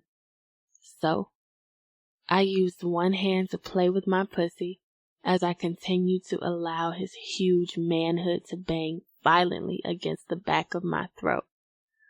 "God damn, girl." I managed to moan as I sucked. "Fuck this. Come sit on it." I looked up at him. He lusted after the sight of my wet mouth. I felt his dick harden in my hand. I smiled as I told him, "I'll be happy to." With each second, I was becoming higher and higher. Sex off of drugs made the dick feel like pure magic. So, as I sat on it, I felt the room spin. He braced himself on the edge of the bed. I rested on my tiptoes and started to bounce hard and fast. I was in control, but only for so long. He soon gripped both of my ass cheeks and started to fuck me back. Yes, right there." I felt such intense pleasure. It didn't matter whether it was the dick, the coke, or both. I was riding this dick until I forced my first orgasm down. Oh my God! I jumped out of my skin when I heard a female voice shout.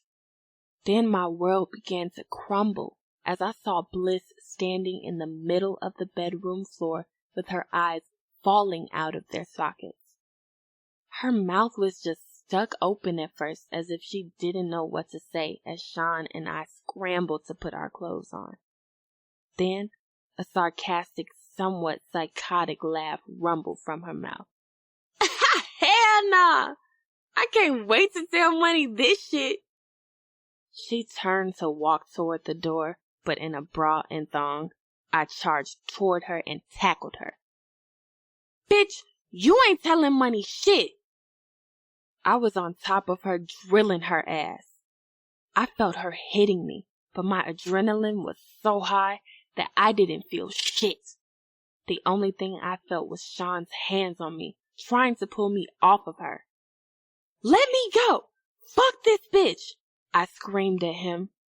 Fuck you, bitch! She shouted back. I was fighting both her and Sean, who was trying to stop the fight. Then I could see his gun shining on his waist. I reached for it and cocked it. That's when the two of them froze. Still breathing hard, I stood to my feet, standing over this bitch that had already ruined my life enough. I couldn't let her take Money from me like this. You ain't telling Money shit. I spit as I gripped the gun tightly. Bitch, I'll kill you first. I would. I was already high as fuck. I wasn't thinking rationally. I was sweating.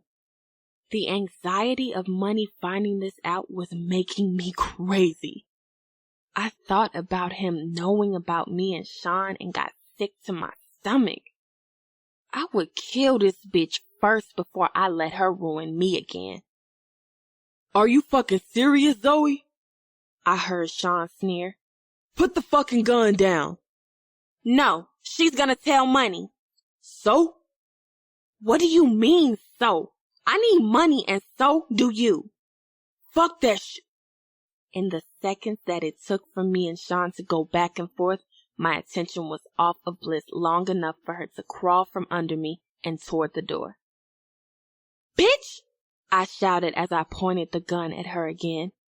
But just as I tried to pull the trigger, Sean snatched it from my grasp. I watched in horror as Bliss stood to her feet and took off for the front door. I took off after her. I couldn't let her leave.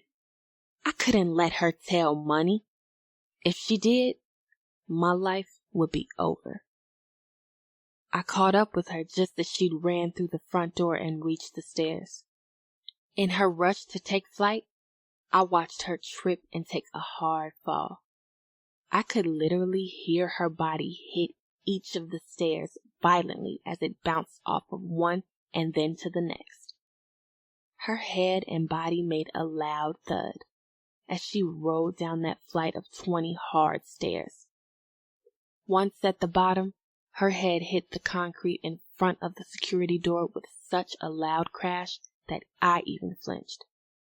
I stood at the top of the stairs with my hands horrifyingly cuffing my mouth. I watched unbelievably as blood started to run from Bliss's nose. Oh my God! Sean screamed in horror behind me. I hadn't even noticed that he was there witnessing this as well. He ran by me, flew down the stairs, fell to his knees and hovered over Bliss's body, as if he was checking to see if she was okay. Call the ambulance! Sean shouted. Is she breathing? His face contorted as if he were wondering why the hell I'd ask. I don't know. Call the fucking police! I'd heard him, but I couldn't say anything. I just stared. Zoe! I couldn't move. I was stuck, wondering what to do. Call the fucking ambulance, Zoe! No! I finally said. What? Why not? No! I pressed. She is going to tell Money.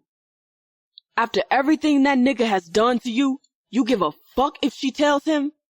Are you serious? Call the fucking ambulance!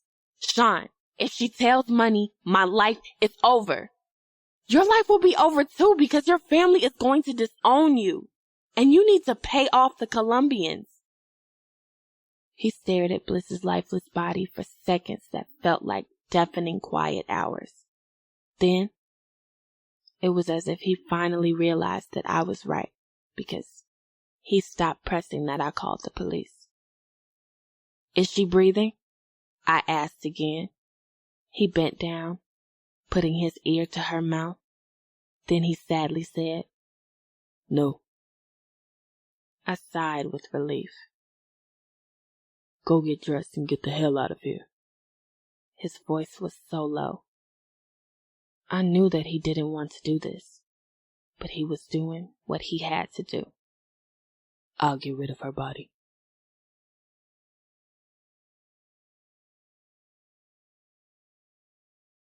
Chapter 20. Shamar Savage. What the fuck? I asked myself. I was standing in front of the security door at Taraji's apartment building. I had been ringing her bell for 5 minutes, but I didn't get an answer. After my last client at the shop, I headed over to her place. It was pissing me off that she hadn't answered my calls all day. I had even sent her text messages asking her to at least let me know she was okay, but I still got no reply. I had seen her car parked on the street, so it was pissing me off that she was shutting me out. She was running from me. I knew it. For a year, she had been telling me that she didn't love, that she loved sex. And even though she had admitted that she had feelings for me, her suddenly distancing herself from me was evidence that she was running from those things while I was running toward them. Brandon had put something on my mind that had been marinating all day, and it was only boiling over. The more it was becoming evident that Taraji was pushing me away. I wanted to give Taraji everything a man was supposed to. She was a good thing. She was mine. I was ready to make her all mine. To be in love was to be old and young, smart and dumb, a virgin and a hoe, every day, and in every way for a complete stranger. That shit is scary as fuck, but I was ready to be scared with Taraji. I was finally ready to admit that and cuff her like a real man should, but it looked like it was really too late. Akira White. "So you finally decided to come home?" I took a long, deep breath. I knew that Davian would eventually say something about me constantly being gone. I figured today would be the night that he would, because I'd left him that morning after we landed and hadn't seen him since. It was now well into the afternoon, and the last thing that I wanted to do was argue. As a matter of fact, the last thing I wanted to do was get in bed with him. I wanted to be with City.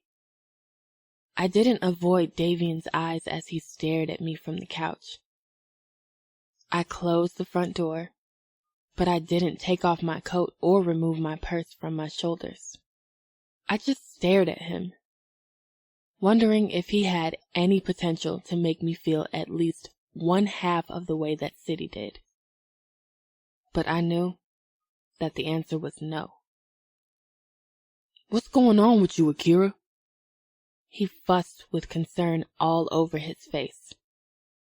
"You've been showing your ass the last few weeks. You've been gone all day, coming home in the middle of the night, and not answering my calls. What's up?" I continued to just stare at Davian, and I saw the fear in his eyes. I saw the fear in him for what answers I would give him. "Are you cheating on me?" I only sighed. I knew the answer was in my eyes, so I decided to just admit it. Yes, I am. It's crazy how it left my mouth so easily. Admitting to him that I was sleeping with City was easy because I felt like City was right. Being with him was right. Davian was what was wrong. Yet, my admission was only the easy part. Looking at the hurt in Davian's eyes was hard. I didn't love him, but I damn sure didn't want to hurt him. "I'm not happy," I added with a sigh. "You're a good man, and that's why I've been content. But contentment is not enough. We're just dealing, and I am too young to deal. Davian's nostrils flared as he glared at me. Who is he? I shook my head. I was disappointed. Even after all of this, Davian didn't care about my unhappiness. That wasn't his focus. He just wanted to know who he was. Reaching for my ring, I answered, That's not important. As he watched me remove my engagement ring, I saw his breathing become sporadic. So you really leaving me for this nigga? I'm leaving you for me, Davian. I placed the ring down on the coffee table nearest me. I'm sorry, was all I could say.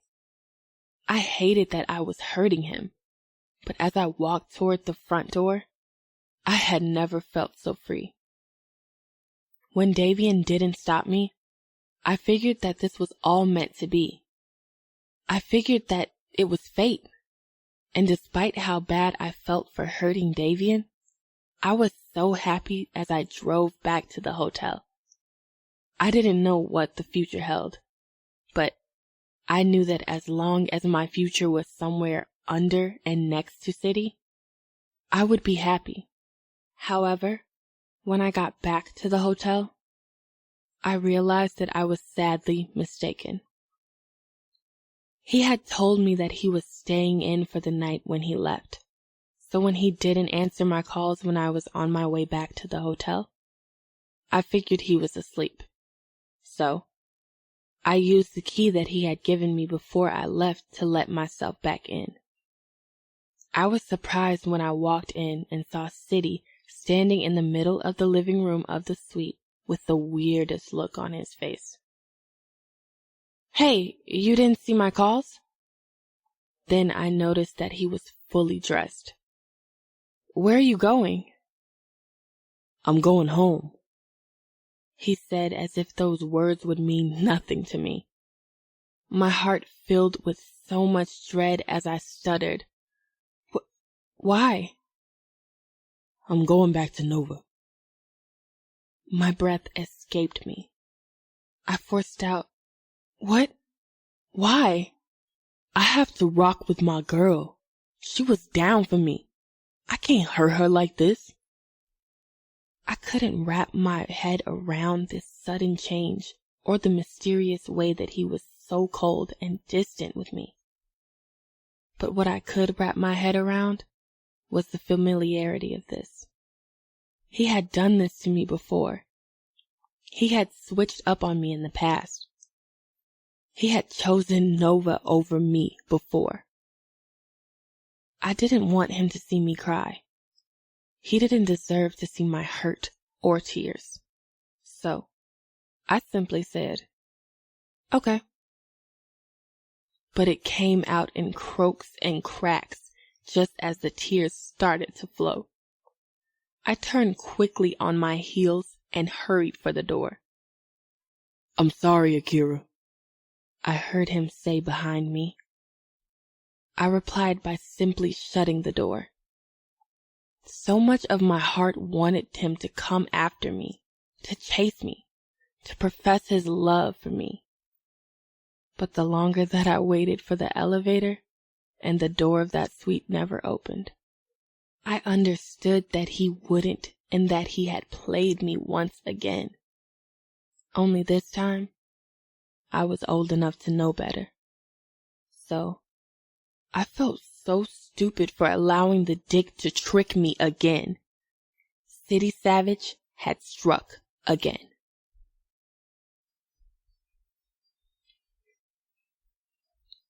Tay City Savage. I felt like I had returned to the past, like it was 10 years ago. I felt like once again, I would never see Akira again. That fucked with my soul. It hurt more than it did when they gave me that 10-year sentence. I would have preferred to do 10 more years than inflict any more pain on her. But my hands were tied. You made the right choice. I hated the sound of this motherfucker's voice as he crept out of the bedroom. If I could have gotten away with shooting his ass, I would have. I was quietly contemplating how I couldn't kill him in this hotel and get away with it. But this son of a bitch was making pure savage in me emerge. I was ready to dead this nigga the first chance that I could. Detective White saw me calculating in my head. He knew that I was contemplating what I could do to him and when. Don't underestimate where my influence reaches, son. I got eyes in the back of my head, and I'm 2 steps ahead of you, which is how I ended up here in the first place. It was clear that he was 2 steps ahead of me. I realized that when I opened my eyes to a gun pointed to my head after falling asleep. He had cocked his pistol before I could even reach for my gun. That was the second time in 24 hours that someone had tried to kill me. So I just lay there, figuring that if God had planned this to be my time, then so be it. However, Detective White quickly explained to me that my life and freedom will remain as long as I left his daughter alone. And if I did, I would not be the only person that would pay. Fuck you, I spat. I wasn't even looking at Detective White as I cursed him. My eyes were on the door, hoping at any moment Akira would return. But I knew that she couldn't. Not this time. It was over. You can fuck anything you want, as long as it's not my daughter, Detective White taunted.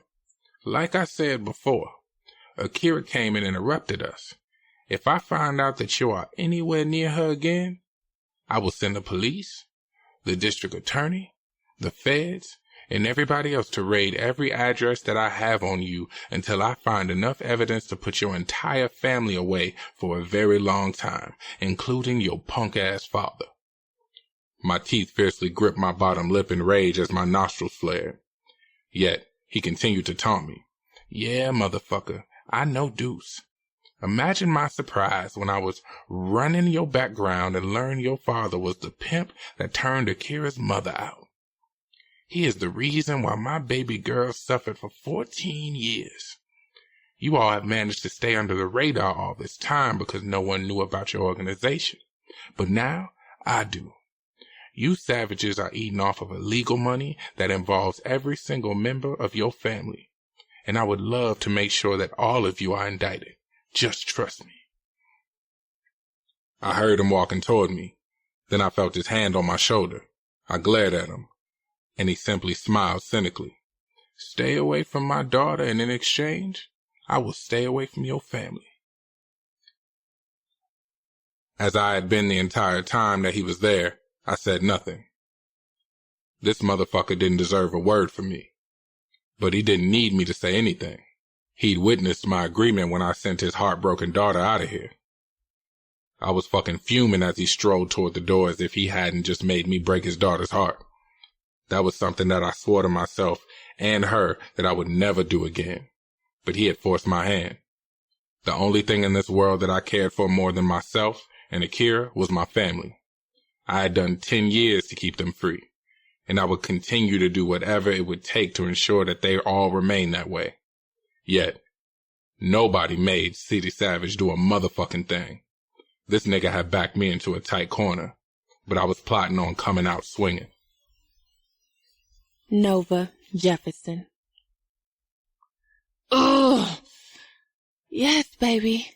I encouraged him. Oh, God, yes. On all fours, bracing myself on my knees and elbows. I was getting the best dick of my life. Fuck, that ass is so pretty. Ice grunted and he smacked my ass. The sound of the contact of his hand in my ass echoed against the walls of his bedroom. When I started to throw this ass back, he encouraged me with another smack on the ass. That's it. Throw that big motherfucker back on me. Then he grabbed my tiny waist and started to hammer that big dick into my drizzling center over and over again until that wet, smacking sound started to overshadow our moans, and I could feel his sweat raining down on me. I panted heavily. Right there. Right fucking there. That fucking dick feels so goddamn good. Shit. Ugh. I'm coming, baby. He growled just as he pounded a few more times, and then, ugh! I could feel his nails digging into my waist as he released into the rubber. I felt so much relief as he pulled out of me. I was a tall, thick woman, so I liked my men the same, and Ice was definitely that in physical size, and so was that dick. I collapsed on my stomach, breathing heavily, trying to recover from the hour of pure, rough, freaky, just nasty fucking that Ice and I had been doing. After taking off the condom and dropping it on the floor next to the bed, Ice lay down, breath still choppy as hell as he spooned with me with his face in my neck. "You ready to get this money?" A pleasant smile crossed my lips. "Hell yeah, you know I am." "We gotta get rid of those bricks, and fast." "You know me. I'm ready to work whenever you are." I felt his lips touch my shoulder. "I know, baby. That's why Daddy loves you."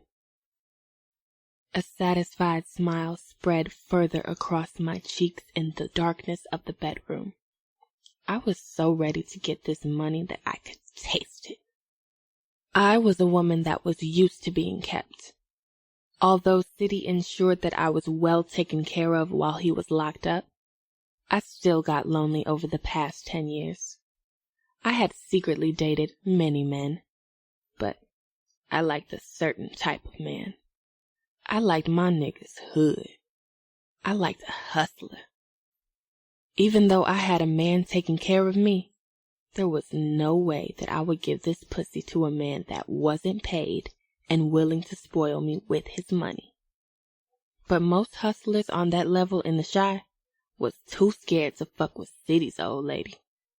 Until I met Ice.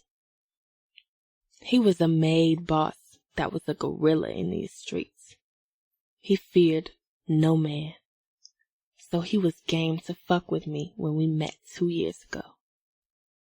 Over those 2 years, Ice and I blossomed from casual dates and sex to a passionate union that I was obsessed with being immersed in. My loyalty was with City, but my heart and body were committed to Don. He had been able to give me the love and attention that City never did before he got locked up, and couldn't because he was away. When City got out, I still fucked with Ice for a few days, but Ice wasn't willing to share. He'd been under the impression that I was going to leave City because he had more than proved that he could take care of me. I loved Ice, but I owed City my allegiance.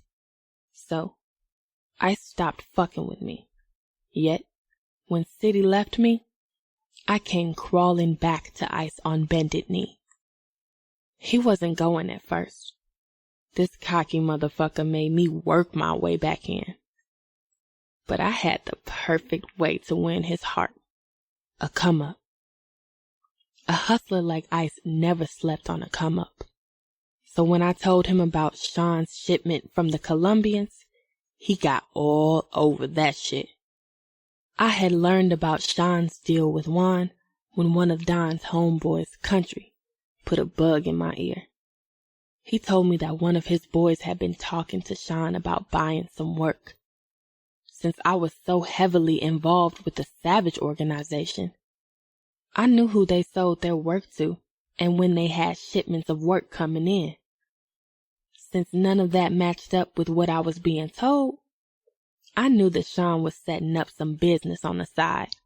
So, I told Country to play Sean very close so that I could know more. He was happy to oblige once Ice got on board and paid for his participation. Don ensured that Country would never tell of our involvement in setting Sean up by silencing Country forever with 3 bullets to the head. I had also silenced the Savage family permanently by putting them in debt of over $1 million, a debt that I knew they could never repay.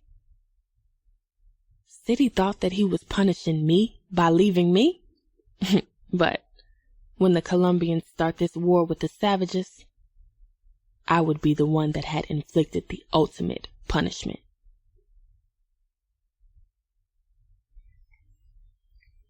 Keandre Money Savage.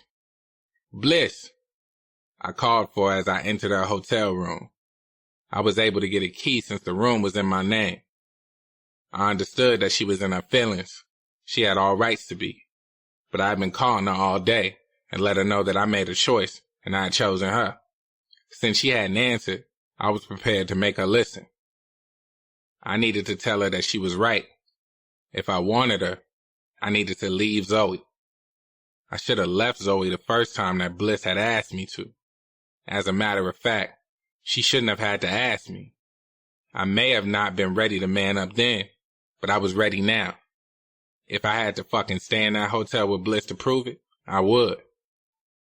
Picking up Zoe from the hospital that morning had been eye-opening for me. Who the fuck was Zoe's junky ass for me to choose her over Bliss? What the fuck had she done for me to leave her gracefully? Not a goddamn thing. Fuck Zoe and fuck any other hoes. I was ready for Bliss. Growing up meant turning down all the pussy in the world just for one. And I was ready to grow the fuck up. It was time. But it might have been too late because as I looked around the room, I realized that all evidence of Bliss and Keandre were gone. All of their clothes and all of their toiletries were gone. Even the beds had been made. So I knew that Bliss had been gone since earlier, before the maids had come in for the day. Leaving the room, I called Yummy. Hello? Pressing the elevator button, I asked, "Hey, is Keandre still over there?" "Yeah, I've been calling Bliss. She isn't answering.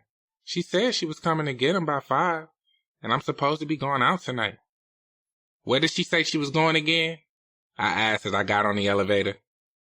"To run a few errands was all that she said. Is everything okay?" "Yeah," I lied. "Everything is fine."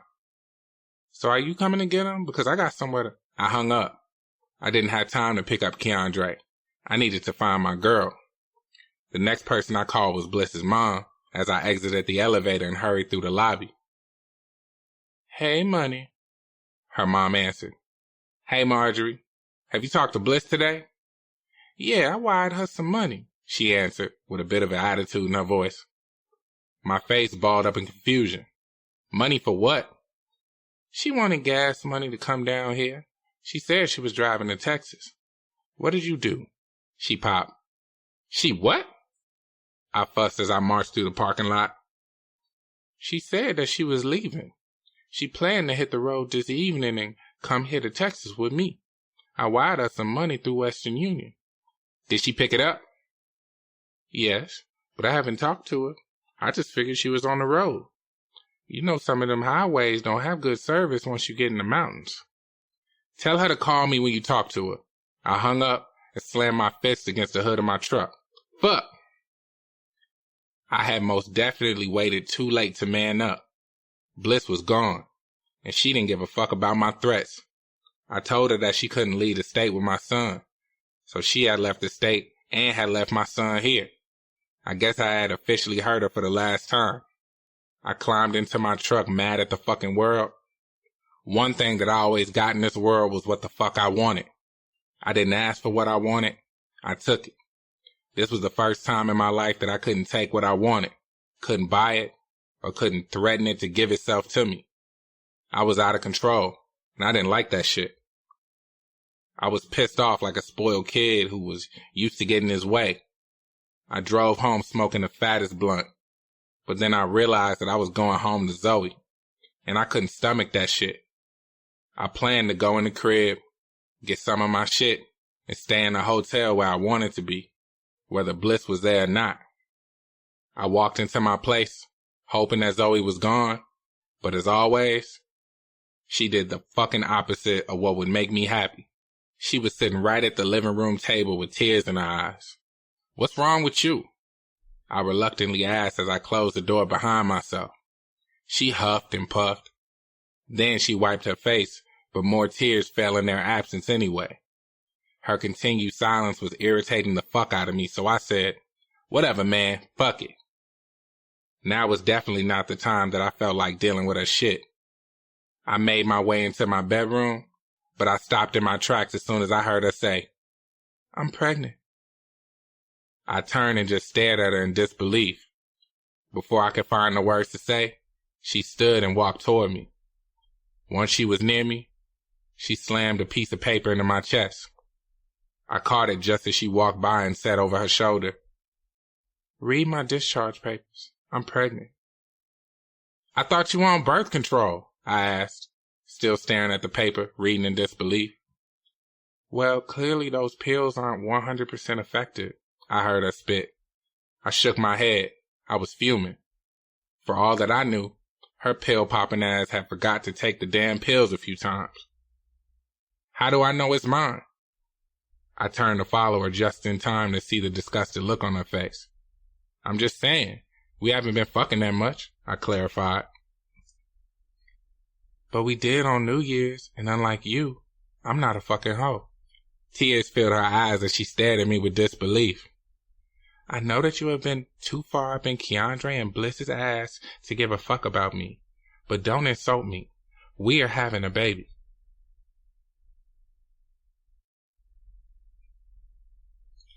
Zyshawn Sean Savage. A few hours ago. "Is she breathing?" I bent down to put my ear to her mouth, praying to God that I heard something. "No," I told her, though I wasn't sure. When Zoe sighed with relief, I knew she was fucking crazy. I knew that there was no way she would let me get Bliss help. Zoe was so high that she wasn't thinking. I didn't know how to check a fucking pulse.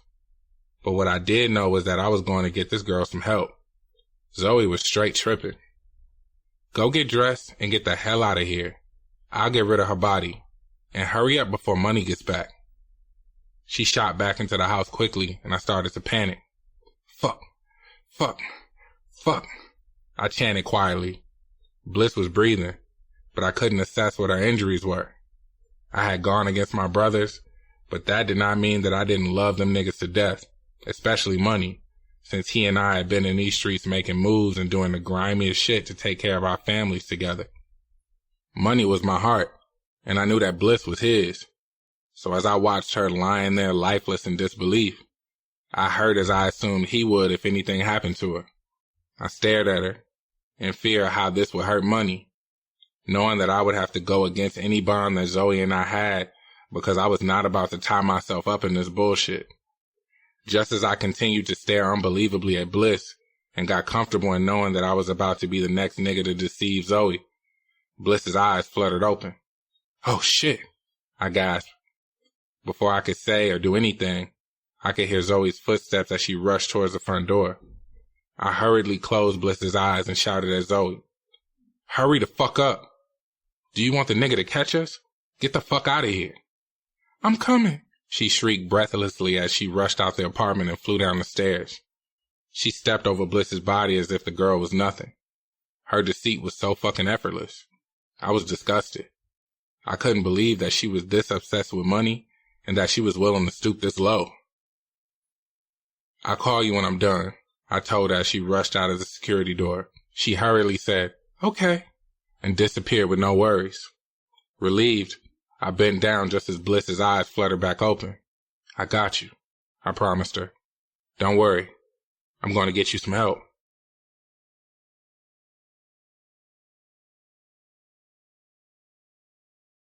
To be continued.